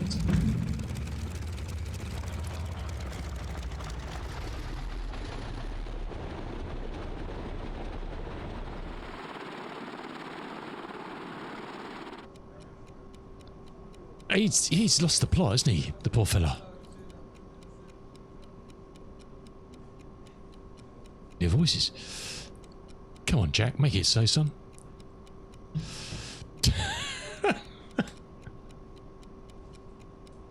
Hooray! Our engine oil is going up, according to Otto. Perhaps he topped himself up, I think, with a nice beer in the shade. Bless him. There's probably a fair chance he thought, sorry, is this idiot asking me to top the engine up while the engines are running? Well, there's two things he can do. One of them is he can turn the engines off. Oh God, we've got to start the engines again. Oh Lord. Is that enough fuel to get us to the next stop? It must be, surely. 66... 70 odd. Yeah, I reckon. Oh, bloody hell.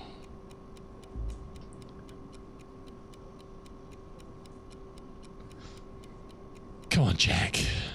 Please don't let us down now, son. Please don't let us down. We're relying on you big time. Big time.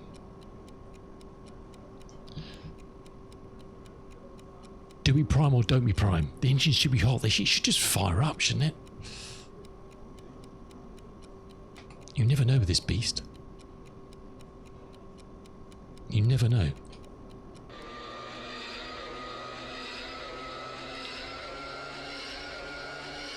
We're going to gamble and say no. Better not prime than prime is the way I look at it. Okay, well that didn't work. Okay, we'll prime then.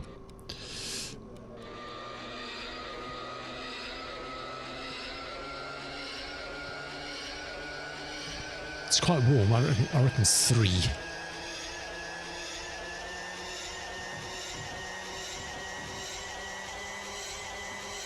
We don't have time for this, Jack. Right, quick. Ollie's in a happy mood. Wally's in a happy mood. I'm just gonna spin this one over once.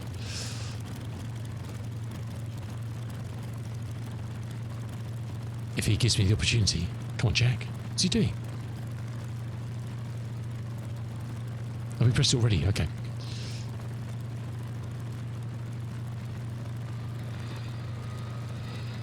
We're going to go once without priming, and then we'll give it a 3 tap. As that worked on the other engine, it must work on this one, surely. Surely, surely, surely.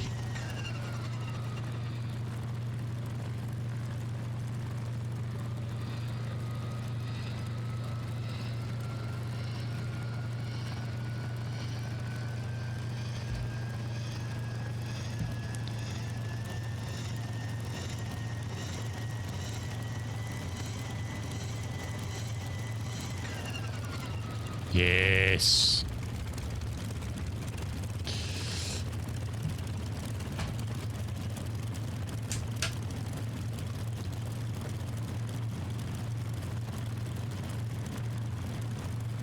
Chugs off. We're good to go. Let's just consult Otto quickly. 86 pounds of oil. 86 pounds of oil. Right, we're looking for 178 heading out from here. 178. This is a long old 300 miler, this baby. Everything looks good temps. Let's go before these things cook. See you, fellas. Thanks for everything.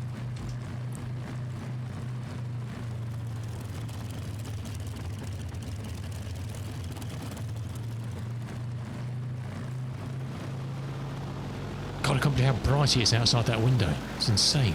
I can always see heat haze inside the cabin now. Yeah. Right, let's go. Gear is coming up.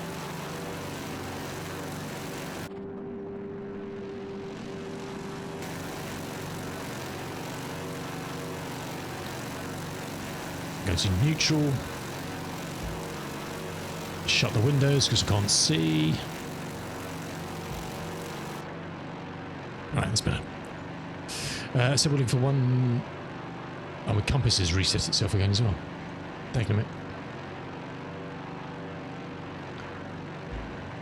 Okay, let's come back on the old manifold. We're going to go much higher than this anyway, so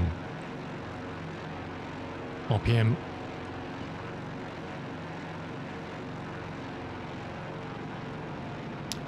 Mixture's down to about 60 so far, or 80 rather.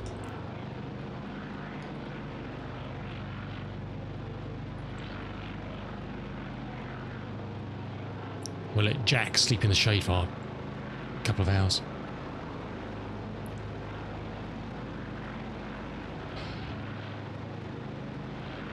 I can almost feel the heat.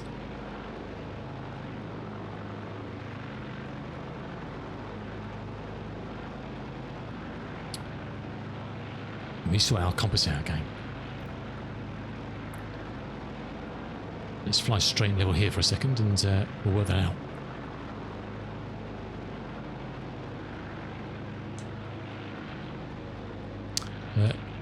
South. Right, good. We said we want to be going south, so south it is. Right, let's lever out. and set sail. And we're because we're on a tight schedule, we're just going to straight line it across. The land's always going to be there. Oh yeah, just about see it. It's over there somewhere. But if we follow the coast down, it goes in a couple of long big bays, so that'll add a huge chunk. Oh, look at the temperature, it's up towards 9. We're gonna have to climb up, see if we can get some cooler air. We're right on the edge of the oil temps here. It's about a 32 manifold.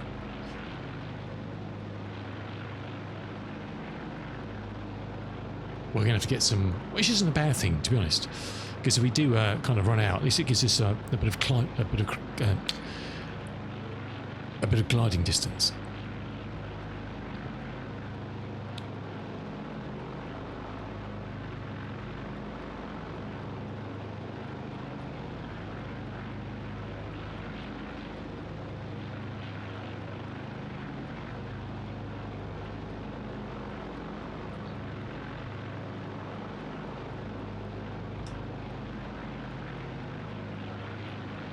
Gets us out of the murk, and then we can probably, and we can't, yeah, we can see the land now. Okay, I think once we cleared this area, this kind of local, whatever this is, this misty, heaty haze stuff will, because what's it, it's mid-afternoon down here, isn't it? Hot, hot, hot in the sun. Scorchio. It's 90 Fahrenheit outside the window. That's not good. We are literally on the oil temps coming up. I don't want to push it too hard in the climb, but I'm hoping we'll find a bit cooler air if we get up to like 8 or 10,000. If it gets hotter as we climb, we've got a problem. That's not going to work for anybody. Not to say it would also be a tad unusual.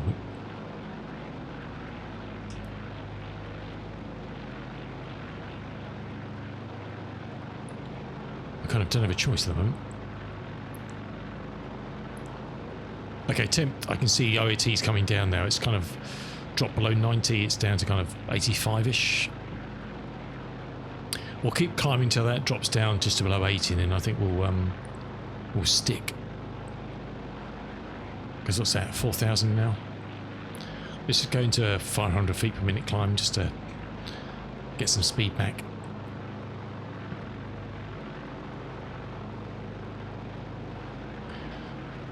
Okay, gears in neutral. We're all good.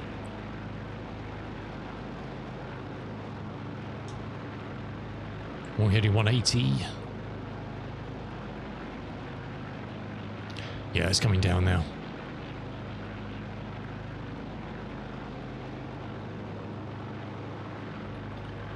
Good.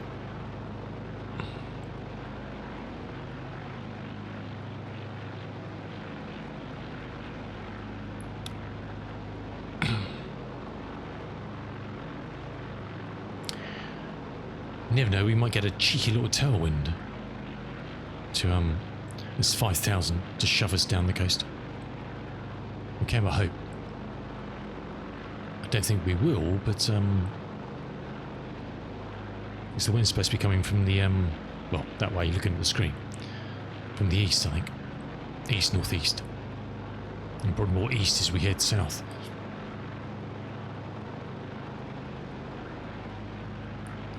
Okay, I feel some comfort that I can see the land coming around in front of me there. In the distance, that is some comfort that we're not just heading into no man's land. That's 80 Fahrenheit OAT. I come out to 6,000.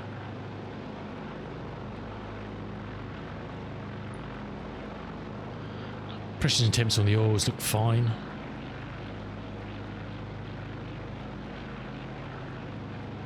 Was it? We left about 1:45, didn't we? BST.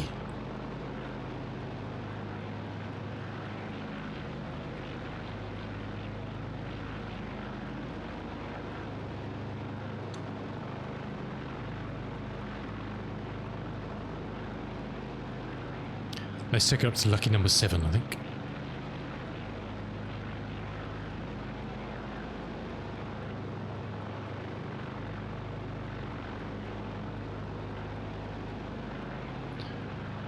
I can actually fancy a cup of tea, actually. Can someone make me a cup of tea, please? I don't mind Earl Grey, be fine. Bit of milk.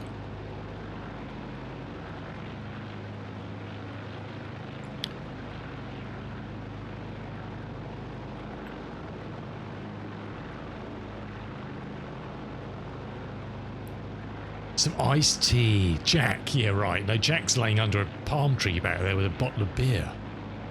Or a crate of beer, probably. Good old Jack. He's he's not very reliable, let's be fair. He does great work, but,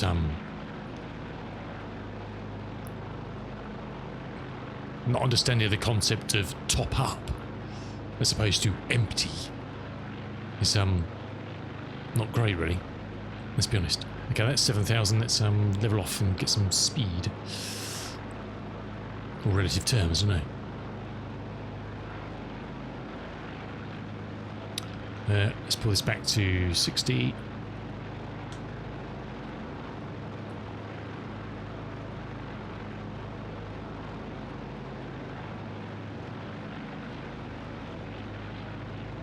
And probably a bit further, actually.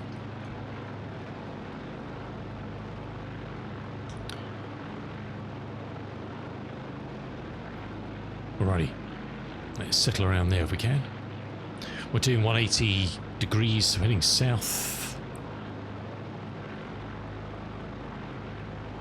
We're about 29 on the manifold.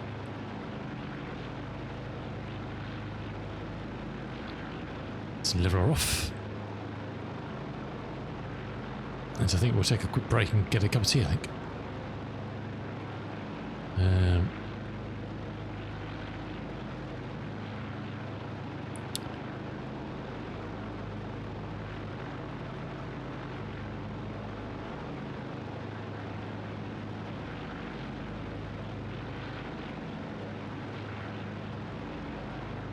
Avgas, how you doing, my dude? Welcome in. Good to see you, fella.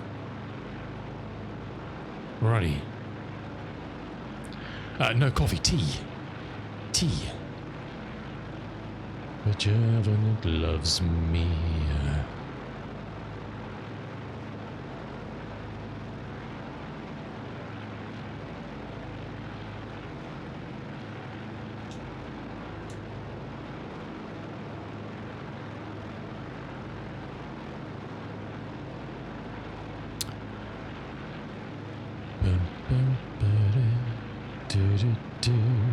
I guess that's from this era, isn't it, really? That music. Right, level off, lady. Come on. Come on. Oh, nice. Enjoy.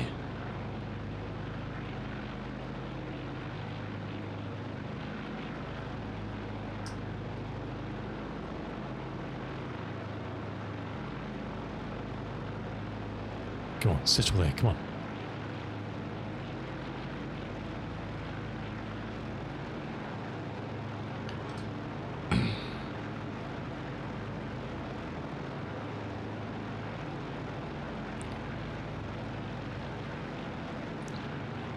Alrighty.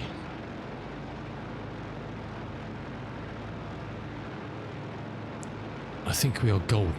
Right, I'm going to take a quick break. As we've just started this 300-mile leg.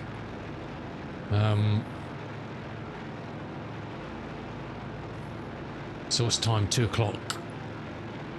Yeah, if we can get to St. Louis by 4 o'clock-ish, I think we're doing well. And then just the final 100-mile push to Dakar. And we might actually make it. Depending on whether we run out of oil or not, of course. What are we on? We're on Aux. Loads of fuel. Loads of fuel. Famous last words, huh?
Righty.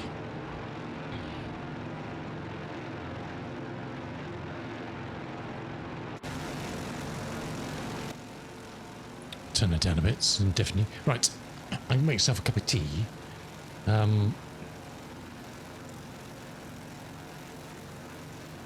While venturing down towards our penultimate stop at St. Louis in Senegal. So we're virtually on the coast of are we? Mauritania all the way, I think, and then we just hop over the border into Senegal for our first stop, and then down to Dakar. That's kind of the plan.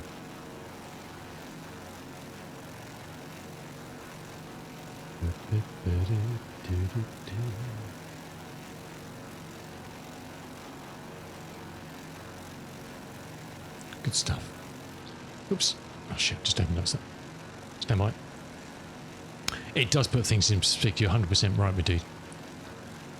You are 100% right. So I've just started something on my Mac I didn't mean to start. I'll wait for that to start and then we'll close it. Oh. Good stuff. Alrighty, get up, stretch your legs, and we'll see you back in a minute. And a nice, yeah, a little bit down to 70 Fahrenheit. Yeah, that's good. A nice cup of tea.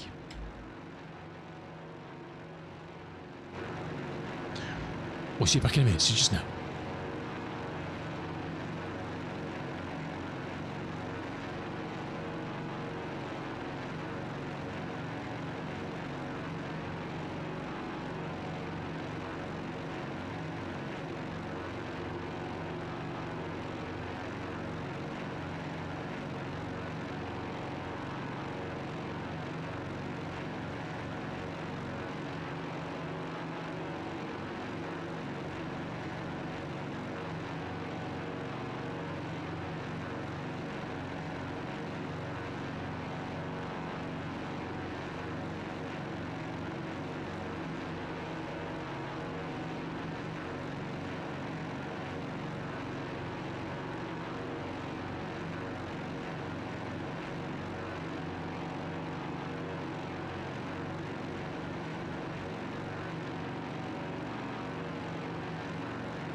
Righty.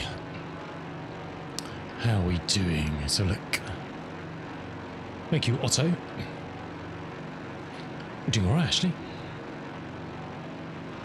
81 pounds of oil in both sides. Pressures and temps looking okay. RPM's way high. Why is RPM so high?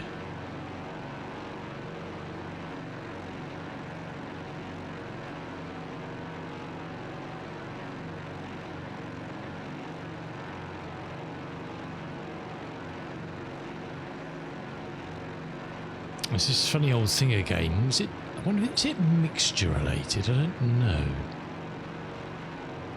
What are we at? We're at 7.5.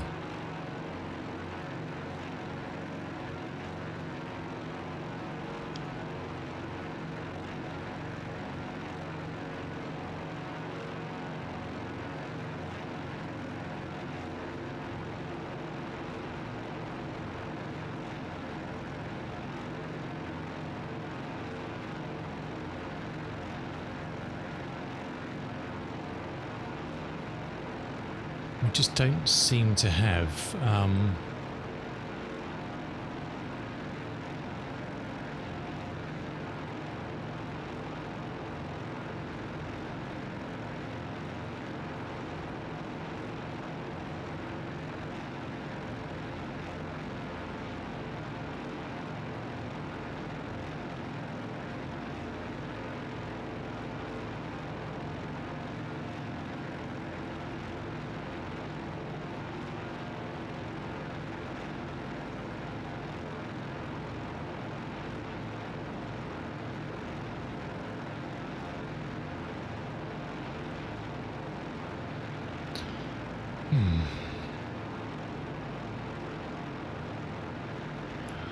keep an eye on it.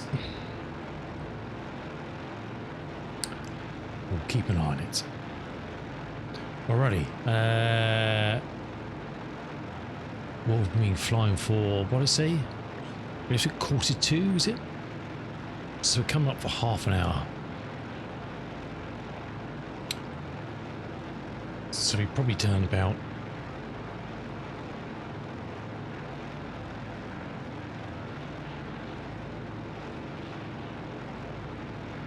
almost 80 miles, would think. I said we had 300 to do. It's about a quarter of the way there, I guess. There or thereabouts. There or thereabouts.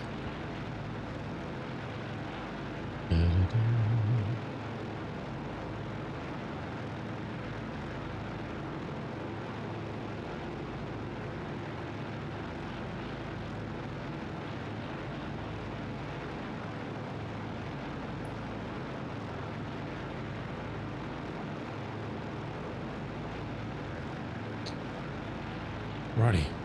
Okay. Well, it's clearer than it was, isn't it? Well, it's beautiful blue sky. We've got a nice view of the land. Okay, because that. Okay, so this jet area was probably about a third of the way, I would say. Thereabouts.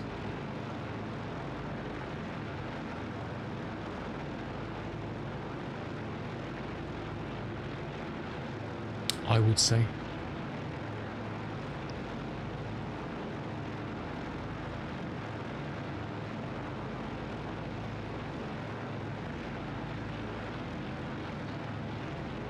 I think that's indicated, isn't it? No, that must be true airspeed, is it? No.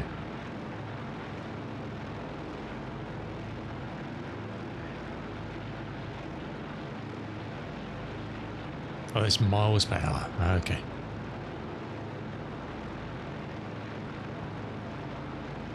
$160.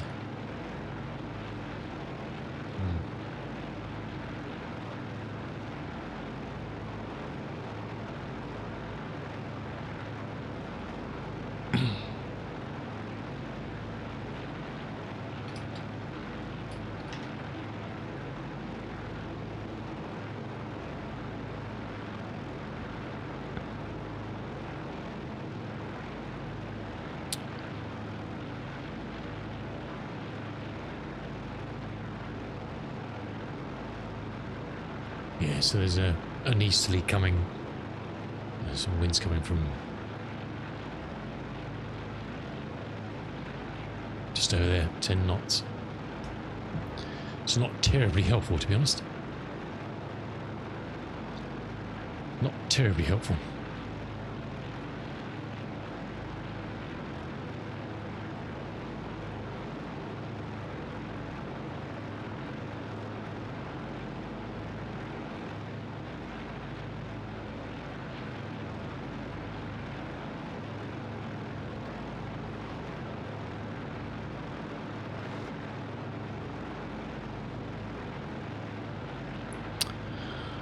This external was kind of happy 70 degrees Fahrenheit. That's perfect.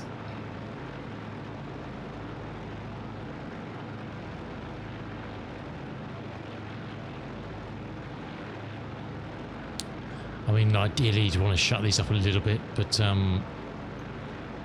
usually when I start fiddling with those is when we start to evaporate oil. So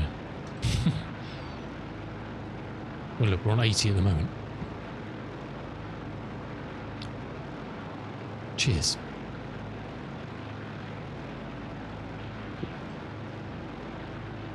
But actually, feels quite warm here today, actually. I've got the door open and the window open a crack, so and there's a bit of a breeze blowing here, so I think it's supposed to get up to 19 or 20 today, not too bad.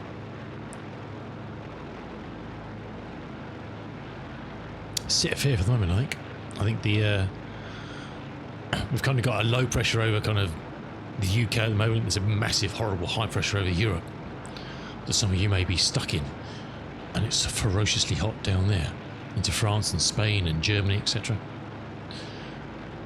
And thankfully the low pressure's been keeping that at bay, but I fear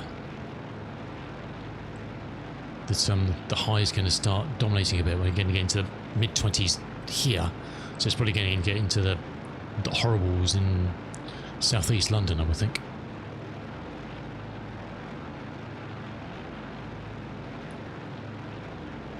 I would imagine.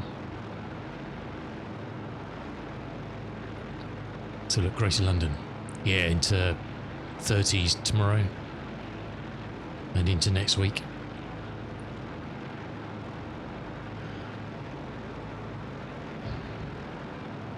Which is nice weather, depending whether you're used to it or not.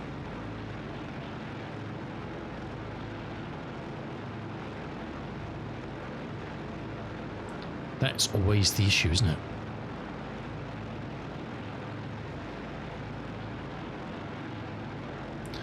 So the key was a 391 all out in the test, and we're 56 for 1. After a silly run out for Duckett. That's not good. Not good at the best of times.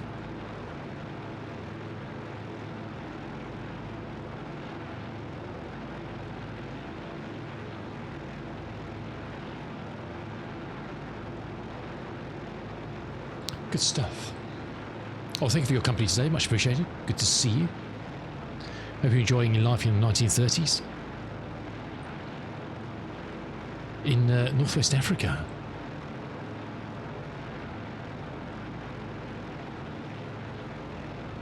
On our route to St. Louis, which is right on the kind of the northern coast of Senegal, and then down to Dakar, which is our final destination. On this lovely Aéropostale need boat sim to get us across the sea to South America. The Aéropostale route we did from Toulouse, started a couple of weeks ago, didn't we? I was going to see if I could sort out that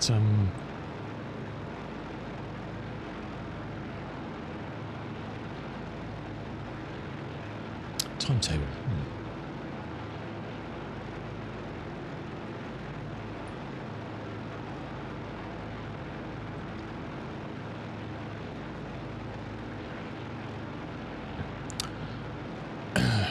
So this is kind of what we've flown. This is an old timetable from back in the day.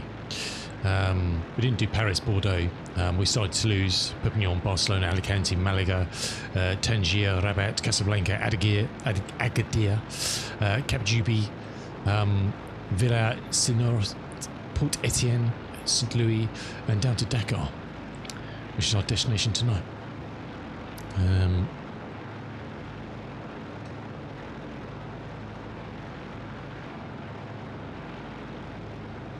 Price of transport of passengers.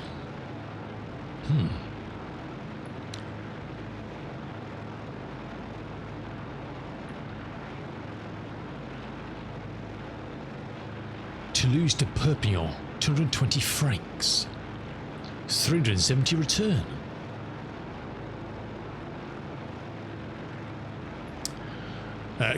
Casablanca from Toulouse or Marseille, 1,400 francs or 2,400 return. Back in 19,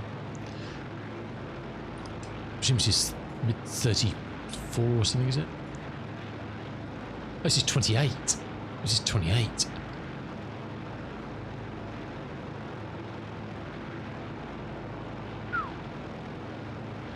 What was 2,500 francs in 1928 today?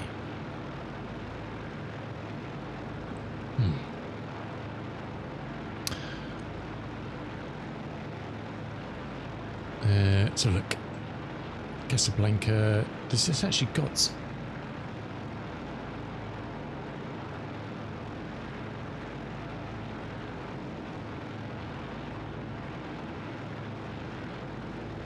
Toulouse, Perpignan, Barcelona, Alicante, Malaga, Tangier, Rabat, Casablanca. Oh, here we go. Well, that's total distance down to Dakar. St. Louis and Dakar. There are no times for that's Toulouse, Casablanca, 1,800 kilometres.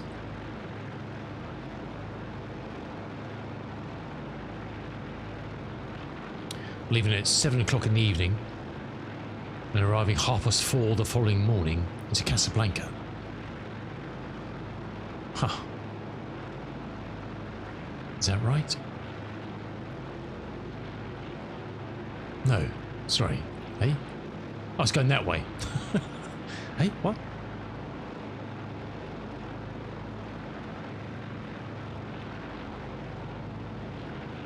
Hey?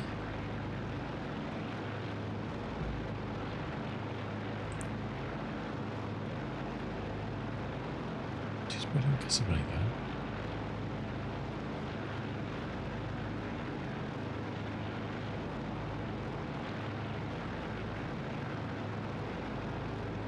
Don't understand.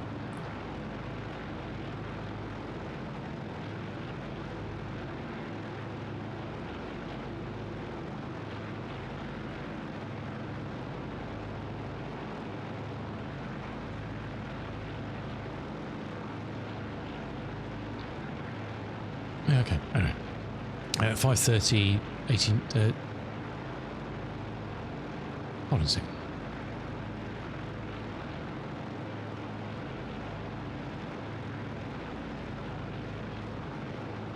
So I think it was 13 hours.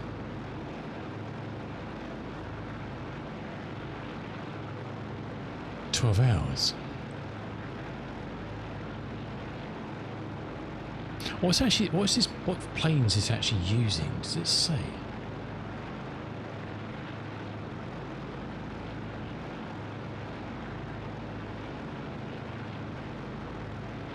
Quite often they stick the aircraft somewhere down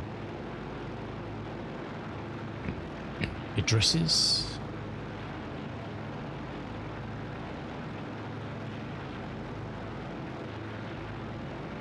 Bags. Passports.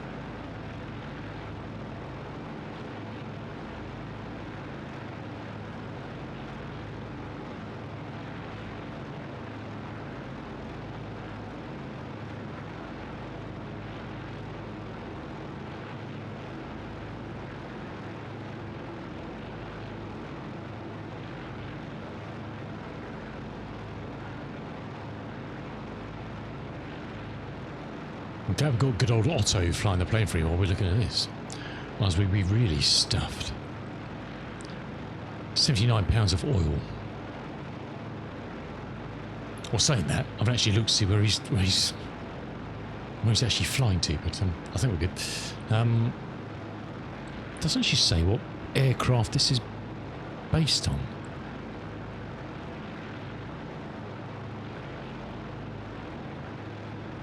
That I can see anywhere, unless I'm going blind.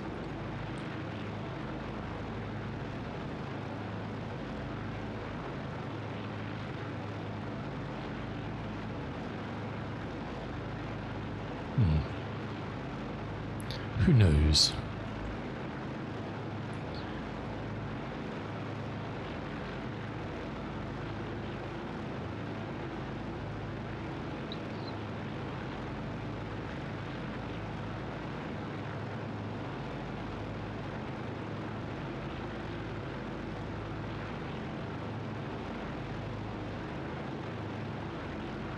I don't know. I don't know.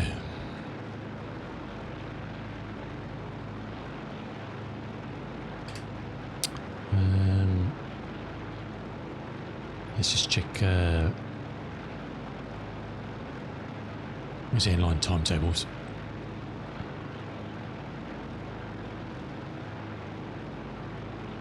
I'm sure I saw where I got that from. Oh, his airline timetable's not working.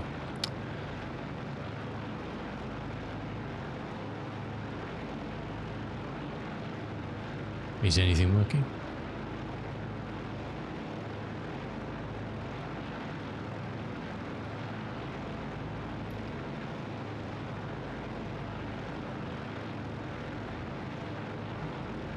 Apparently not.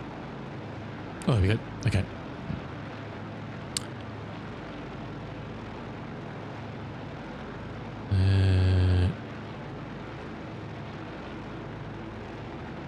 Got very slow.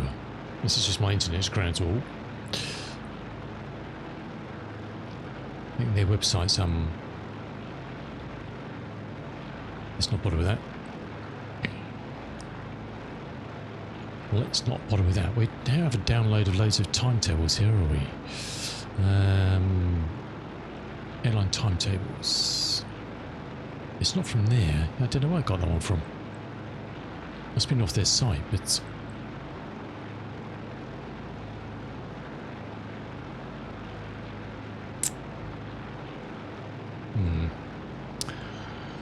Oh well. I'll be alone this weekend, so I eat snacks or watch movies or series. Oh, nice, dude. Sounds awesome. Have you planned your movies yet, or you kind of scorched land over there? Look at that. Nice, cool sea below. Or are you going to go and just kind of see where the mood takes you?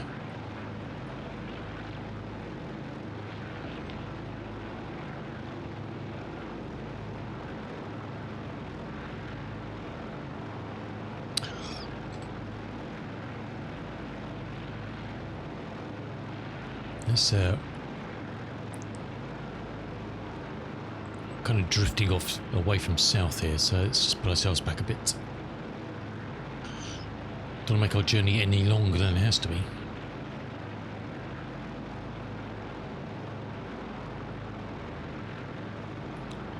Because that would be bad.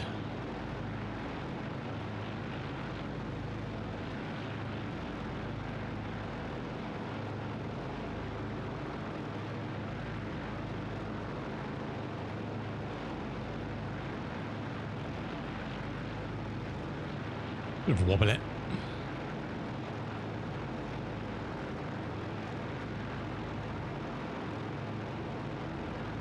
Right, try and get it trimmed back out again.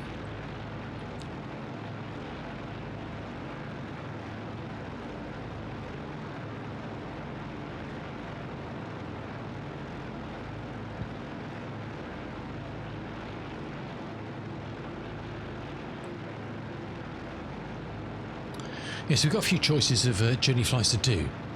I say there's the I just knocked the yoke. There's the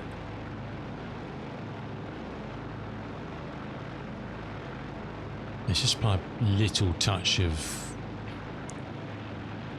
aileron trim.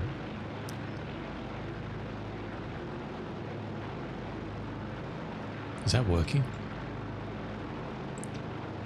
It is, okay. It's the one on the floor there. Try and keep us straight. We've got Around the World in a Learjet, which I want to do sooner rather than later.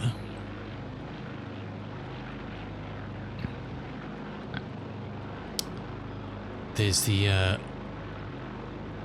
London to Melbourne in this baby, with a great air race of 34.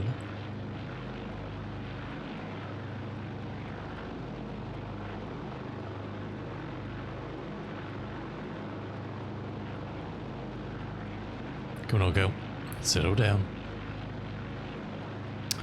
We've got our UK to America in the Arrows, going via Iceland, Greenland, etc.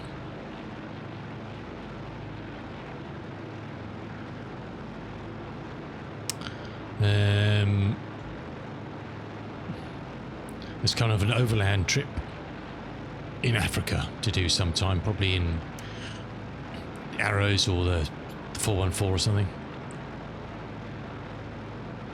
So many choices, not enough time, eh? All multi-leg, multi-stream jaunts. Just trying to work out which one to spool up, really.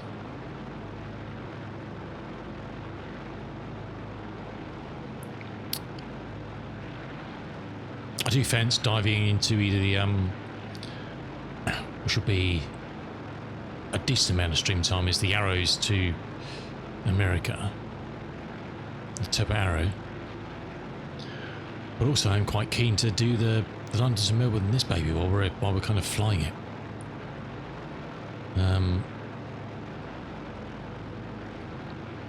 I do need to buy an oil tanker's worth of engine oil to be on standby, though. Watch Woolies. Well, I appreciate the sentiment, Ian. It's very kind of you to say so. There's only one problem with that. I don't stream at the weekends.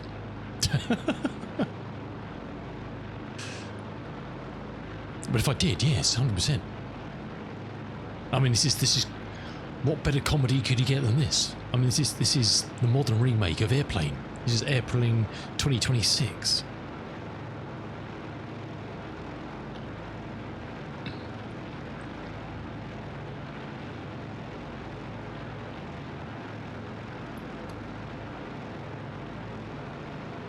"12 hours, cool blimey." We're going to be going for... Mr. Ian Fisher's the one you want for that. Mr. Ian Fisher does lots of lovely long streams when he's doing his multi-leg jaunts.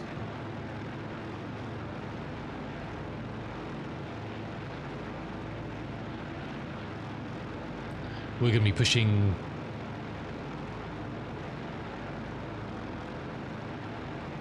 We might even push 8 hours today, I know. How about that?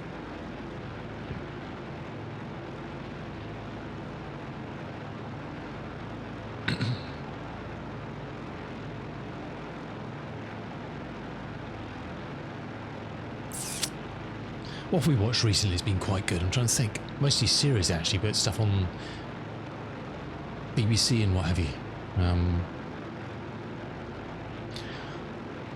I don't think we haven't watched any movies for a while, actually, I don't think. To be honest.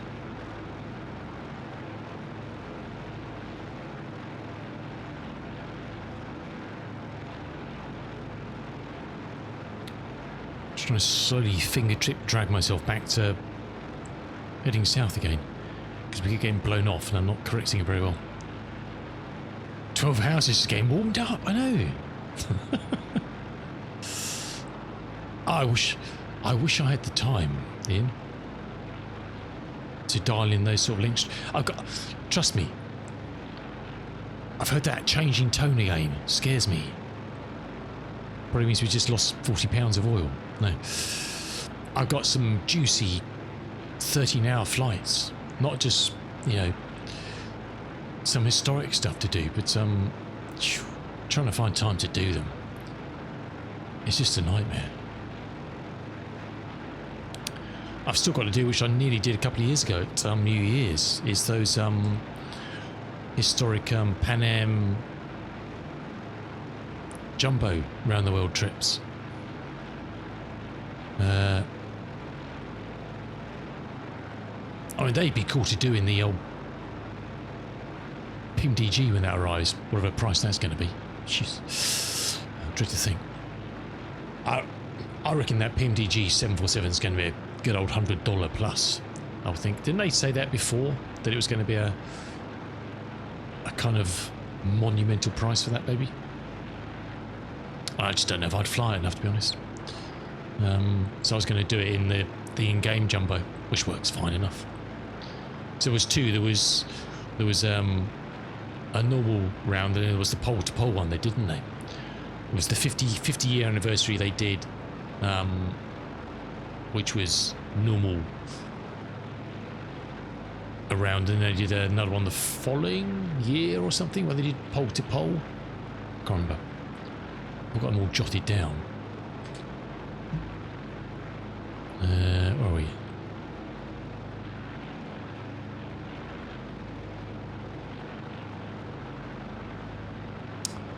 Where would these be? I've lost my spreadsheet. See that one? Yes, there was a 76 around the world from JFK, and it went round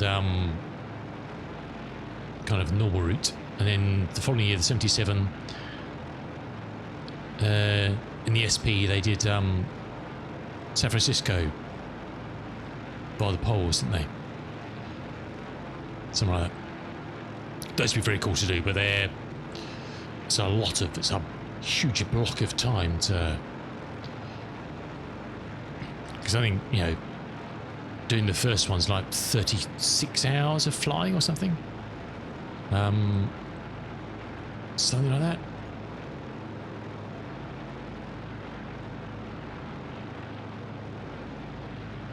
In the Liberty Bell.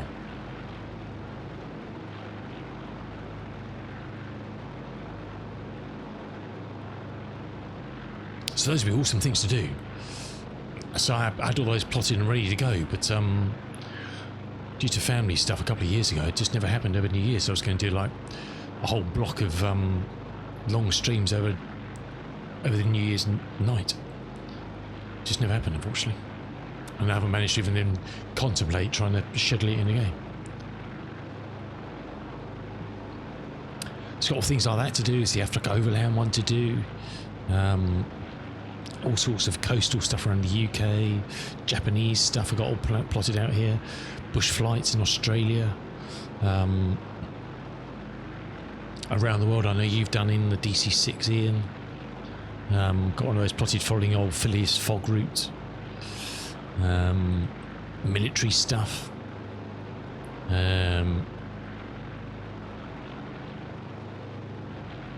Many things.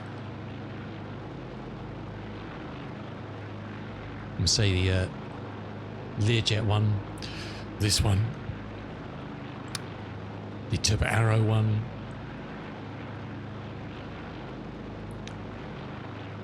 I need another life to be able to do all this stuff. Okay, we're probably... Oh, what was that jut of land? I've lost it now. It was there. So that was a third, so probably almost half.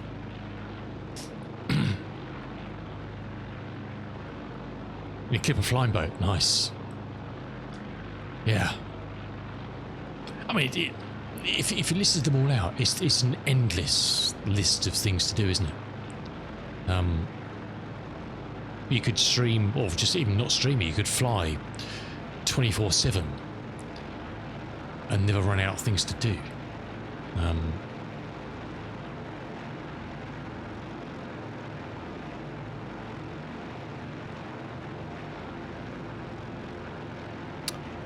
It's a quandary, isn't it?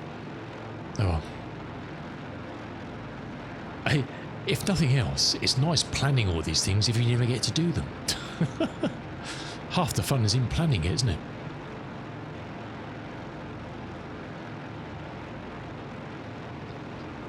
Stop climbing plane.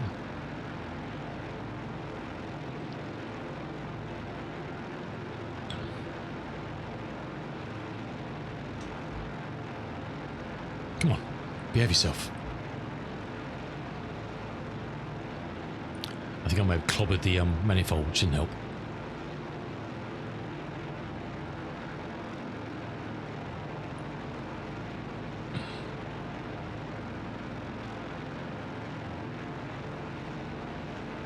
I reckon we're probably halfway, so about 150 to go. I reckon, so 3:30 with a bit of luck and a fair wind. With a bit of luck.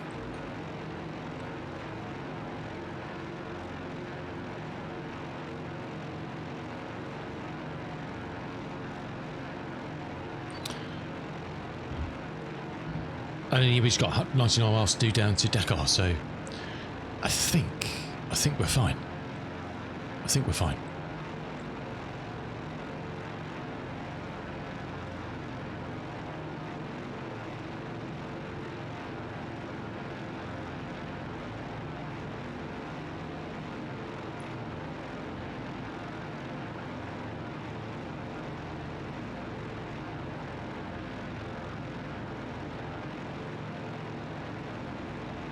So I was just reading something in Discord.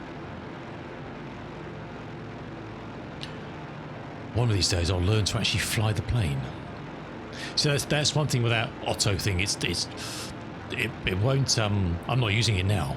Which just bear in mind, if you leave it for a while, it doesn't know anything about wind or anything. It's literally just trying to keep you flying in not even the direction, the attitude you were flying in. Which with me is mostly angry. So if you left it for 12 hours, instead of going that way, you would be over that way somewhere.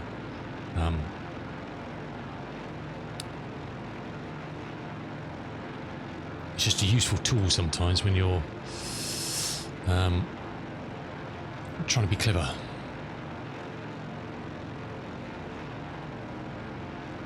Oh, Ian, lovely, dude. Oh, is it come with all that kit? The old 28. Oh, that's... And inside, does it look like some old gentleman's club? That's awesome, isn't it? Ha! Oh. You've tempted me, Mr. Fisher. You have tempted me. I'm just going to get it on free trial anyway. That looks cool, doesn't it? it's got kind of got flock wallpaper inside, isn't it? This is the Latte 28 from Red Wing. Look at that beauty. It comes with all sorts of kit and boodle. A little wooden trolley with the luggage in it.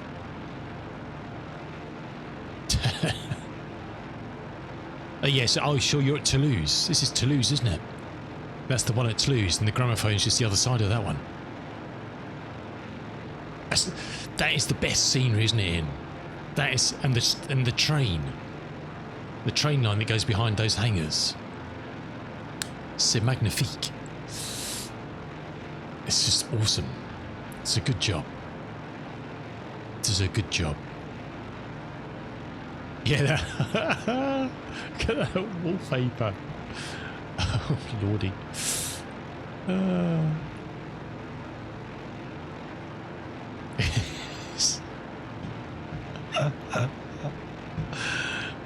Was it really like that? Oh my. Oh, we have to get out on trial, I think. Guess what we're doing tomorrow? I bet it doesn't run out of oil either. Just saying.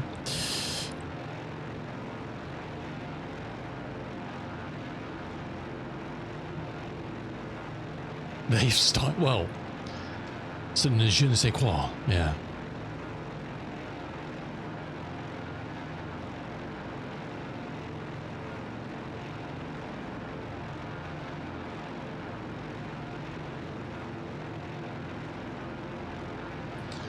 Awesome.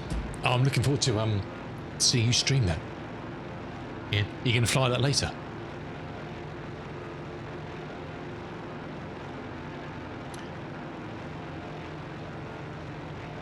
Well, if Ian flies that later, and you want to see good old flock wallpaper from the 1930s, tune to that link this evening. You never know, you might get a surprise with the old Latte 28. And there's 3 variants of it. Isn't there a 28.1, a 28.2 and a 28.3? Is that right? You're stuck in the manual. Don't worry about that. Fire her up. Let's go.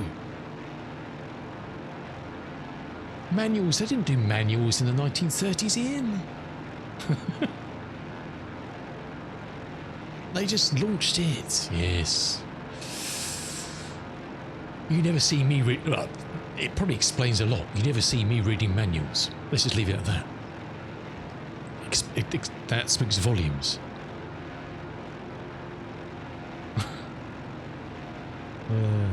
Oh, that looks awesome. So I'm the only one I've seen inside is the one parked at Toulouse. And I saw the wallpaper and I thought, I need that plane. I don't care if it doesn't work. I'm just going to sit as a passenger and look at that wallpaper. Who wallpapers the inside of their aircrafts? I don't know. We've got nothing like that in here. Look at this.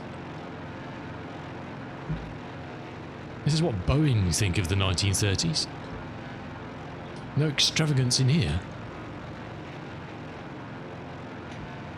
I mean, the closest you've got to anything fashionable is this mesh just to put your stuff in. That's just there because you have to have that to put your stuff in. I mean, look at this. Talk about drab.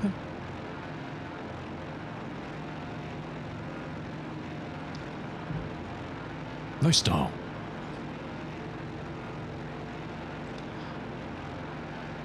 No style.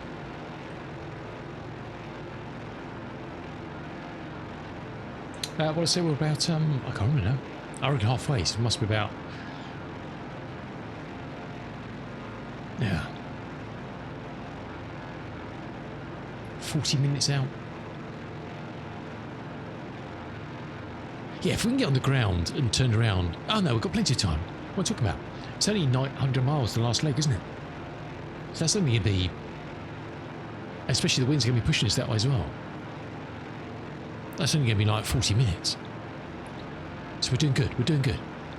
So even if we don't take off from there until 4 o'clock, I think we're fine. But we will be, we will be.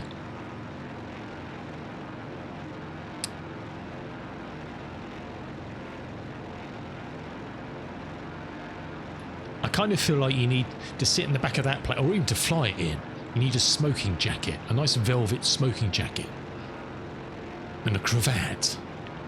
I'm sure that's what the pilots would have worn flying that beast. A nice leather flying helmet, a darkish blue velvet smoking jacket, and a nice kind of light bluey turquoisey cravat.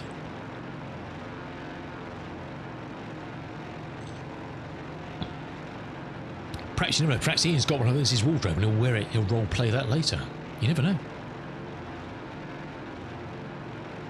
We'd all pay good money to see that, I think.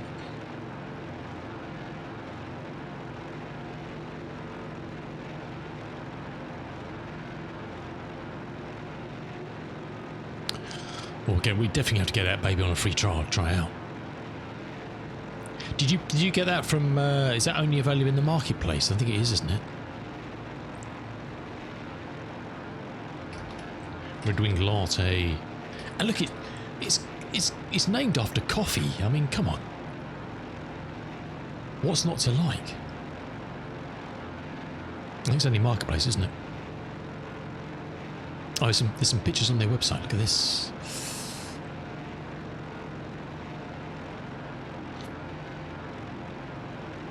Oh, it's got the same sort of clipboard as the Connie. I guess that's Red Wing stuff, isn't it? That's nice. I like that, isn't it? What's in the old lunchbox down here? Can you not shift? No. Seats. Oh no. Ooh la la. Look at that. Oh lordy lordy.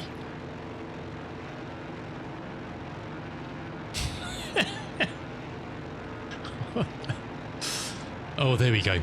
There we go. Look at, how can you stop this? How can you use the... It's a very strange posture for flying, isn't it? That's 1930s in France for you. Huh? Oh, look at that. In brown, look at that.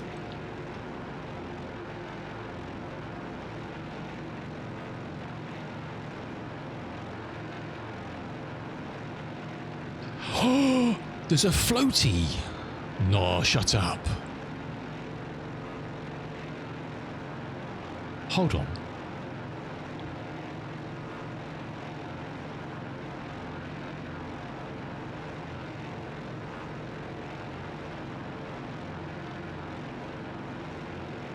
Does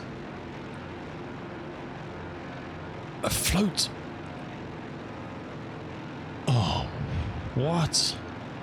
A fully detailed... Ian's probably on page 12 of this by now. Studying diligently. I won't.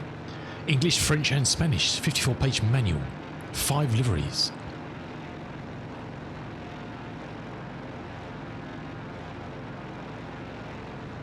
First commercial crossing the South Atlantic on May the 12th, 1930. Oh, come on, here we go. That's got disaster written all over it for me, isn't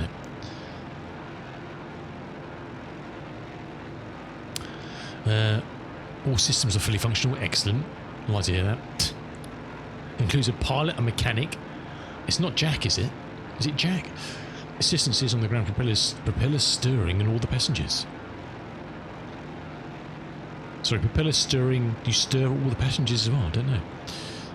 French and English voices of the pilot.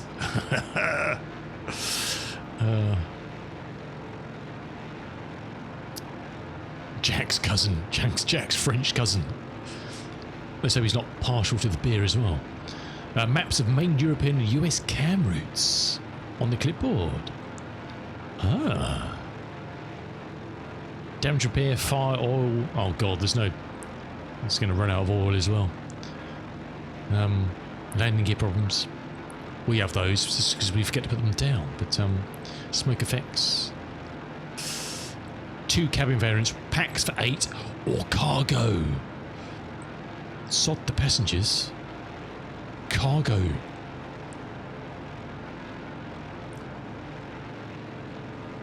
Sign me up. Sign me up. How much, if you don't me up, how much was that, Ian? I think it's quite cheap, isn't it? It's only like 15 quid or something, isn't it? Something like that, it's pretty cheap.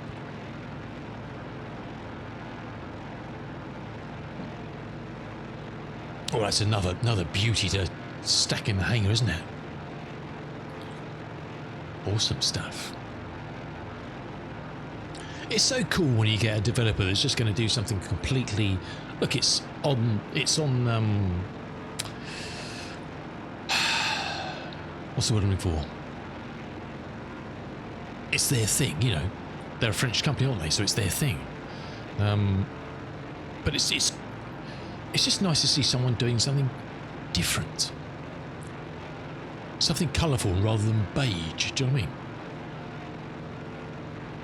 There's too much beige in flight sim these days. We need colour, we need vibrance. I'm not talking about colours necessarily, I'm talking about plate like this thing. Alright, this one's silver, I know, but this is vibrance. This is flying vibrance. If you know what I mean.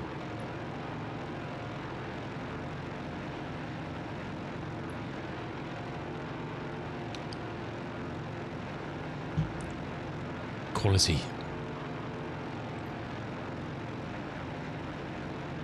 We've veered off course a bit. We let Otto have the grip of the controls, and we got blown off course. So we're going to veer around this way a bit, and then There's a little wee cloud down there. Look at that. Minding its own business. As it does. And we're going to settle again and have another look at that latte. I do prefer a nice flat white, I'm just saying, but hey. I've drunk the odd latte in my time. Engage also. The oil's been fine now, 73 and 72, so we've burnt again in 160 miles. We've burnt, I don't know, 15 pounds. It sounds like quite a lot. But for whatever reason, straight up today, twice we had straight down to 20 for no reason whatsoever.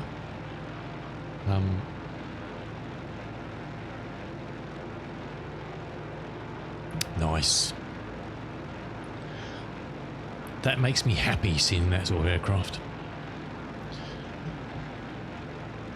Oh, Mr. Fisher's giving me more photographs.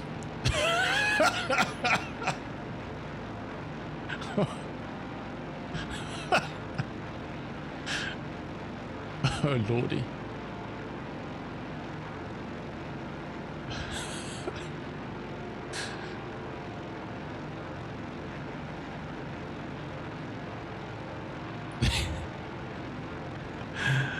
Let me give you a journal. A journal, and I don't know what's in that box there. Don't use it while you yeah. Do not use this while you're on the ground, though. You may have an accident. It's with a slope.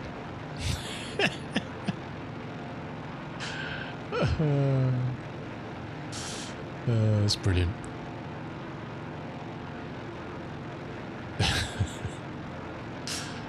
Oh, that's tickled me.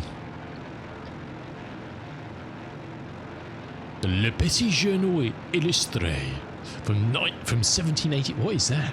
What is it? The Grand. What's it say? The Grand. I don't know what I'm leaning because it doesn't help. It's not in VR. I can't work out what the middle word. Pouture. The Grand Hedo.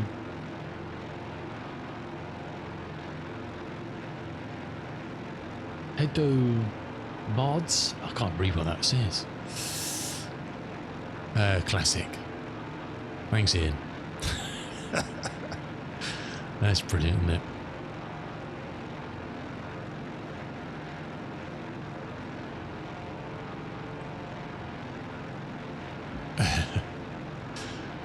Very good. I'm looking forward to seeing you. Well, if I'm around tonight, if you're flying that tonight, tootling around in that. Nice one, Ian. Nice one. Right, I can almost smell St. Louis. Golf Oscar Sierra. And that waft of 1930s Senegal, just down the coast. I don't know what it smells like, but I'm sure it's delicious. Just down here. See the this other big bay we've flown around is coming around here, and hopefully there is land down there that we will hit fairly shortly. And the airport's literally on the coast there as we hit it, so we'll consider descending shortly, I think. Well, no, it must be still about 100 away, I would think. Got no idea because we've got no visual reference other than the coast is coming in. We're flying towards it, so we'll temps drop down a bit, isn't it? Pressure and oil temps, I'm happy with those. Well, I'm always happy with them. Doesn't necessarily mean it's going to not break, but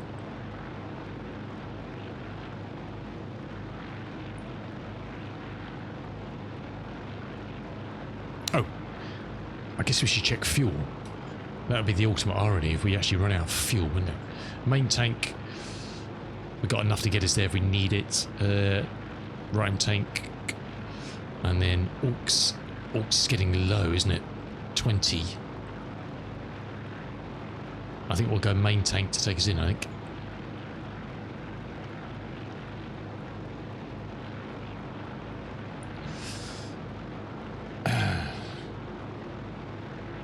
Nice stuff. Oh, incoming photos.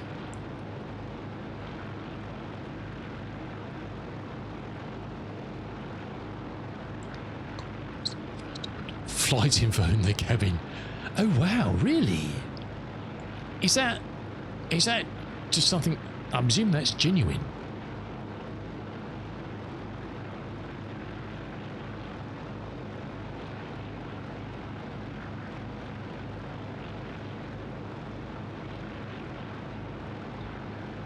Airspeed, clock, and your altitude in meters. Oh, and there's the heater down there as well. Oh, awesome. So that goes up, so what's the cruising speed of this baby? I mean, that goes up to 200 kilometers. That's 200 kilometers per hour. Jeez. So this thing's saying enemy cruising at like 100 knots, 110 knots or something, I don't know. I would think. At best.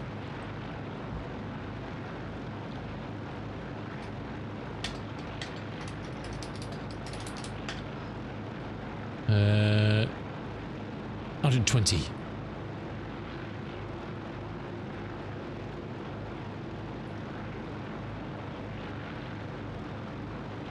Yes. Yeah. Yep.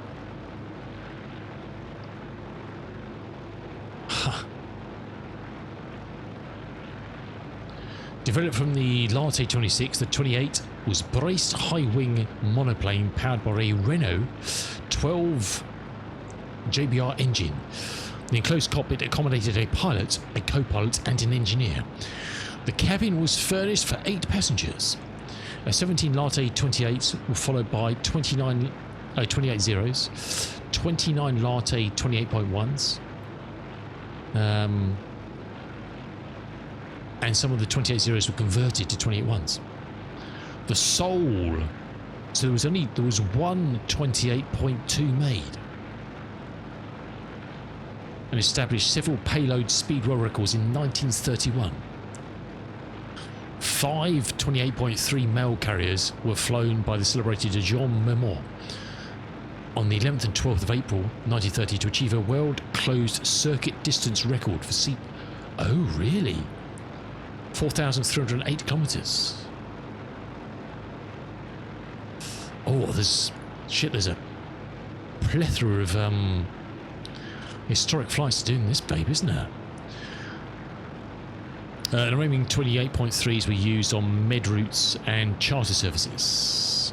The 28.1H was a wheeled landing version of the 28.3. 2 one-off aircraft were the 28.3Is. You're keeping up. A passenger version of the 28.3 and the Latte 28.4i. Also developed from the 28.3 but powered by no Marone radial engines. In 1930 there appeared the late 28.5, structurally strengthened and powered by 485 kilowatt Hispano Suiza, followed by 3 Latte 28.6. Bloody hell.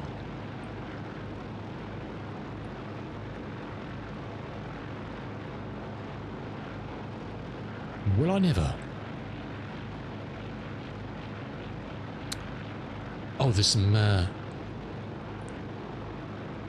I smell the whiff of historic flights in that baby.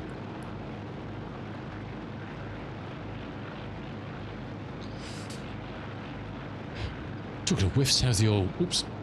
How's the oil looking?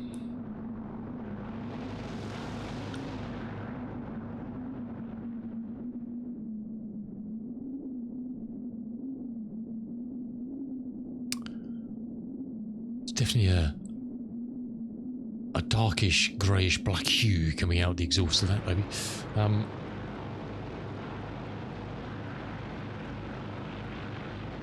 I hear giving all sorts of funny noises, which does concern me slightly, but I think we're fine.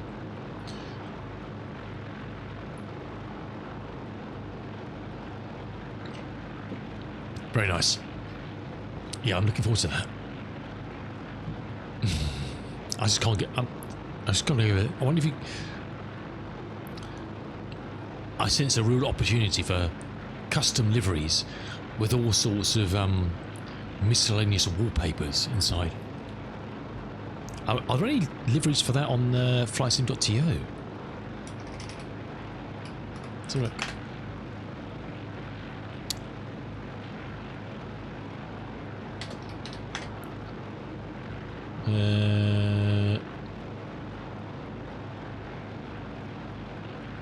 Hey fathers, how you doing, me dude?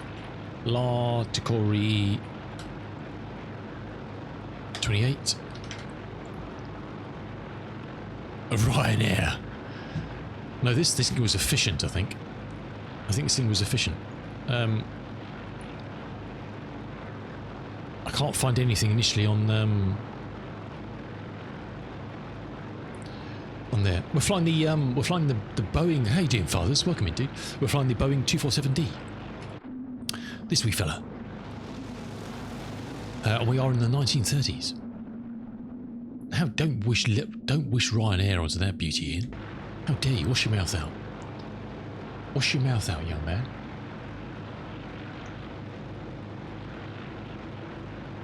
And we're just finishing off our route following the no mark. Easy, steady fella.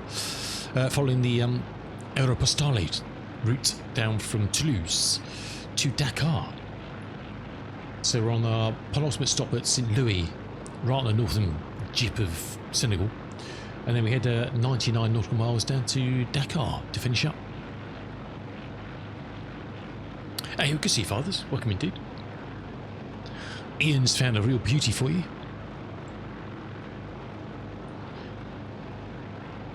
I want to see fathers flying this as well.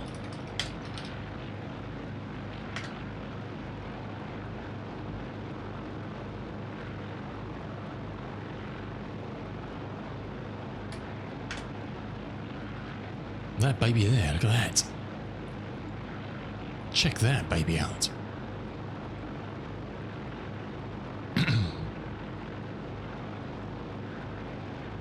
Specifically the wallpaper inside the passenger cabin. We all yearn for that sort of wallpaper.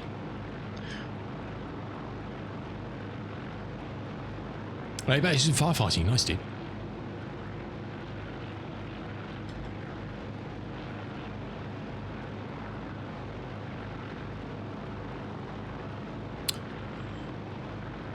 I guess we should probably consider the notion of descending soon, I think.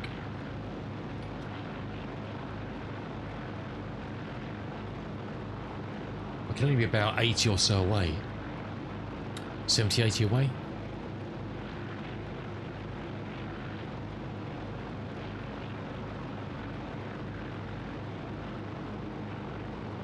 I would imagine.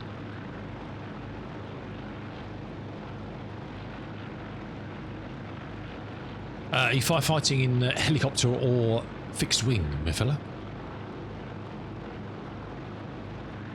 Another awesome streamer, Mr. Father's Game. We're spoiled with people these days.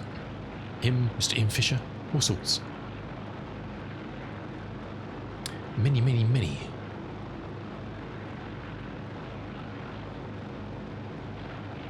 Okay. Well, what are you going to be flying? Specifically, I know you kind of you like your helicopters. Oh, have you ever tried that? So the things that are getting updated for AAU 5 are the C-47. I can't remember now.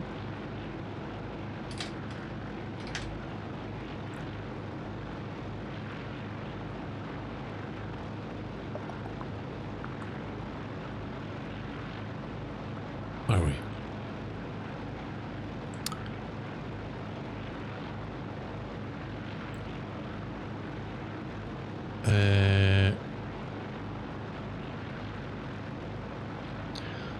So there's the Bell 47J. That's a cranky little helicopter, isn't it? The 707, the 307, the Curtiss, and the Trimotor. What that means and what they'll be like, I don't know. It'd be awesome if they did a decent job on that 707. Because it's like £9. And if it was usable for £9, you know, it's not going to be a PMDG, INI, or whoever, A2A. But if it was usable, and the old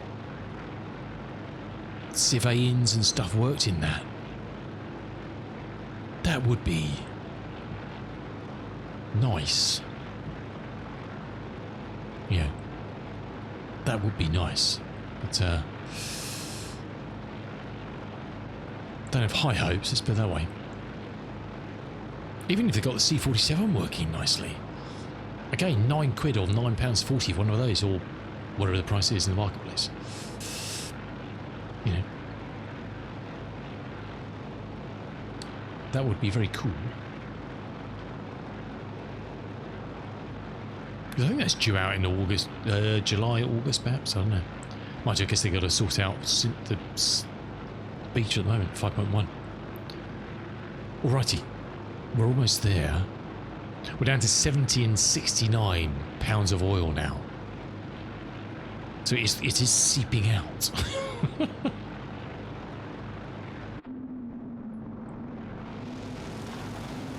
And it seeps out at a highly accelerated rate once it starts to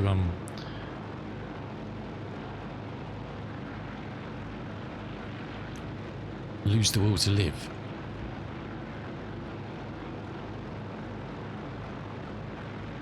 Oh, nice, dude. That's awesome. Well, that is groovy. Right, so what are we looking for this airfield? We are looking for... okay, so there's kind of a river that comes in. Actually, in the town, there's a bit of land in mid-town, so it's kind of... okay.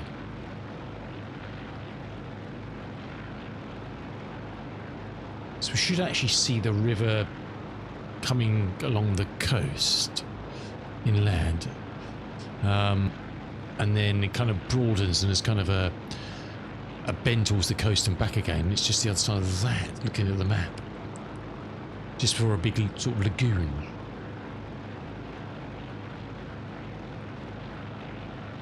Good luck with that description.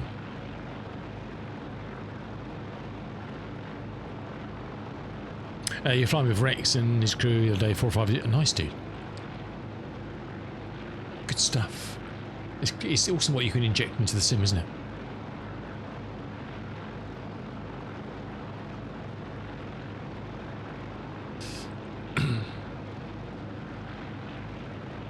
Got an interesting glimmer of sun on the... was it a fire? You never know. I was thinking, oh, that's nice. Look, the sun's... oh, no, it's only short. Well, perhaps it's flames. But it's not. That would have been so good.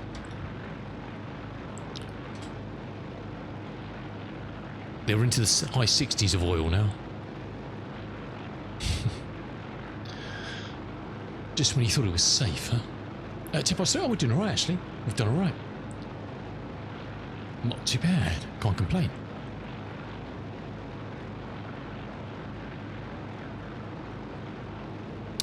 Can't complain. Right, I think we should start tickling down at like 500 feet per minute. I think. So we're going to be there before we know it, and in a world of pain.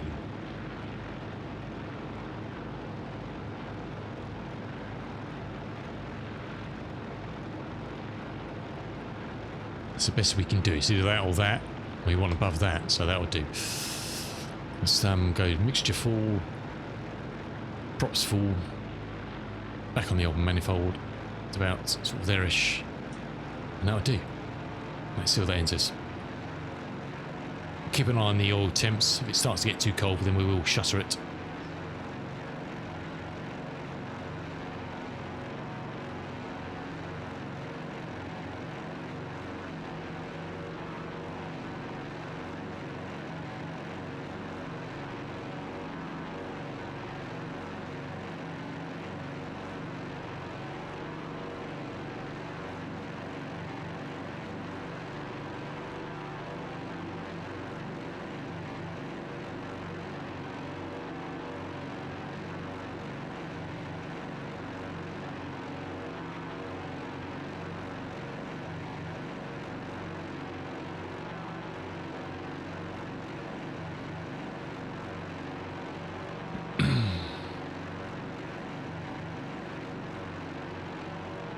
Good stuff.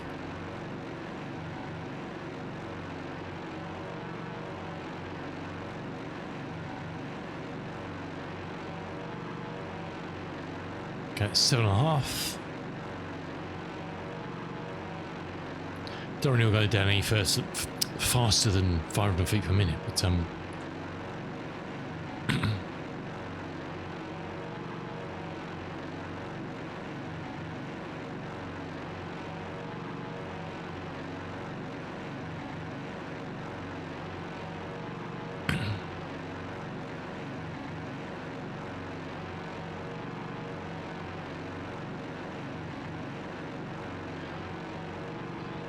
we might get treated to greenery here as well, I think. Now we're kind of out of the gaze of the Sahara.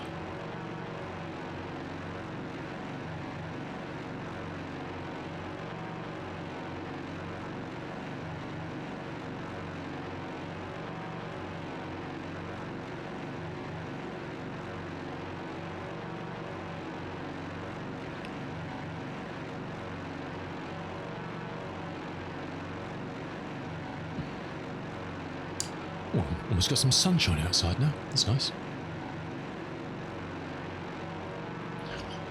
Can't argue with that.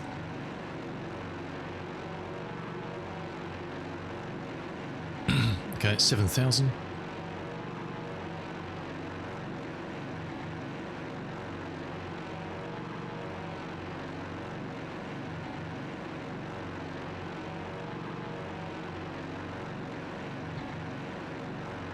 No, I think it's just in off this line here somewhere. That's my thinking.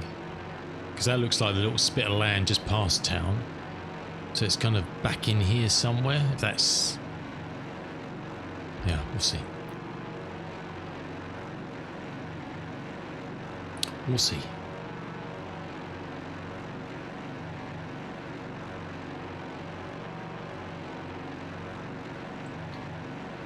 Hopefully we'll be wheels down by 15 minutes, I reckon.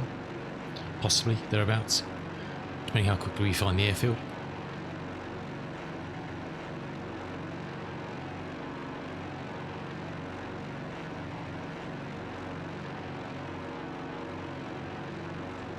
I won't have done too bad here. We probably only burnt, well, I say too badly, 20 pounds of fuel in each engine, 20 pounds of oil in each engine.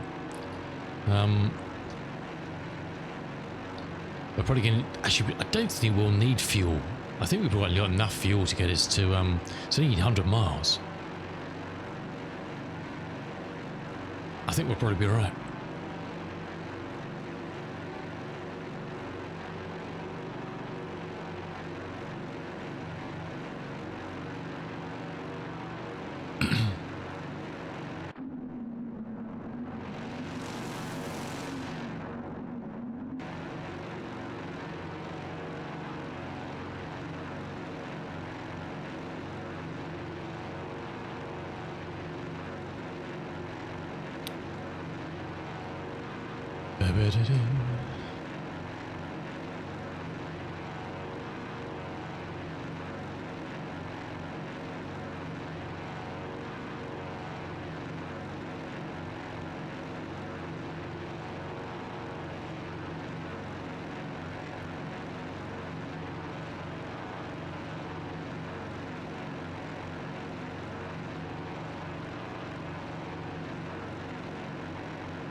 Okay.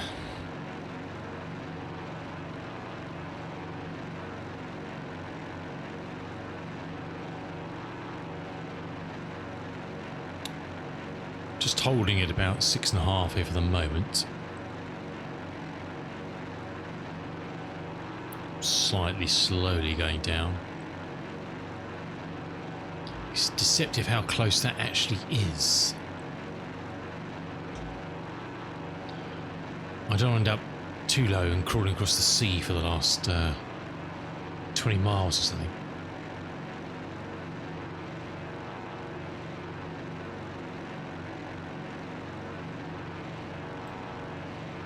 Not very easy to judge.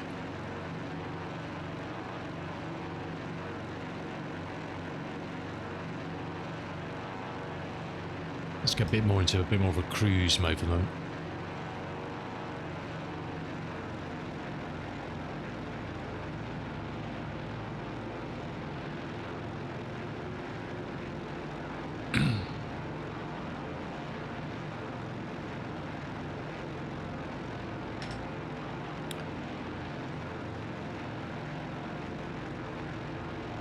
And I think, well, 100 miles to go. No, we won't actually. I don't think we'll stop the engines to get Jack to put his beer away. We'll leave him to it, I think, and hope that 60 odd pounds of fuel in each engine is enough to get us 100 miles to Dakar.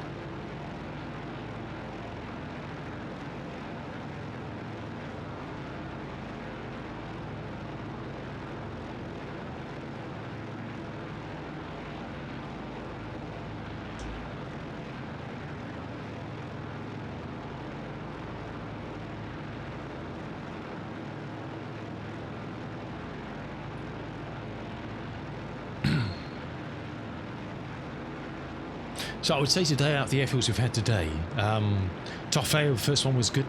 Enjoyed that. There wasn't a lot at Dakar, although it was nice. There was a tiny little dock. There was a boat there. Camels have been good. Some good laminated and animated camels. How you laminate a camel, I don't know. Very carefully. Nudibu,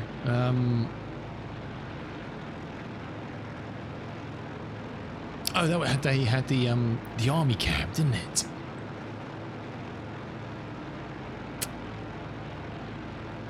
I wouldn't say it was top of my list. Who knows what we'll find here? And I've got big hopes for Dakar. It is the finale, after all. So, big hopes. What would you say? Would you reckon that is about? I don't know, it's hard to say, isn't it?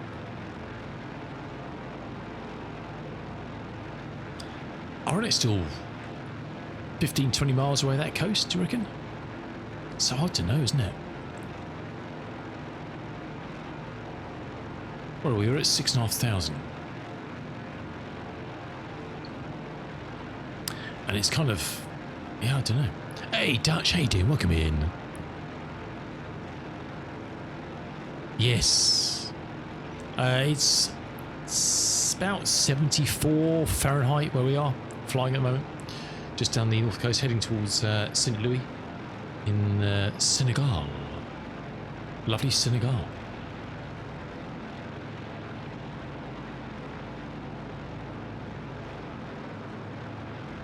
And it was much cooler in the 1930s as well. Wasn't as hot. Wasn't as hot.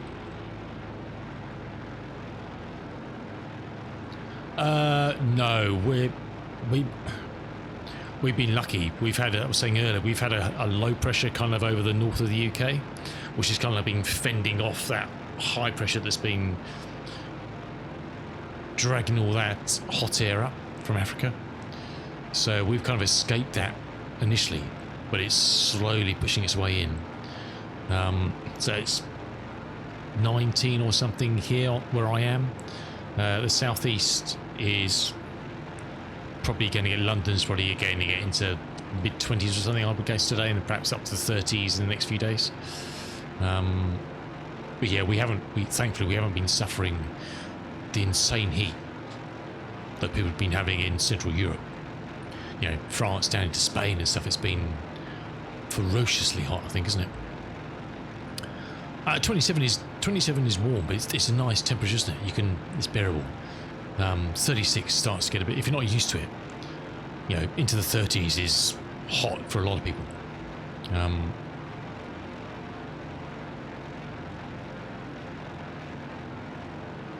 And also it gets humid as well, doesn't it? Dry heat's one thing. I mean, I'm used to dry heat in Africa. 30s and 40s of dry heat, and it's hot. But it's not that liquid in the air. Yeah, they said there was some thunderstorms probably wafting in off the channel, didn't they, Captain? Very possible. Well, I say thunderstorms. A couple of claps of lightning, you know. Not a ferocious African beast. Yeah, but I think I saw on the radar this morning there was kind of stuff drifting up on the channel, wasn't there?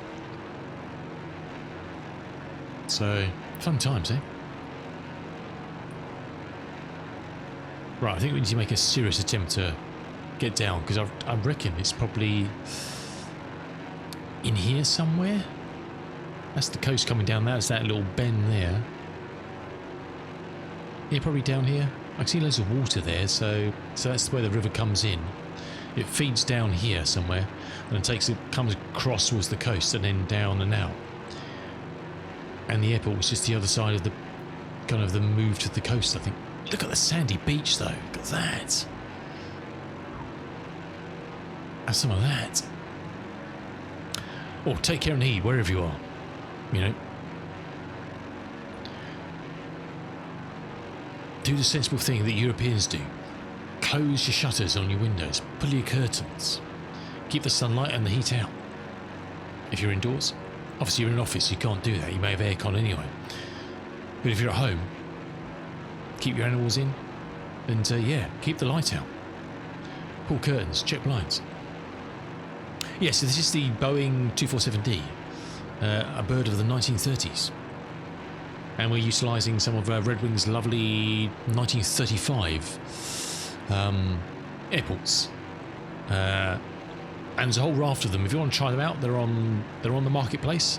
Just stick into the search on marketplace in 1935. You'll see all Red Wing's 1935 airports, and lots of them have got free trials. So this is the Aéropostale route from the old airpost route down from Toulouse down to Dakar, and then it went across to Latin America. So we've done from Toulouse in 2 previous weeks. We've done Toulouse down to Alicante, Malaga, down to Tangier. No, down to Agadir, sorry. And then we finished off with Tafea, Dhaka, Nouadhibou, St. Louis, and then down to Dakar. Mr. Ian Fisher has been showing some lovely pictures of the another plane that Red Wing do, which is the Latucore 28. It's a real old bird from the times, with flock wallpaper in the cabin. Very nice. Luke's not paying attention there, we're over speeding. Come on. Sort your life out, Willies. Come on. Too busy talking and not navigating. Uh-oh. Oh, I thought the sim were frozen up for a second then.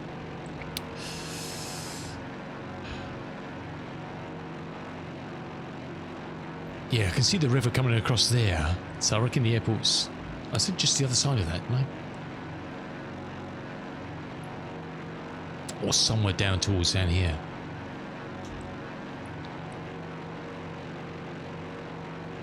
It's hard to see, but...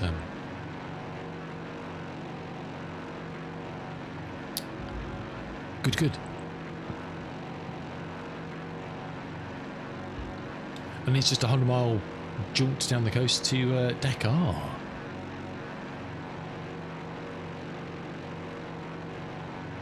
I think it's beautiful weather because we're navigating by nose at the moment.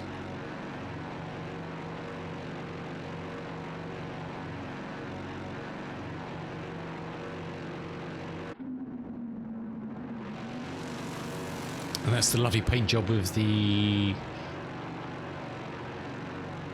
livery for the one of these that flew on the 1934 Mac Robertson's air race from London to Melbourne, which we'll be doing sometime soon, I don't know when, in this very baby.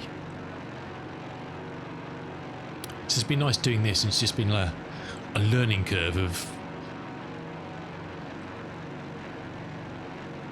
its temperamental nature, and it's bitten us hard a couple of times today, it has. Pretty hard. Okay, what are we down to? About 3,000. I think we'll stick here.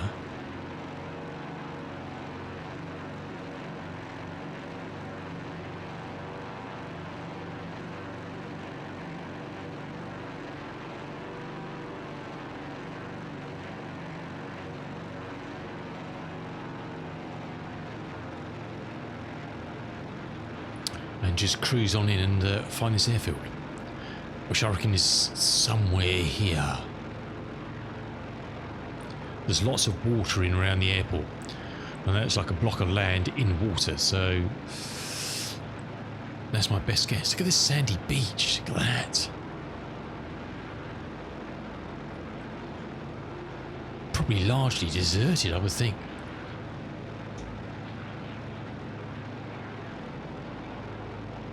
Even, to this very day. But you'd be surprised. There are a number of times when we were travelling through Africa up through the east coast, and you would think you're in the middle of nowhere, and you stop. But you're never far from civilization. Small villages and stuff. And there's always just people around. You think you're in the middle of nowhere, and then people just appear. Which is very cool.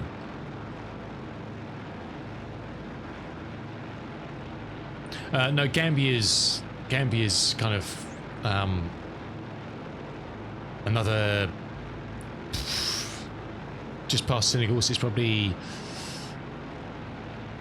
another 150 due south, 200 due south from here, something like that. 150, I would guess. I would think, a rough guess. Okay, so we can see the lie of the land here, and I reckon it's in there. It's just after this river coming across before it heads out, widens and goes to the sea. I reckon it's in here somewhere, is my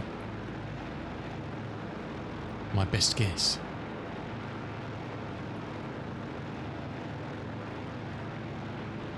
And before there's a kind of a big blob of water, so yeah. Lovely though, isn't it?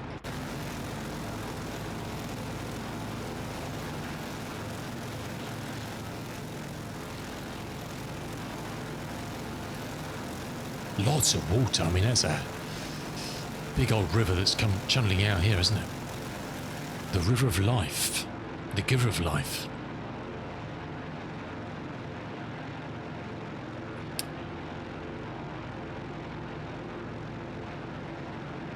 Oh, where did you go to, Dutch?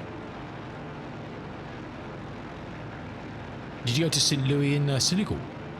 That's where we're heading to now, is St. Louis, Senegal.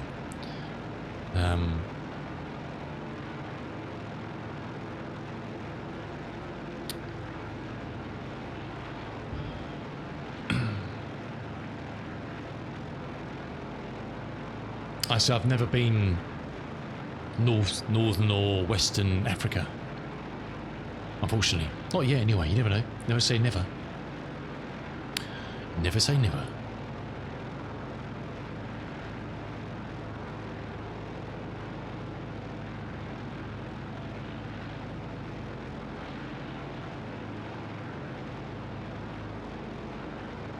Okay, old temps are probably going to start temperatures creeping up to the 90s now, so let's make sure, let's keep those open. Because we're going to getting up to the upper limits of the oil we got in the engine, which is certified to 90. Oh, you went to Cape Verde, landed Gambia. Oh, lovely dear. I went to Sahara. Stunning, fella. Stunning. Very nice. That sounds awesome. What an experience, huh? What an experience.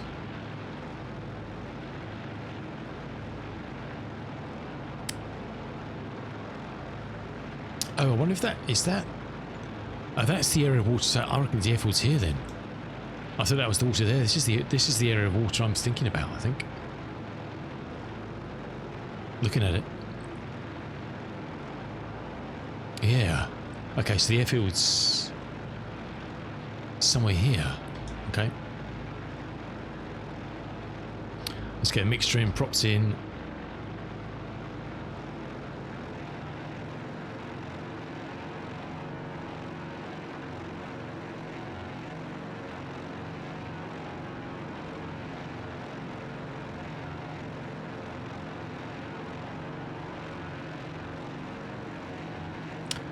I got a feeling, well, the wind has been coming from behind us most of the day, or kind of over my left shoulder. So I would imagine we're going to have to come and land. Well, so there won't be a runway here. It'll just be a usual blotch of ground. I mean, it does look like an airport, more so than we've normally seen. I can't see anything yet.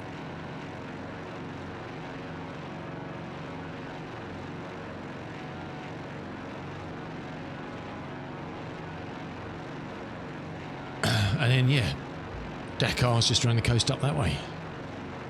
Look at this. Look at this. Beautiful, isn't it?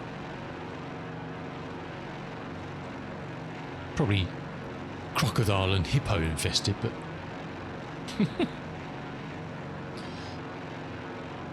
Gotta love them hippos.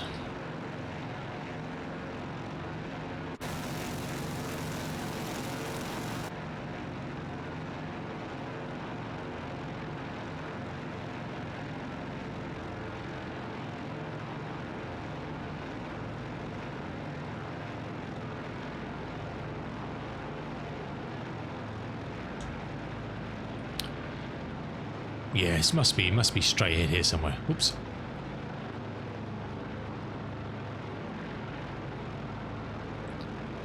I don't want to be ditching in this river, that's for sure.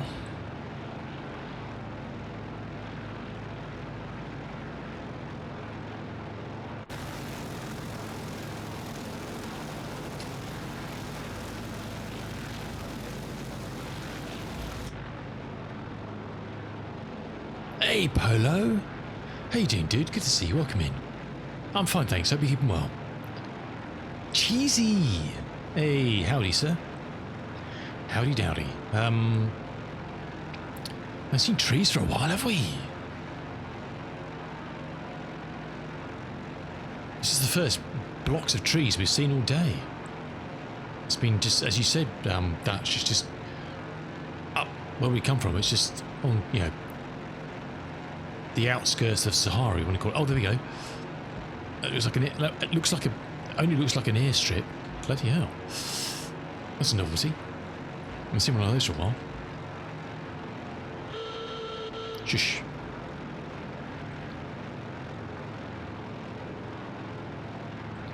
We'll check it out. I think we'll probably landing back this way, I'd imagine. We'll see if we can see a windsock. Oh, a nice little watering hole here as well. It looks blue, doesn't it? Okay, there's the airfield as such.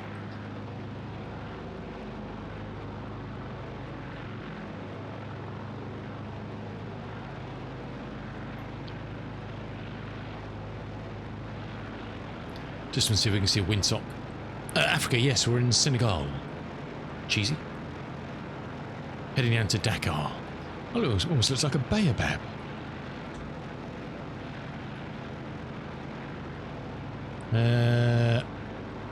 There's such luxuries as windsocks there. I didn't see one. I'm assuming the wind's coming from that direction, but we'll venture out and come back, and if it doesn't look like it's viable, then we'll go around. Indiana Jones. That's what it's all about. Let's get the gear down. Mixtures and props.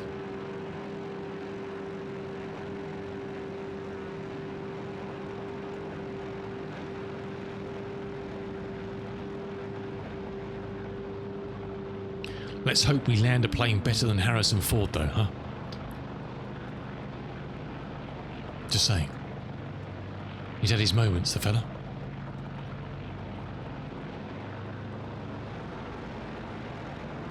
He's had his moments.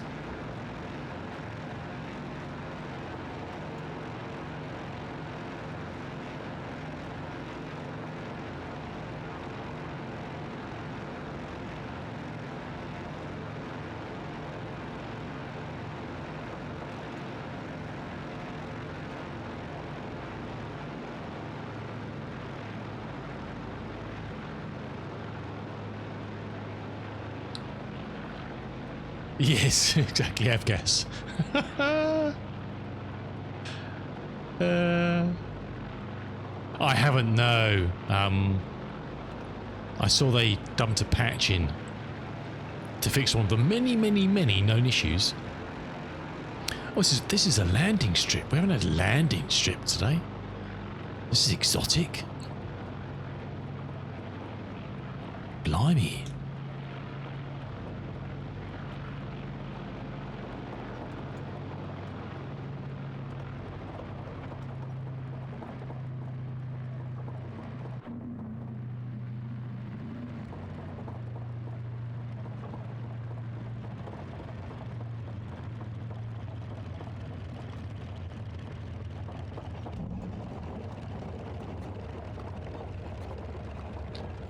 Yes, Hawk was saying that earlier. I didn't realise it had started, but yeah, it's on for a week from yesterday, isn't it, or something? Nice. Look at this. Ah, this makes me feel like being at home. Acacia trees. Ah, nice.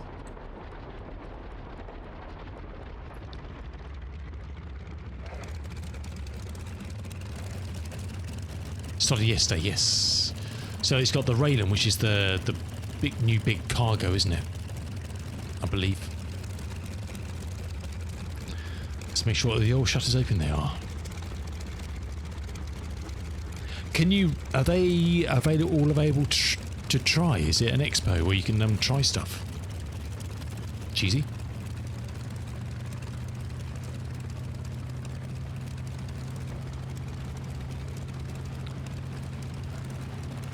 What's the time? Oh, it didn't right actually. It's 20 to 4. We've only got 100 miles to go. It's been a right old joint this week, today. It's been a lot of fun. Been a lot of fun.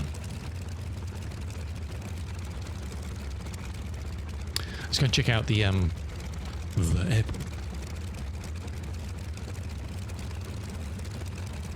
6:40. Ooh. Oh, so you can't try them out. I'm not just. I don't. We want to try them out. We don't want artist impressions. We want the real McCoy. Oh, it's good to be back in Africa. It really is. I miss Africa.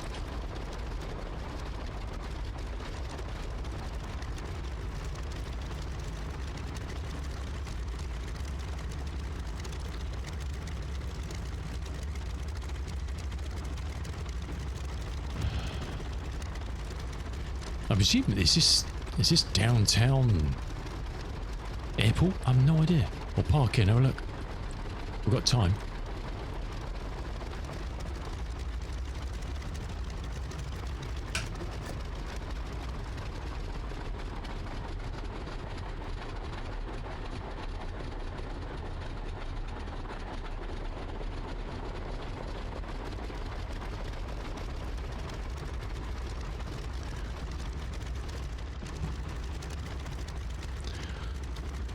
Okay, so there's another line here. Oh, look at that. Oh, it's been ages. That we've had some good fun times when Flight Sim 24 first came out. Me and Zim going animal spotting in Kruger and stuff. That was a lot of fun. There's a man here. This is the airport then. Okay. I'm quite sure what goes inside the picket fence, but we'll shuffle through. We literally have to shuffle through. We can't get. Oh God, I can't get through. Really? I'm not allowed in the airport.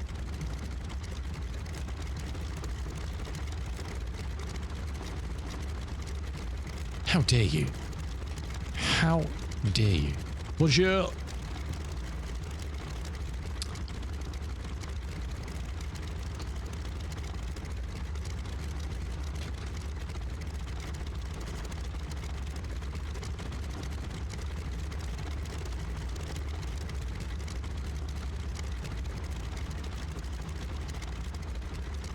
You know?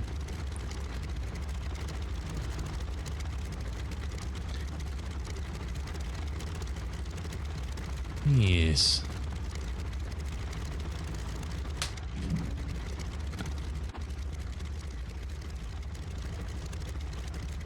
Let's do this to be quicker. Oh, it's actually... Oh, so this is actually coming... That's the road to the...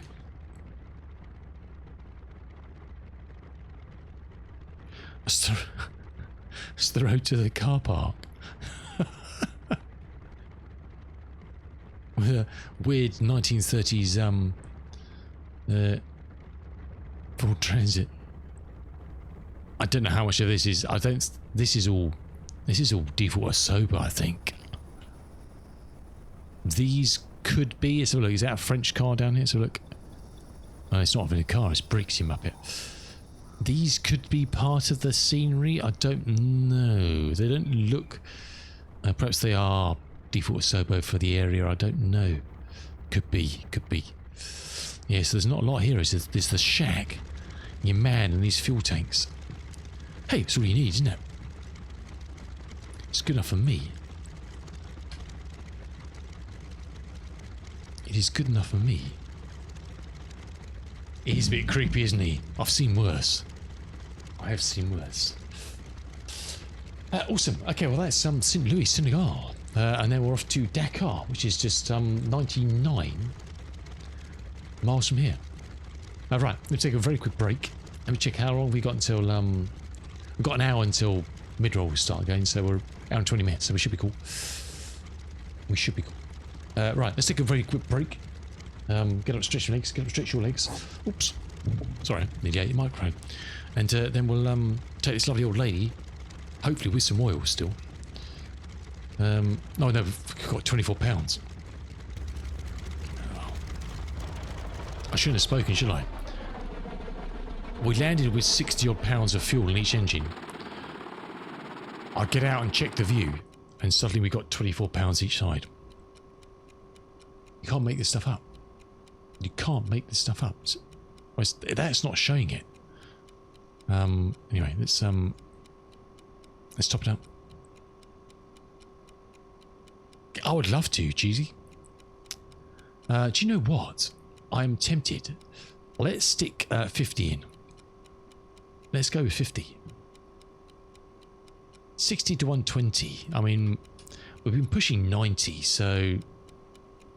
And it's kind of... I mean, we're well over 90 now. That's probably why my fuel disappeared. My oil disappeared. We burnt it all out. Yeah, let's go for SA 50. We'll get Jack to do these, and then we'll take a quick break.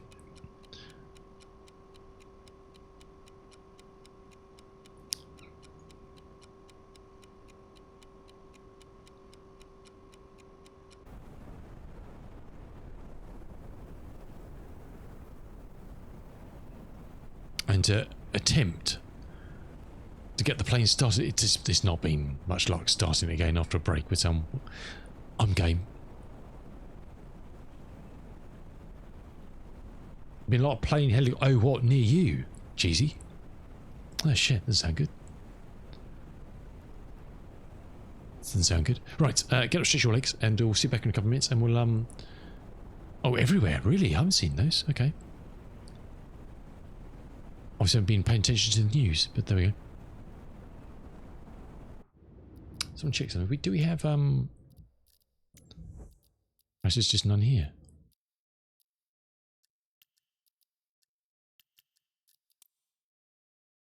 Let's just turn that up, that back.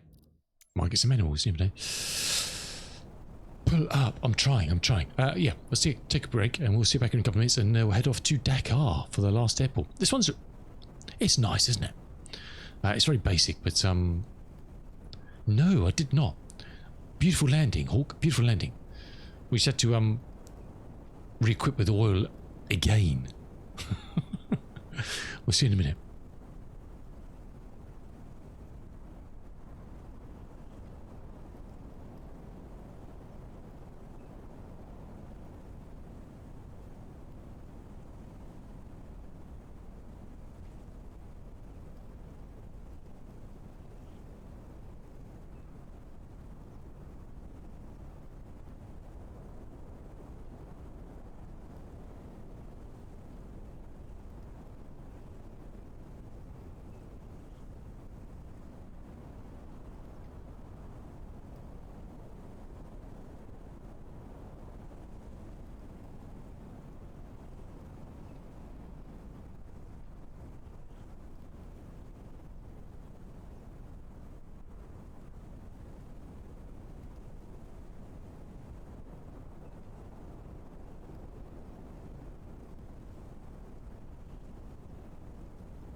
Yeah, there was B-52 that came down, wasn't there?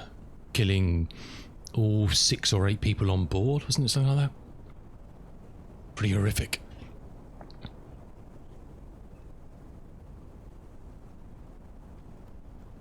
Yeah, I think everybody on board was killed, weren't they? I believe, because there was nothing left of it.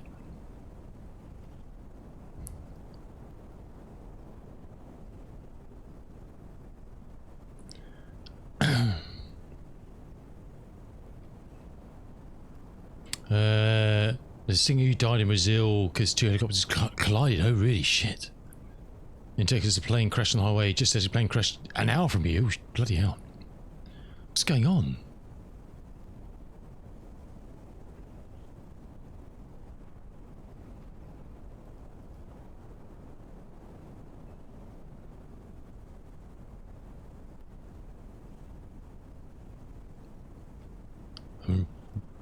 Two tankers in the Middle East, Marine fighter jet in Washington, 11 people that died in skydiving. Crikey. All sounds pretty grim, doesn't it? Blimey.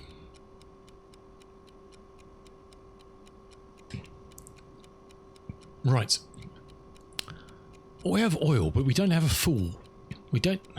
How do we not have?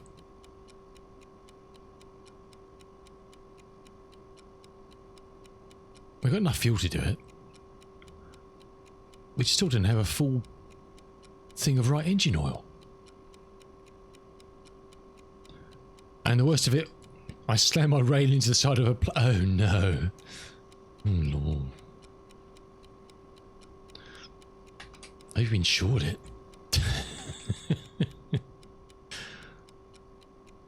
Oh dear. Oh dear. Right. I think we did 3 when it was hot. Let's do 3. And see if that gets us. I think we said we wanted the. Oh, I don't know actually.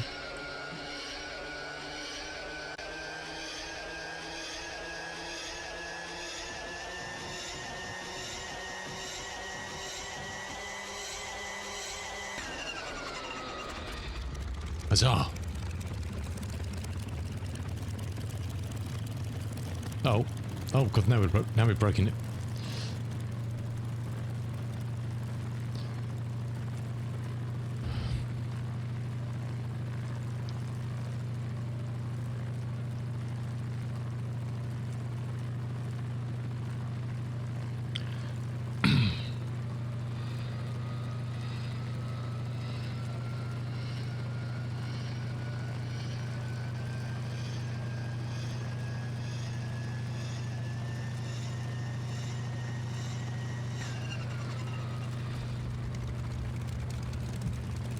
Well, I never.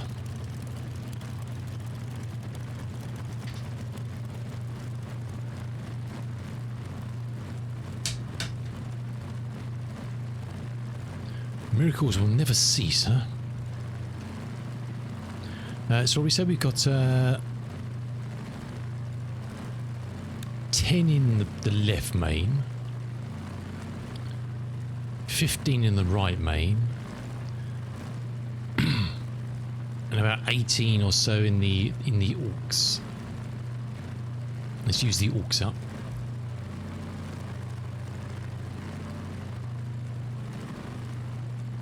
Yes. Well, this is the livery that they, the Roscoe livery that they flew this thing down from London to Melbourne in the Great Air Race of 1934. So this is kind of a recreation of that livery for the Boeing 247D that they flew down in that race. Google the McRobinson's Air Race of 1934, I believe, and you'll find the details. I'll be doing that. This came third in the race, I think. I can't remember the time. Let's look. How long was it?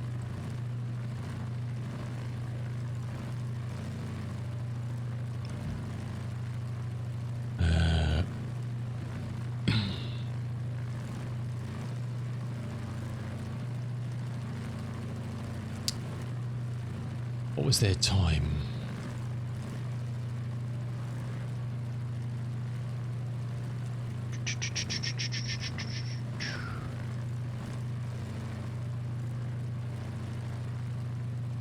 I can't find it now.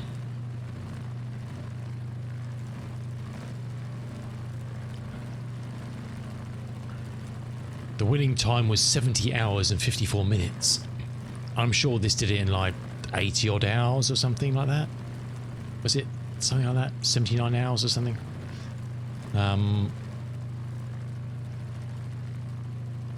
That's a picture of it back in the day. The Warner Bros. Comet. Arriving at Leverton, Racefield, Racecourse.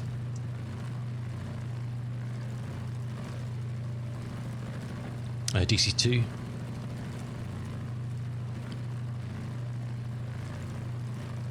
That's the KLM crew who flew, was that the DC2? Might have been. These old DH-88s. This is all the entrance. And so that's the one that we're flying at the moment. Roscoe Turner. Yeah. I mean, there's loads of sites you can find information on it. That's just one of them.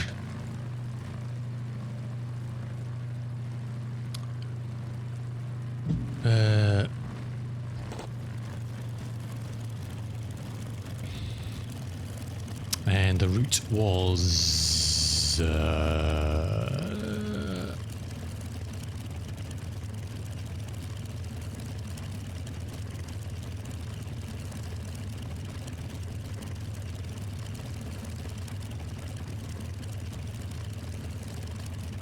and that was the route.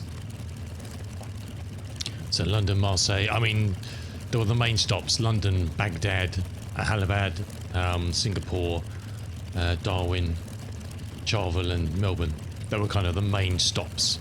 And then you had all of these intermediate ones if you needed them. So Marseille, Rome, Athens, Aleppo, etc., etc., etc. So when I fly, I'm going to be flying kind of due to the oil issues of this aircraft, probably most of these legs, because I'm going to be stopping every 3 hours to fill up with bloody oil, if I'm lucky. So we're going to be doing kind of, and also the one that Roscoe used in this race had big fuel tanks in it. They put in quite large extra fuel tanks. They stripped all this out, and they put quite large extra fuel tanks in the back here, obviously to give them a lot more distance, because this just got the range to do kind of those small legs really, but obviously to fly the long big distances they chunked in pretty big tanks to supplement it. Went up from like 260 gallons to, I can't remember, 1500 or 1800 or something. It was quite a lot, quite a lot. Right, off to Dakar we go. Coast B40 Warhawk, yeah, nice dude. Very nice.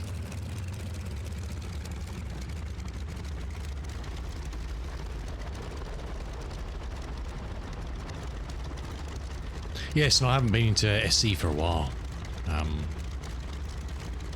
to be honest. Okay, so we'll do a left turn and we'll take off and then head across to Dakar.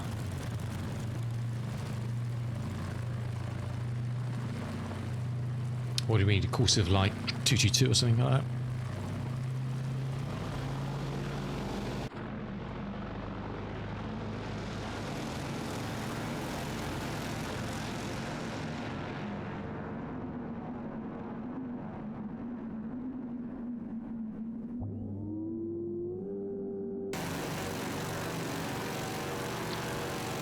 Combat Flight Simulator, okay.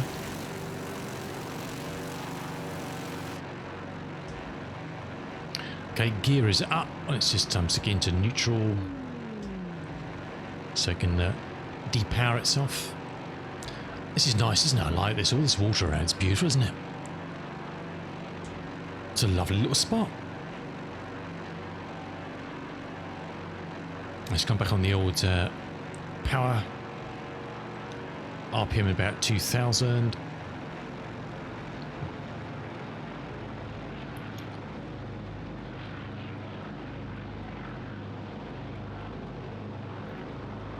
And be back on the mixture for the moment. What did I say we needed? 222. We forgot to stop the engine again. We need to reset our 24. It's about 23.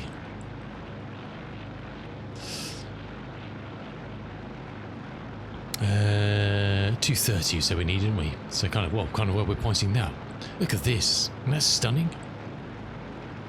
Beautiful. What a location.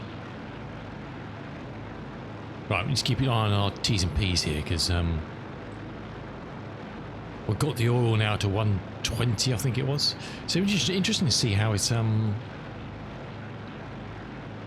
it fares with that.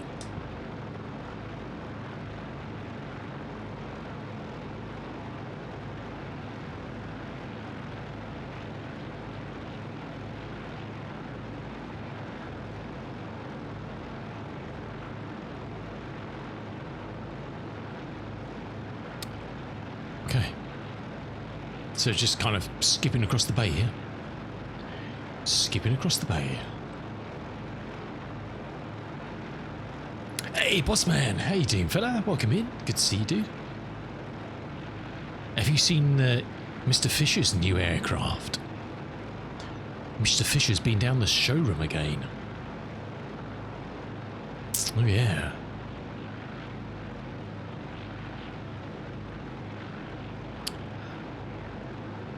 We just left St. Louis, Senegal. Boss man. Heading towards Dakar. Not quite your neck of the woods, but look at that. It's like, what's like being in the Caribbean? Beautiful. Have you seen it? Have you seen the wallpaper in the back? Oh, what a beast. I want to get that on trial for a day to give it a spin, but it looks like a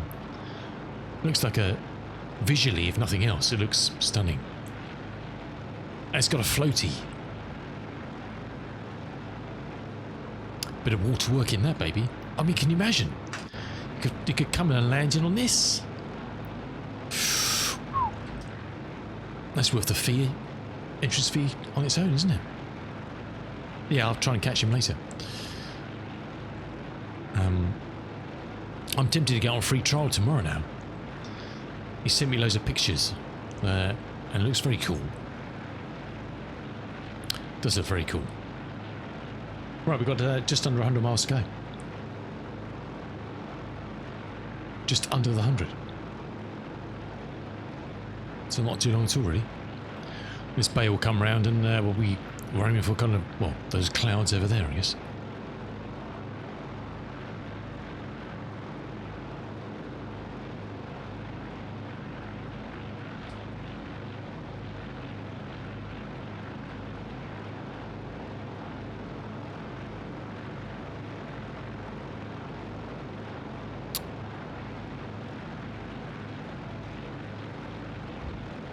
Good stuff. Right, let's try and trim this baby out.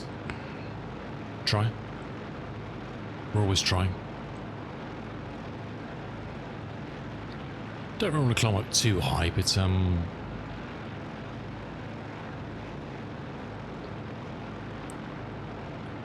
it's deceptive, isn't it? I guess it's just because there's not a lot of texture. So we're about, what are we, 3,000 feet? It's just because it's uber flat. It's deceptive, isn't it? It's like when you I don't know, when you fly down, you fly to the north, the Arctic or the Antarctic. You got no sense of height. You come into land on ice and snow, and you're like, without looking at your instruments, you're like, I've got no idea. Look, obviously better in real life, but even so in real life, you'd be like, got no idea. If I didn't have a dial telling me how high I was, I would have no idea. Yeah. That's why, it's fun landing in this realistic but I guess it's fun when you do fly flying boats and seaplanes and stuff, because you're coming to land when it's flat and you're like, I have no idea. Am I 100 foot, 1,000 foot? I can't, you kind of look out the side. Yeah, we're getting close. Until you kind of like, oof, okay, we're down. It's, yeah.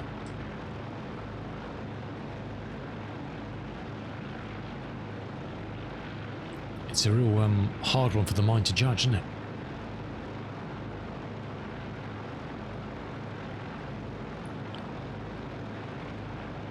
I'm ashamed. I'm sad you can't try those alien ships out. If there's no way of doing that, what's the point of Alien Week if you can't try the ships out? I don't understand. I don't know. I hope so.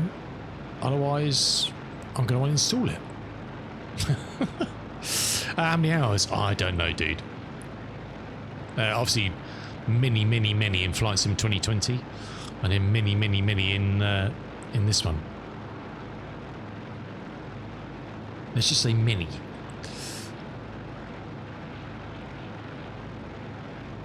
I don't think I've done an Alien Week.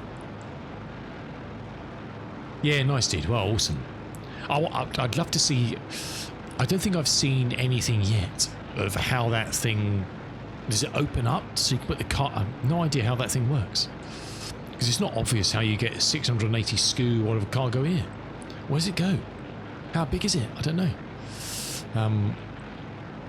It's one of those mysteries until you actually kind of step up next to the beast.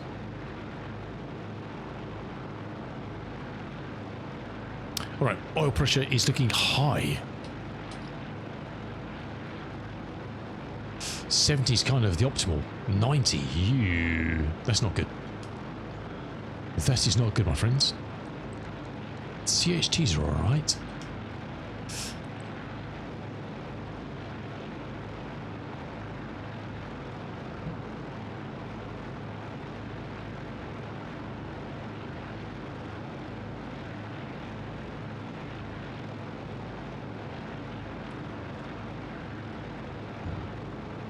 I think it's because we're running different oil. We need to make the oil work harder, I think. Yeah, I'm sure. Yeah. It's about as long as a Zeus and about 2 carracks. Oh, this is quite short then. It's only as long as a Zeus. Huh. I imagined it much bigger than that. And it takes 680 SKU or whatever. How the hell do they fit it all in? I guess it's a big tube, isn't it? But huh. Aliens like tall ships. Hey, why not? Why not? Oh god, that oil pressure's through the roof, isn't it?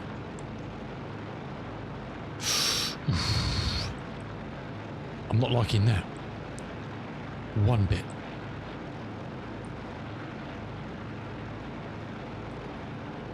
And it goes on the outside, on its butt. Oh, really?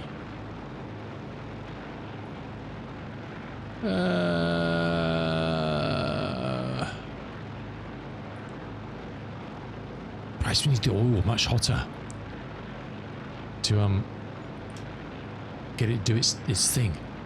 Let's try them all out. Hawk likes big butts. Oh my word.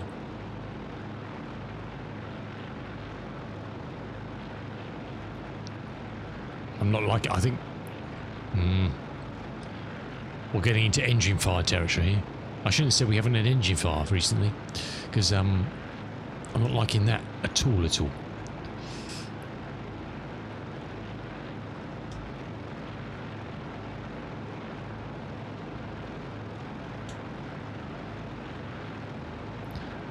Not one bit.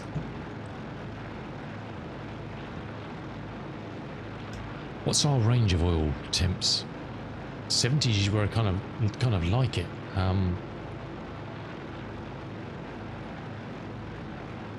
Pressure, sorry, 70. Yeah. So it's 90 odd pressure. That's not good. I don't know why I've suddenly got that. So I have to change to a different oil spec. Originally it was supposed to be 320s, we got a triangle shape. They decided to trash the idea, which made them able to double. Oh, really? The drug's now in place. You can release to cover the cargo of those. Oh wow. Sounds pretty cool. Sounds pretty cool.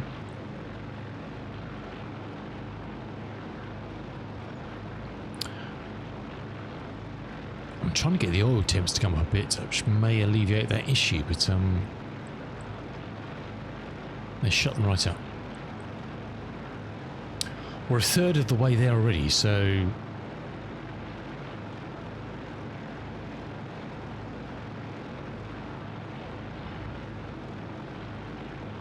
we'll keep checking, but I've got a horrible feeling we're going to look right in a second and we're going to see flames. It's 80 Fahrenheit outside, so we're not uber hot. I think it was a mistake changing the oil type, I think. Because we really want to set it for cruise. And we've gone 60 to 120. So you kind of really want it to be hot around here, whereas this would sit nicely into 20 to 90 for SA 30. I think that was a mistake. Oh, I do, sir. It's you know, you see those scenes of westerns where you see tumbleweed flying across. It's like that. Venture in at your own.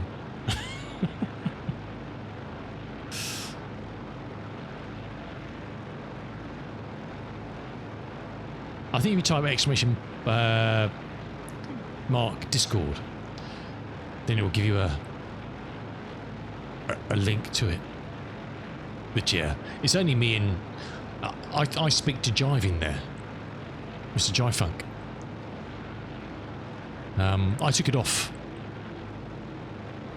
I took it off ages ago because no one ever talks in it. Which is fair enough. Most of the people in that Discord are back from when I used to do Elite, and they haven't left yet. So the majority, 90% of the people in that are from Elite Dangerous days. I haven't played Elite for, well, full-time streaming for 2 years or something. Why they're still in there, I have no idea.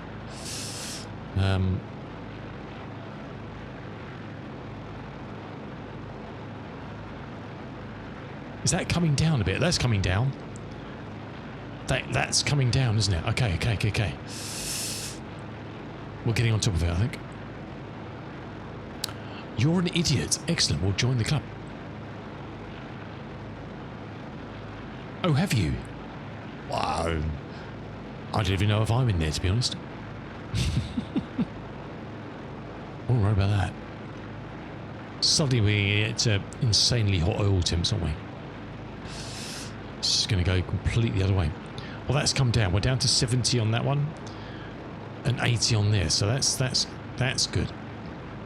Let's lean off the left one a bit on temperature.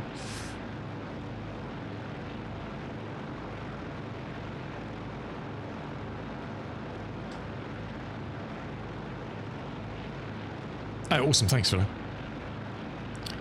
I'll look at this in a bit. Actually, let's ask Otto to fly this for a second. 1 second. I think we're not going in the right direction. It's pointing in the right direction. What do we need?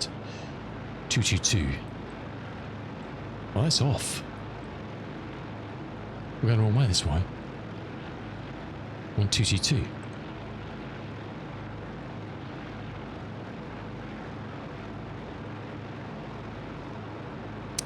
$240, $230. Let's do $220. Or thereabouts.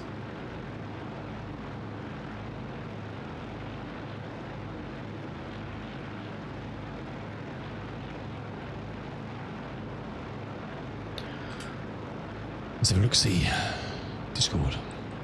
Oh, I'm in there apparently as well. Thanks, dude.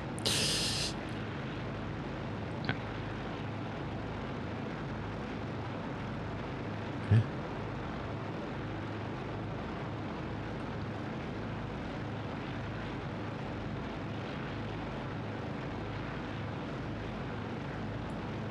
Has it got a garden inside it? Or is it just glass where you landed on the ground?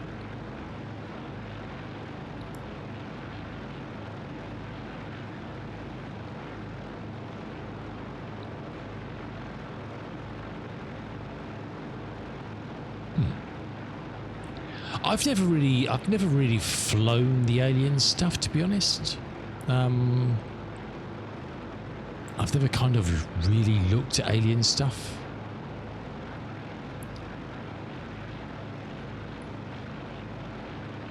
Carrick is 30, Raylan is 67. Oh, so what do you mean? So when the Raylan's landing on its, when it's sitting on its arse, it's 67 to its nose. Is that what you mean? Because they land on their bums, don't they? Waterfalls, flowers, aquariums, and what?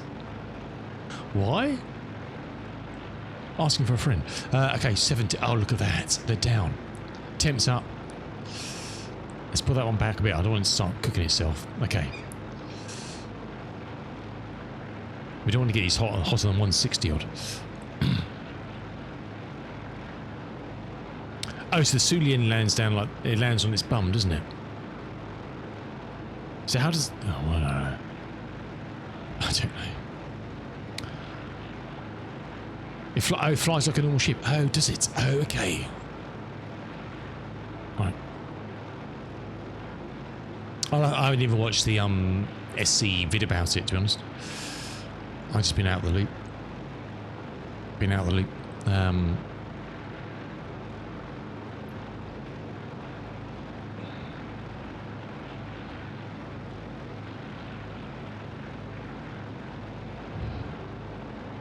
I actually set up, stupidly, a while ago, I actually set up a flight sim Discord, just with flight sim and DCS in it.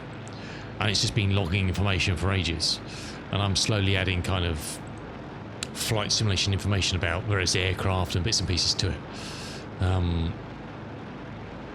Just for shits and giggles, really. One day I might make it public, you never know. Because I was thinking, is there a decent Discord for older, well, not even older area aviation, but classic aviation sort of stuff, you know, from this and the Latte 28 through to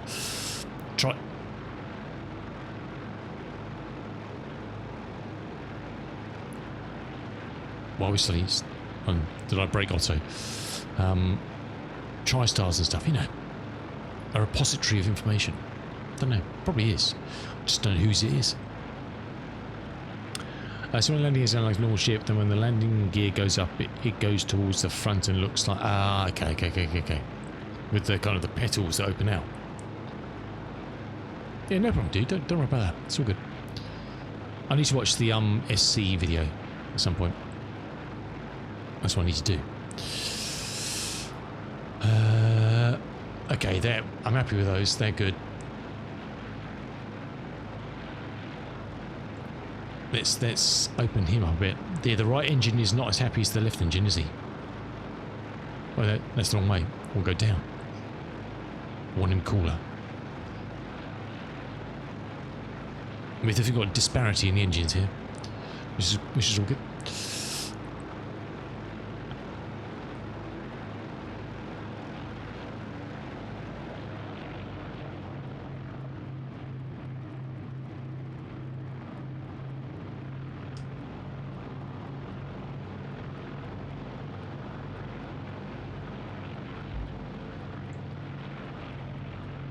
Uh-oh. Uh-oh.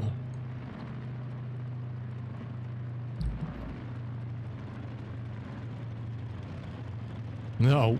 You know, I said it was all looking okay.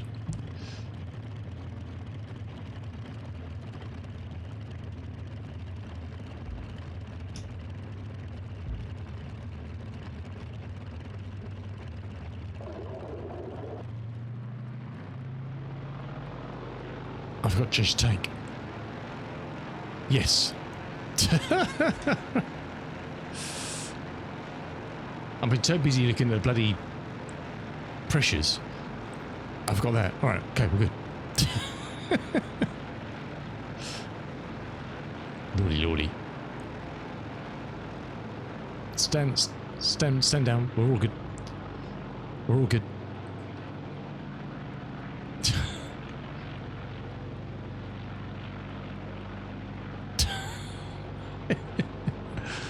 I hate that. I was busy looking at something else. It's like, the plane's gone funny.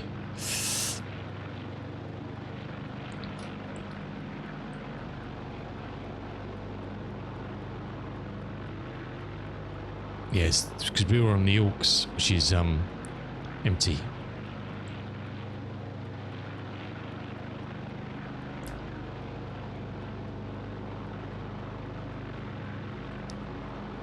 We'll burn off the right main and we'll go, if we need to, we'll go to the left main. I thought engine fire. I thought, no, come on. We're getting hot. Look at that. It's getting very hot. That's all the way down. I might go into a bit of a, we've got height. I might go into a bit of a low power dive just to, and put the mixtures in just to, try and cool things off a bit. Because 160... I've just noticed that. 160, 140, 200. How have I never noticed that before?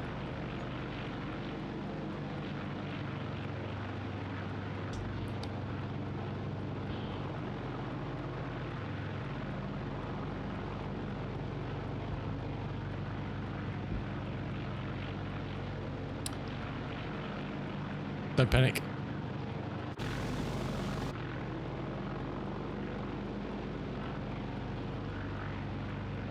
Okay, they're coming down, nice.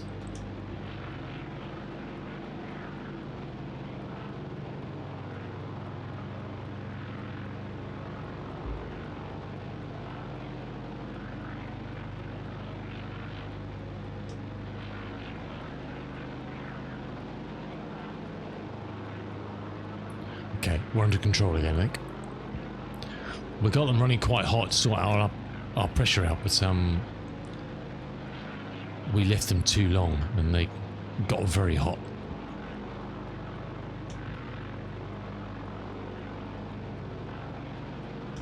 Right. We'll let that settle and check it out a bit. We're probably over halfway, probably 2/3 of the way to Dakar, so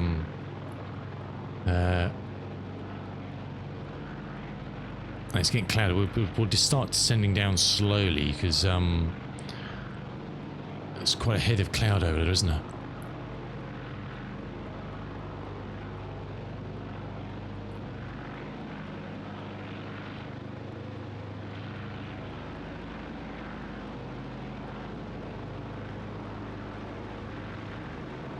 It's probably quite broken cloud. It's probably not that much more closed in than what we're in this little bit here, but you never know.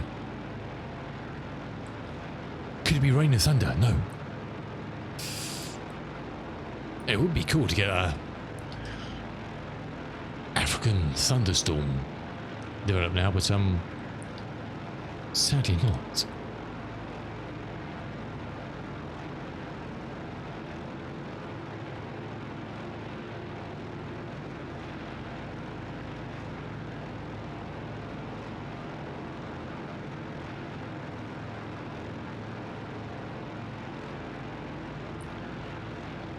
So the airfield is kind of, it's on the spit of land that goes out for Dakar, and it's just there.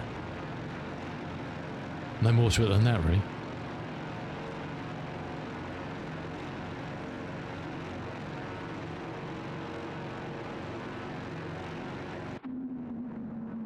I really thought we were going to have a fire in the right hand at one point. It like that sort of thing was just going to go spiral, but we're okay. We've retrieved the situation, so I'm happy. You know what? I'm happy.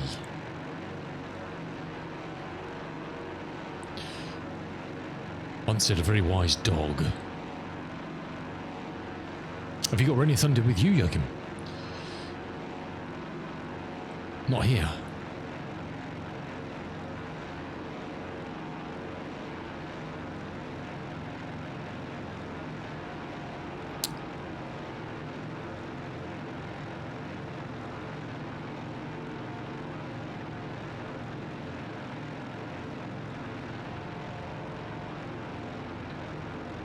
Alrighty, I reckon we're probably about 30 or 35 miles away, I think, nautical miles. Until we've done alright actually, so what's it, 4:30? So yeah. We've been going since 9 o'clock this morning, so And we've done...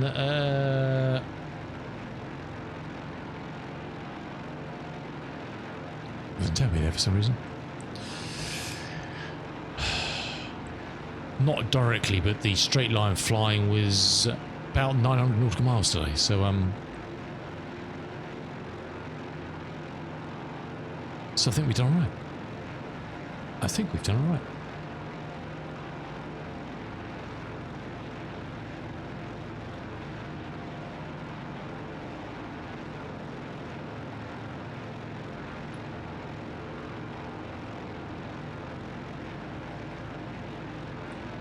I think we've done all right.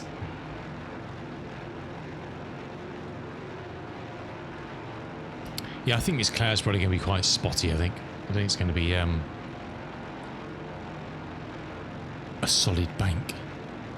I don't know that, but that's my gut feeling.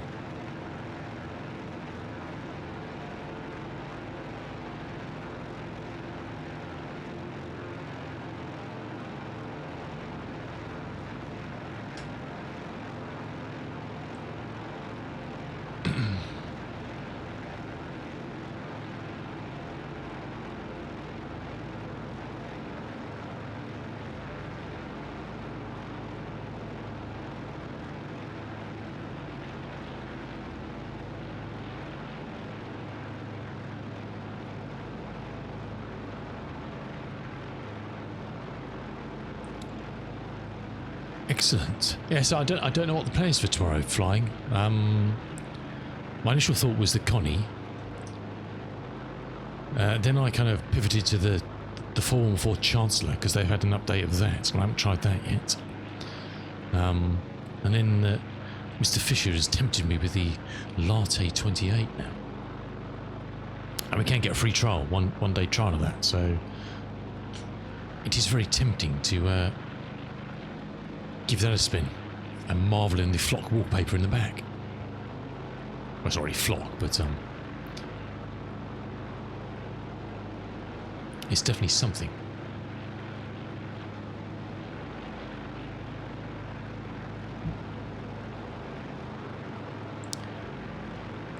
Oh, nice, cheesy. Huh. Interesting. Interesting beast, huh? Very interesting beast.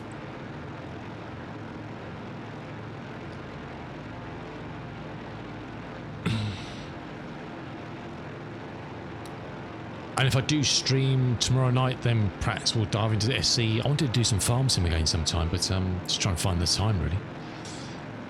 Trying to find the time.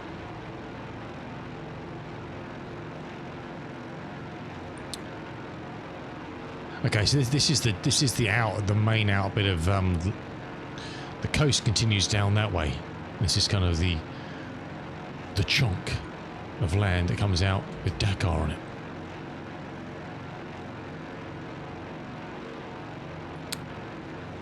Oh, really? Interesting. Well, I guess it can cope with it's just doing sim connect, so it's not tied to this aircraft. I guess it's just making minor adjustments just to keep you straight and level, no more. So I guess anything that doesn't have autopilot coding in, perhaps it will just manipulate through SimConnect.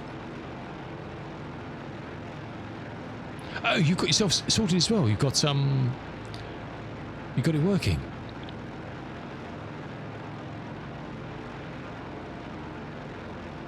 Awesome. So you sorted the Moby flight thing.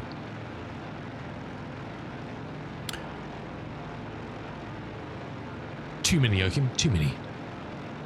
Too many. Yeah, so we know... awesome, Ian. Stunning. Nice work. So we know Dakar's down here somewhere, because it's on this chunk of land that ends about down here somewhere. So if we miss this bit of land, we've got a problem. As long as we hit this piece of land, then we should be fine. We can just see through the cloud there. Because we know where Dakar is, we just don't know where the airfield is.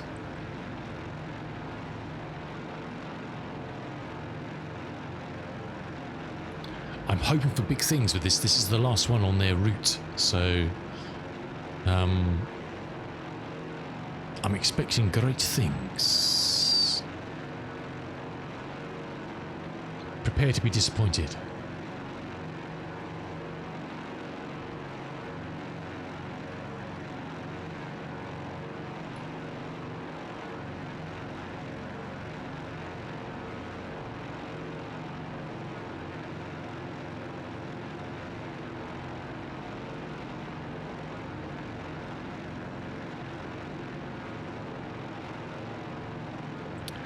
Anyway, thank you all for your company today. We much appreciated.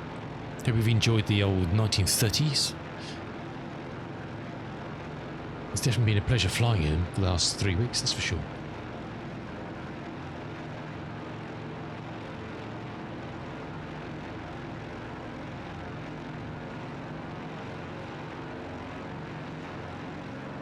I mean, it's, the airfield is right on the kind of the sole of the foot, if you want to put it that way.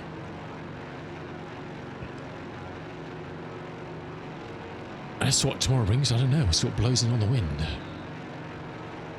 It's nice sometimes when you do plan lots of flights, you kind of like you know what you're going to be doing. This Thursday and Friday, or whatever your schedule is, I'm going to do this, and this, and I've got this 15-leg flight, and you pound it out. Sometimes it's nice just not to know and kind of like, what do I feel like doing? And when something like the Latte 28 kind of drifts onto your horizon, you know, oh, well, let's, I might watch Ian fly it first tonight. Just see how he gets on. It's nice to have a guinea pig sometimes, you know what I mean?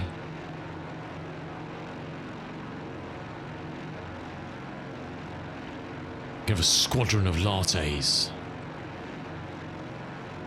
I don't know what the collective is for lattes, cups of coffee. What's that? I don't know. A bistro of I don't know. A barista. A barista of lattes.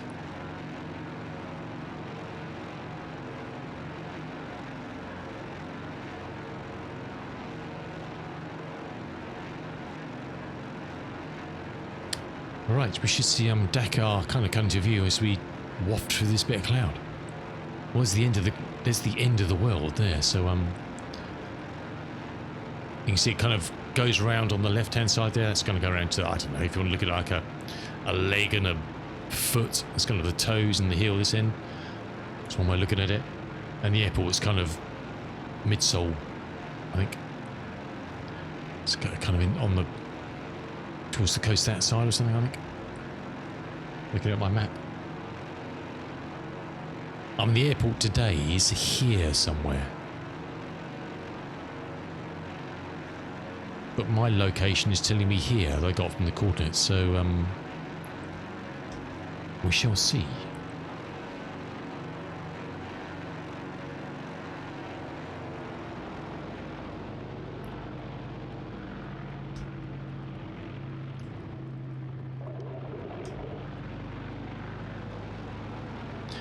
We're using every last drop today. 2 tanks down, 1 to go. Fingers crossed.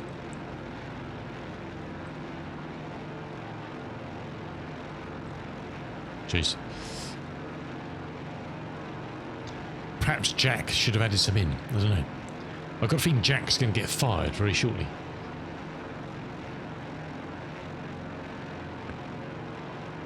Jack's time is nigh.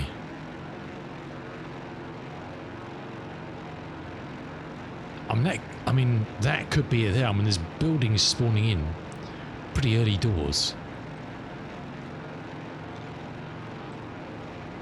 I think the airfield today is over here somewhere. I've never flown into it, actually. It'd be a lovely place to fly into in the modern world as well. I don't know if there's a Dakar scenery you can get, probably not a free one though. I do hope we got enough fuel to get us there.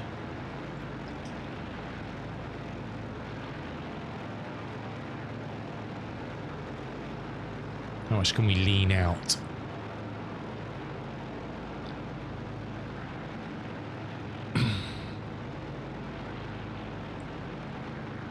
Oh shit. No, don't go and bail on us now. When we're paying attention to our temperatures again. And our pressures. Always got cool.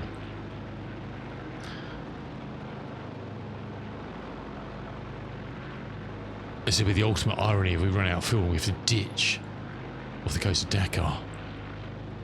We should have kept tight. To glide in.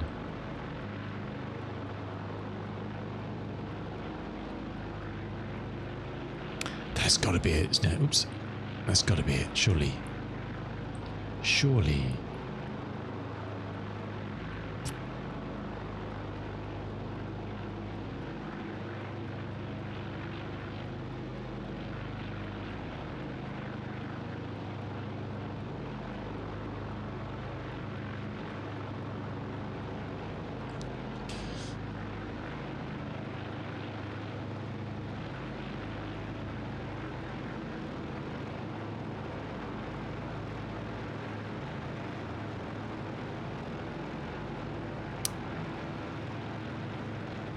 As we're getting low on fuel, I'm going to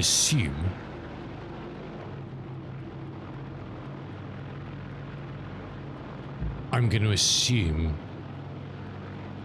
that if that's the airfield, we can do it straight in. I don't know where the wind's coming from. We'll look, assuming we can, if that is the airfield. And I think it probably, yeah, I mean, I can see runways. I can see runways. Huh. That we can do a straight in. Okay. Mixtures in. Props.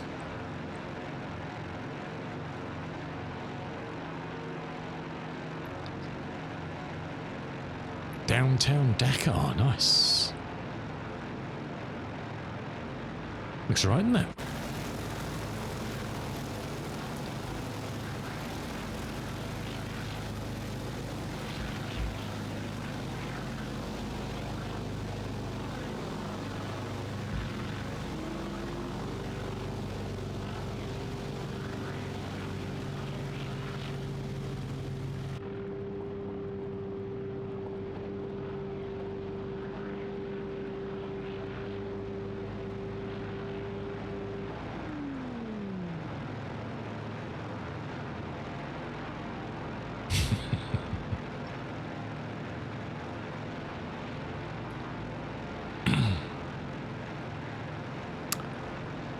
Well, we're going to take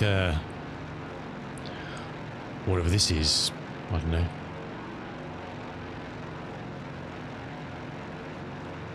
.26 or something.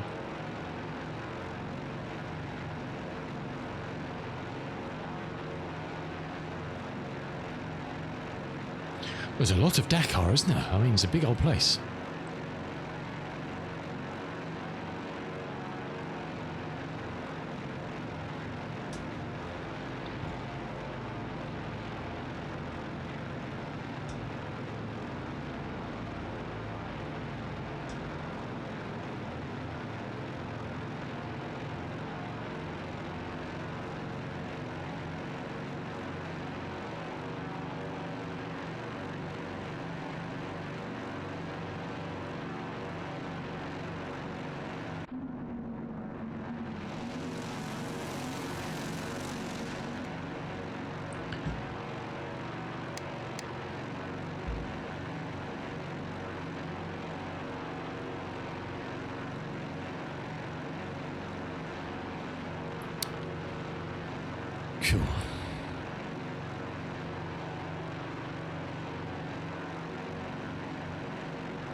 can't see any signs of a windsock, so this thing stops pretty quickly anyway, so if there's a slight contradictory breeze, we should be fine.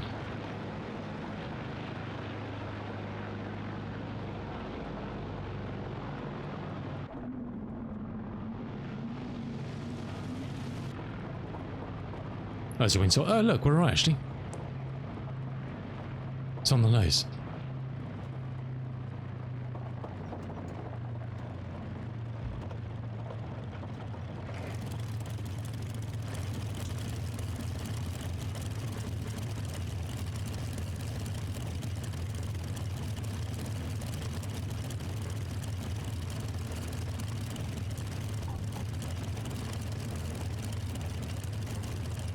Sweet.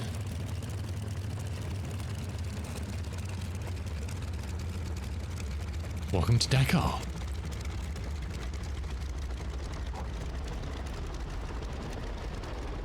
There's hangars over there and there's hangars over there. Let's venture over here.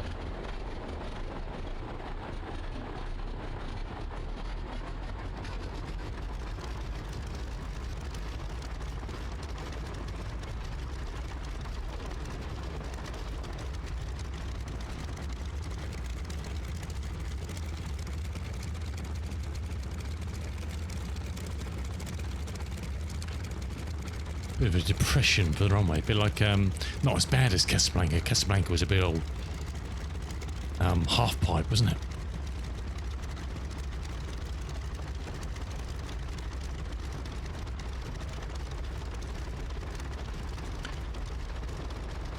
Some of the old French old cars. There's a tractor. I didn't see there was a gramophone or something. Some trucks. There's a man staring at us. Look at these. He's like, who the hell is this?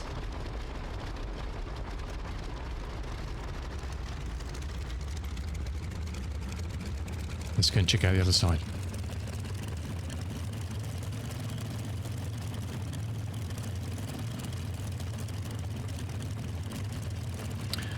Acapedge. Acapedge? AKA Bedge? I don't know. Look, juice. That could go badly wrong, couldn't it? Welcome in, thanks for the follow. Appreciate that.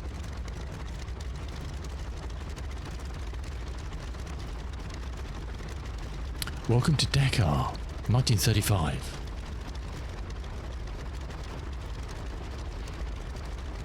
Okay, this is where we want to be, Aéropostale.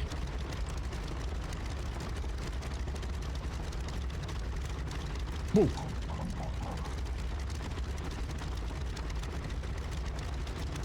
Okay, do we have some sort of weird invisible wall again or something? That was a bit odd, wasn't it?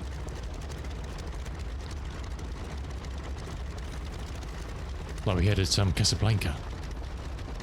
I say because the terrain depression there is a bit worrying that something funny is going on. Because that's what we had at say Casablanca, which causes all sorts of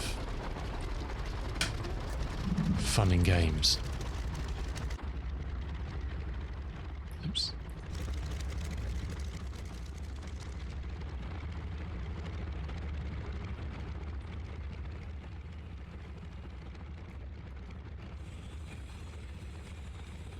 I thought I heard music. Oh, look, she's made it.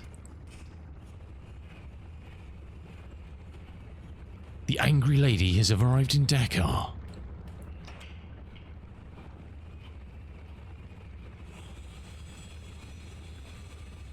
She's not giving much away, but she's not happy. I thought I had a gramophone again. Look at this. Oh my lord. Let's take that fella.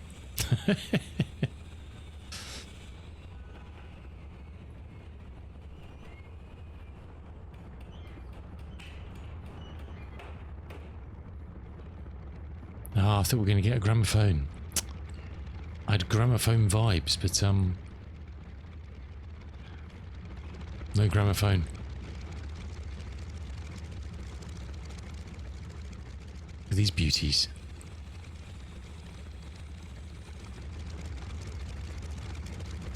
Very cool. Yeah, something. Oh, I wonder if it's actually, what's that? Oh, there's a stub. I wonder if that was what we hit. There's a tree in the ground. Perhaps that's what we hit. And we kind of leapt around.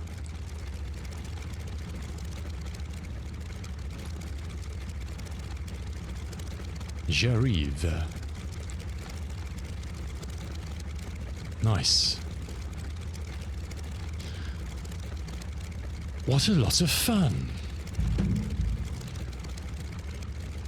So the total kind of, well, non-flying route,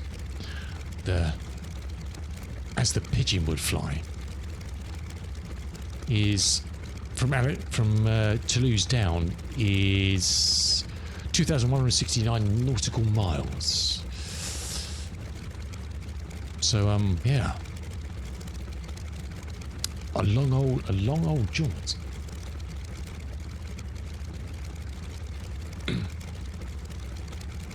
So we started in Toulouse again. The LFIO scenery, just trial it. It's great. There's a gramophone. There's a train. It's very good, very good. Perpignan, Barcelona, Alicante, Malaga, flew over Gibraltar, which was very nice to see. Actually did a low pass over Gibraltar. Tangier, Rabat. Tangier was good. Rabat was very good. Rabat Zale, that was a lovely location. Enjoyed that one. Casablanca's a bit broken. There's kind of big depression in the middle of the field, terrain issues, and some sort of invisible wall. So just bear that in mind. Agadir, well, again, was nice. We started here today. Tofaya. Yeah, that was nice scenery actually. There was camels. There was all this stuff in lower bits of Morocco, kind of Western Sahara. It was very cool. Dakhla.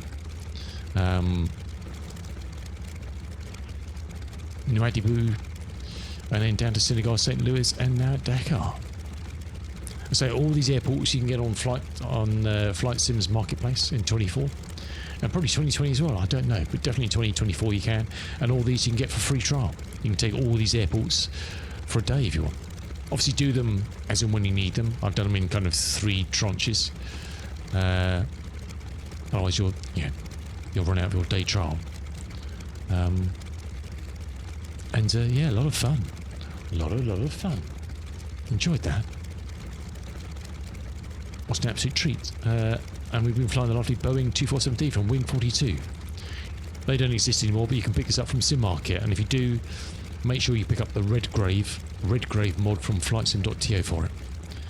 I don't know if there's actually... Does somebody make a Goliath as well? I don't know, but it's a lovely bit of kit. Temperamental as anything. But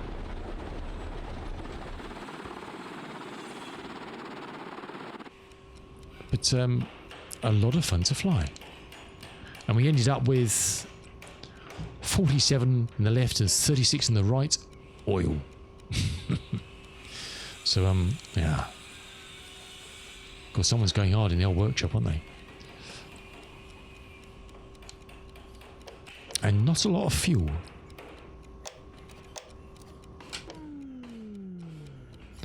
Battery can come off. And we didn't lose a single fuse. Oh, we've got some more, look. Hey! We're rewarded by more fuses.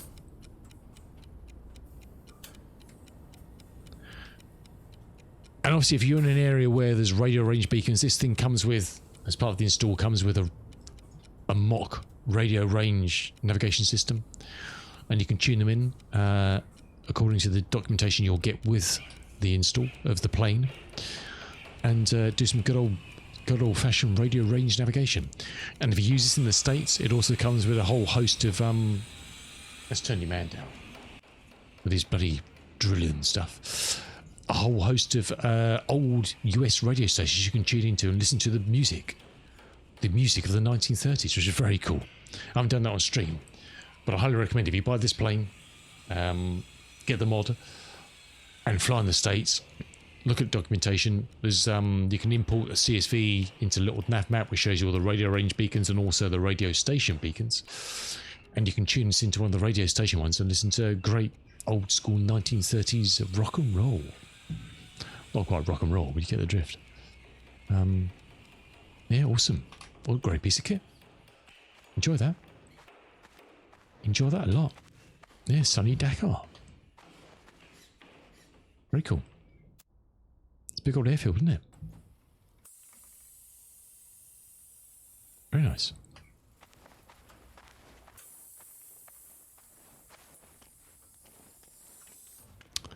Very nice indeed. Oh, see, this isn't a native 2024, so there's, there's lots of things that are not going to be native 2024, but hey, who cares? Who cares? Oh, nice, Ian. Mr. Ian Fisher is flying around in his lovely Latte 28. Cool. Look forward to seeing that in action, sir. Oh, awesome, Cheesy. Thank you. I'll check that in a minute. Right, my good people. I need to head off. We've had a long old stream today. Nearly 8 hours. But we do need to depart and get some things done. We're back on again at 10 o'clock BST tomorrow. Oh, Mr. Father's Game is in the DC6. Who had you over there? I thought he was firefighting today. Perhaps he's not. Oh, perhaps he is. He's doing... No. DC6 flight on air FS4. I don't know. Perhaps he is. I don't know. No idea. We'll hand over to a wonderful Father's Game and enjoy some vintage DC6 action, which is a quality piece of kit as well. Now available in 2024. And we'll leave behind the man with his drill. I'm not sure they had it. Did they have electric drills in the 1930s? I don't know. But he's got one apparently. As you do.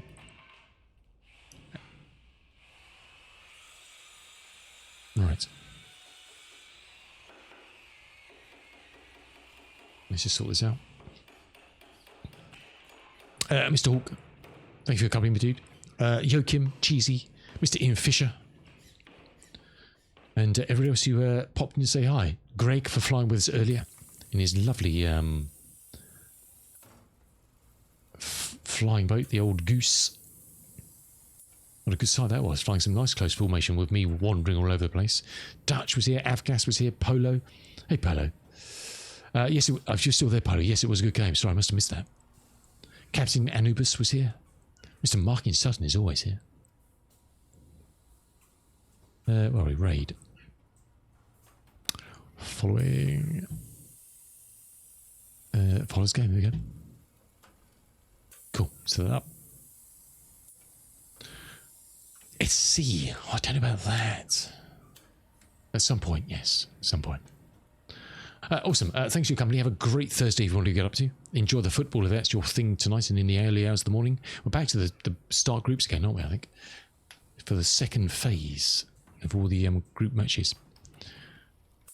And hopefully we'll catch you again very soon. We'll catch you tomorrow. Have a great weekend. Stay safe and well wherever you get up to. And we'll see you again very soon. Okay, that raid's ready to go. Say hello to Mr. Father's Game. Enjoy his content. He's an awesome fella. If you like his content, please just drop him a follow because follows are free. Righty. Take care, have a good one, and we'll catch you again very soon. Till then, thanks for watching. Ciao, ciao for now.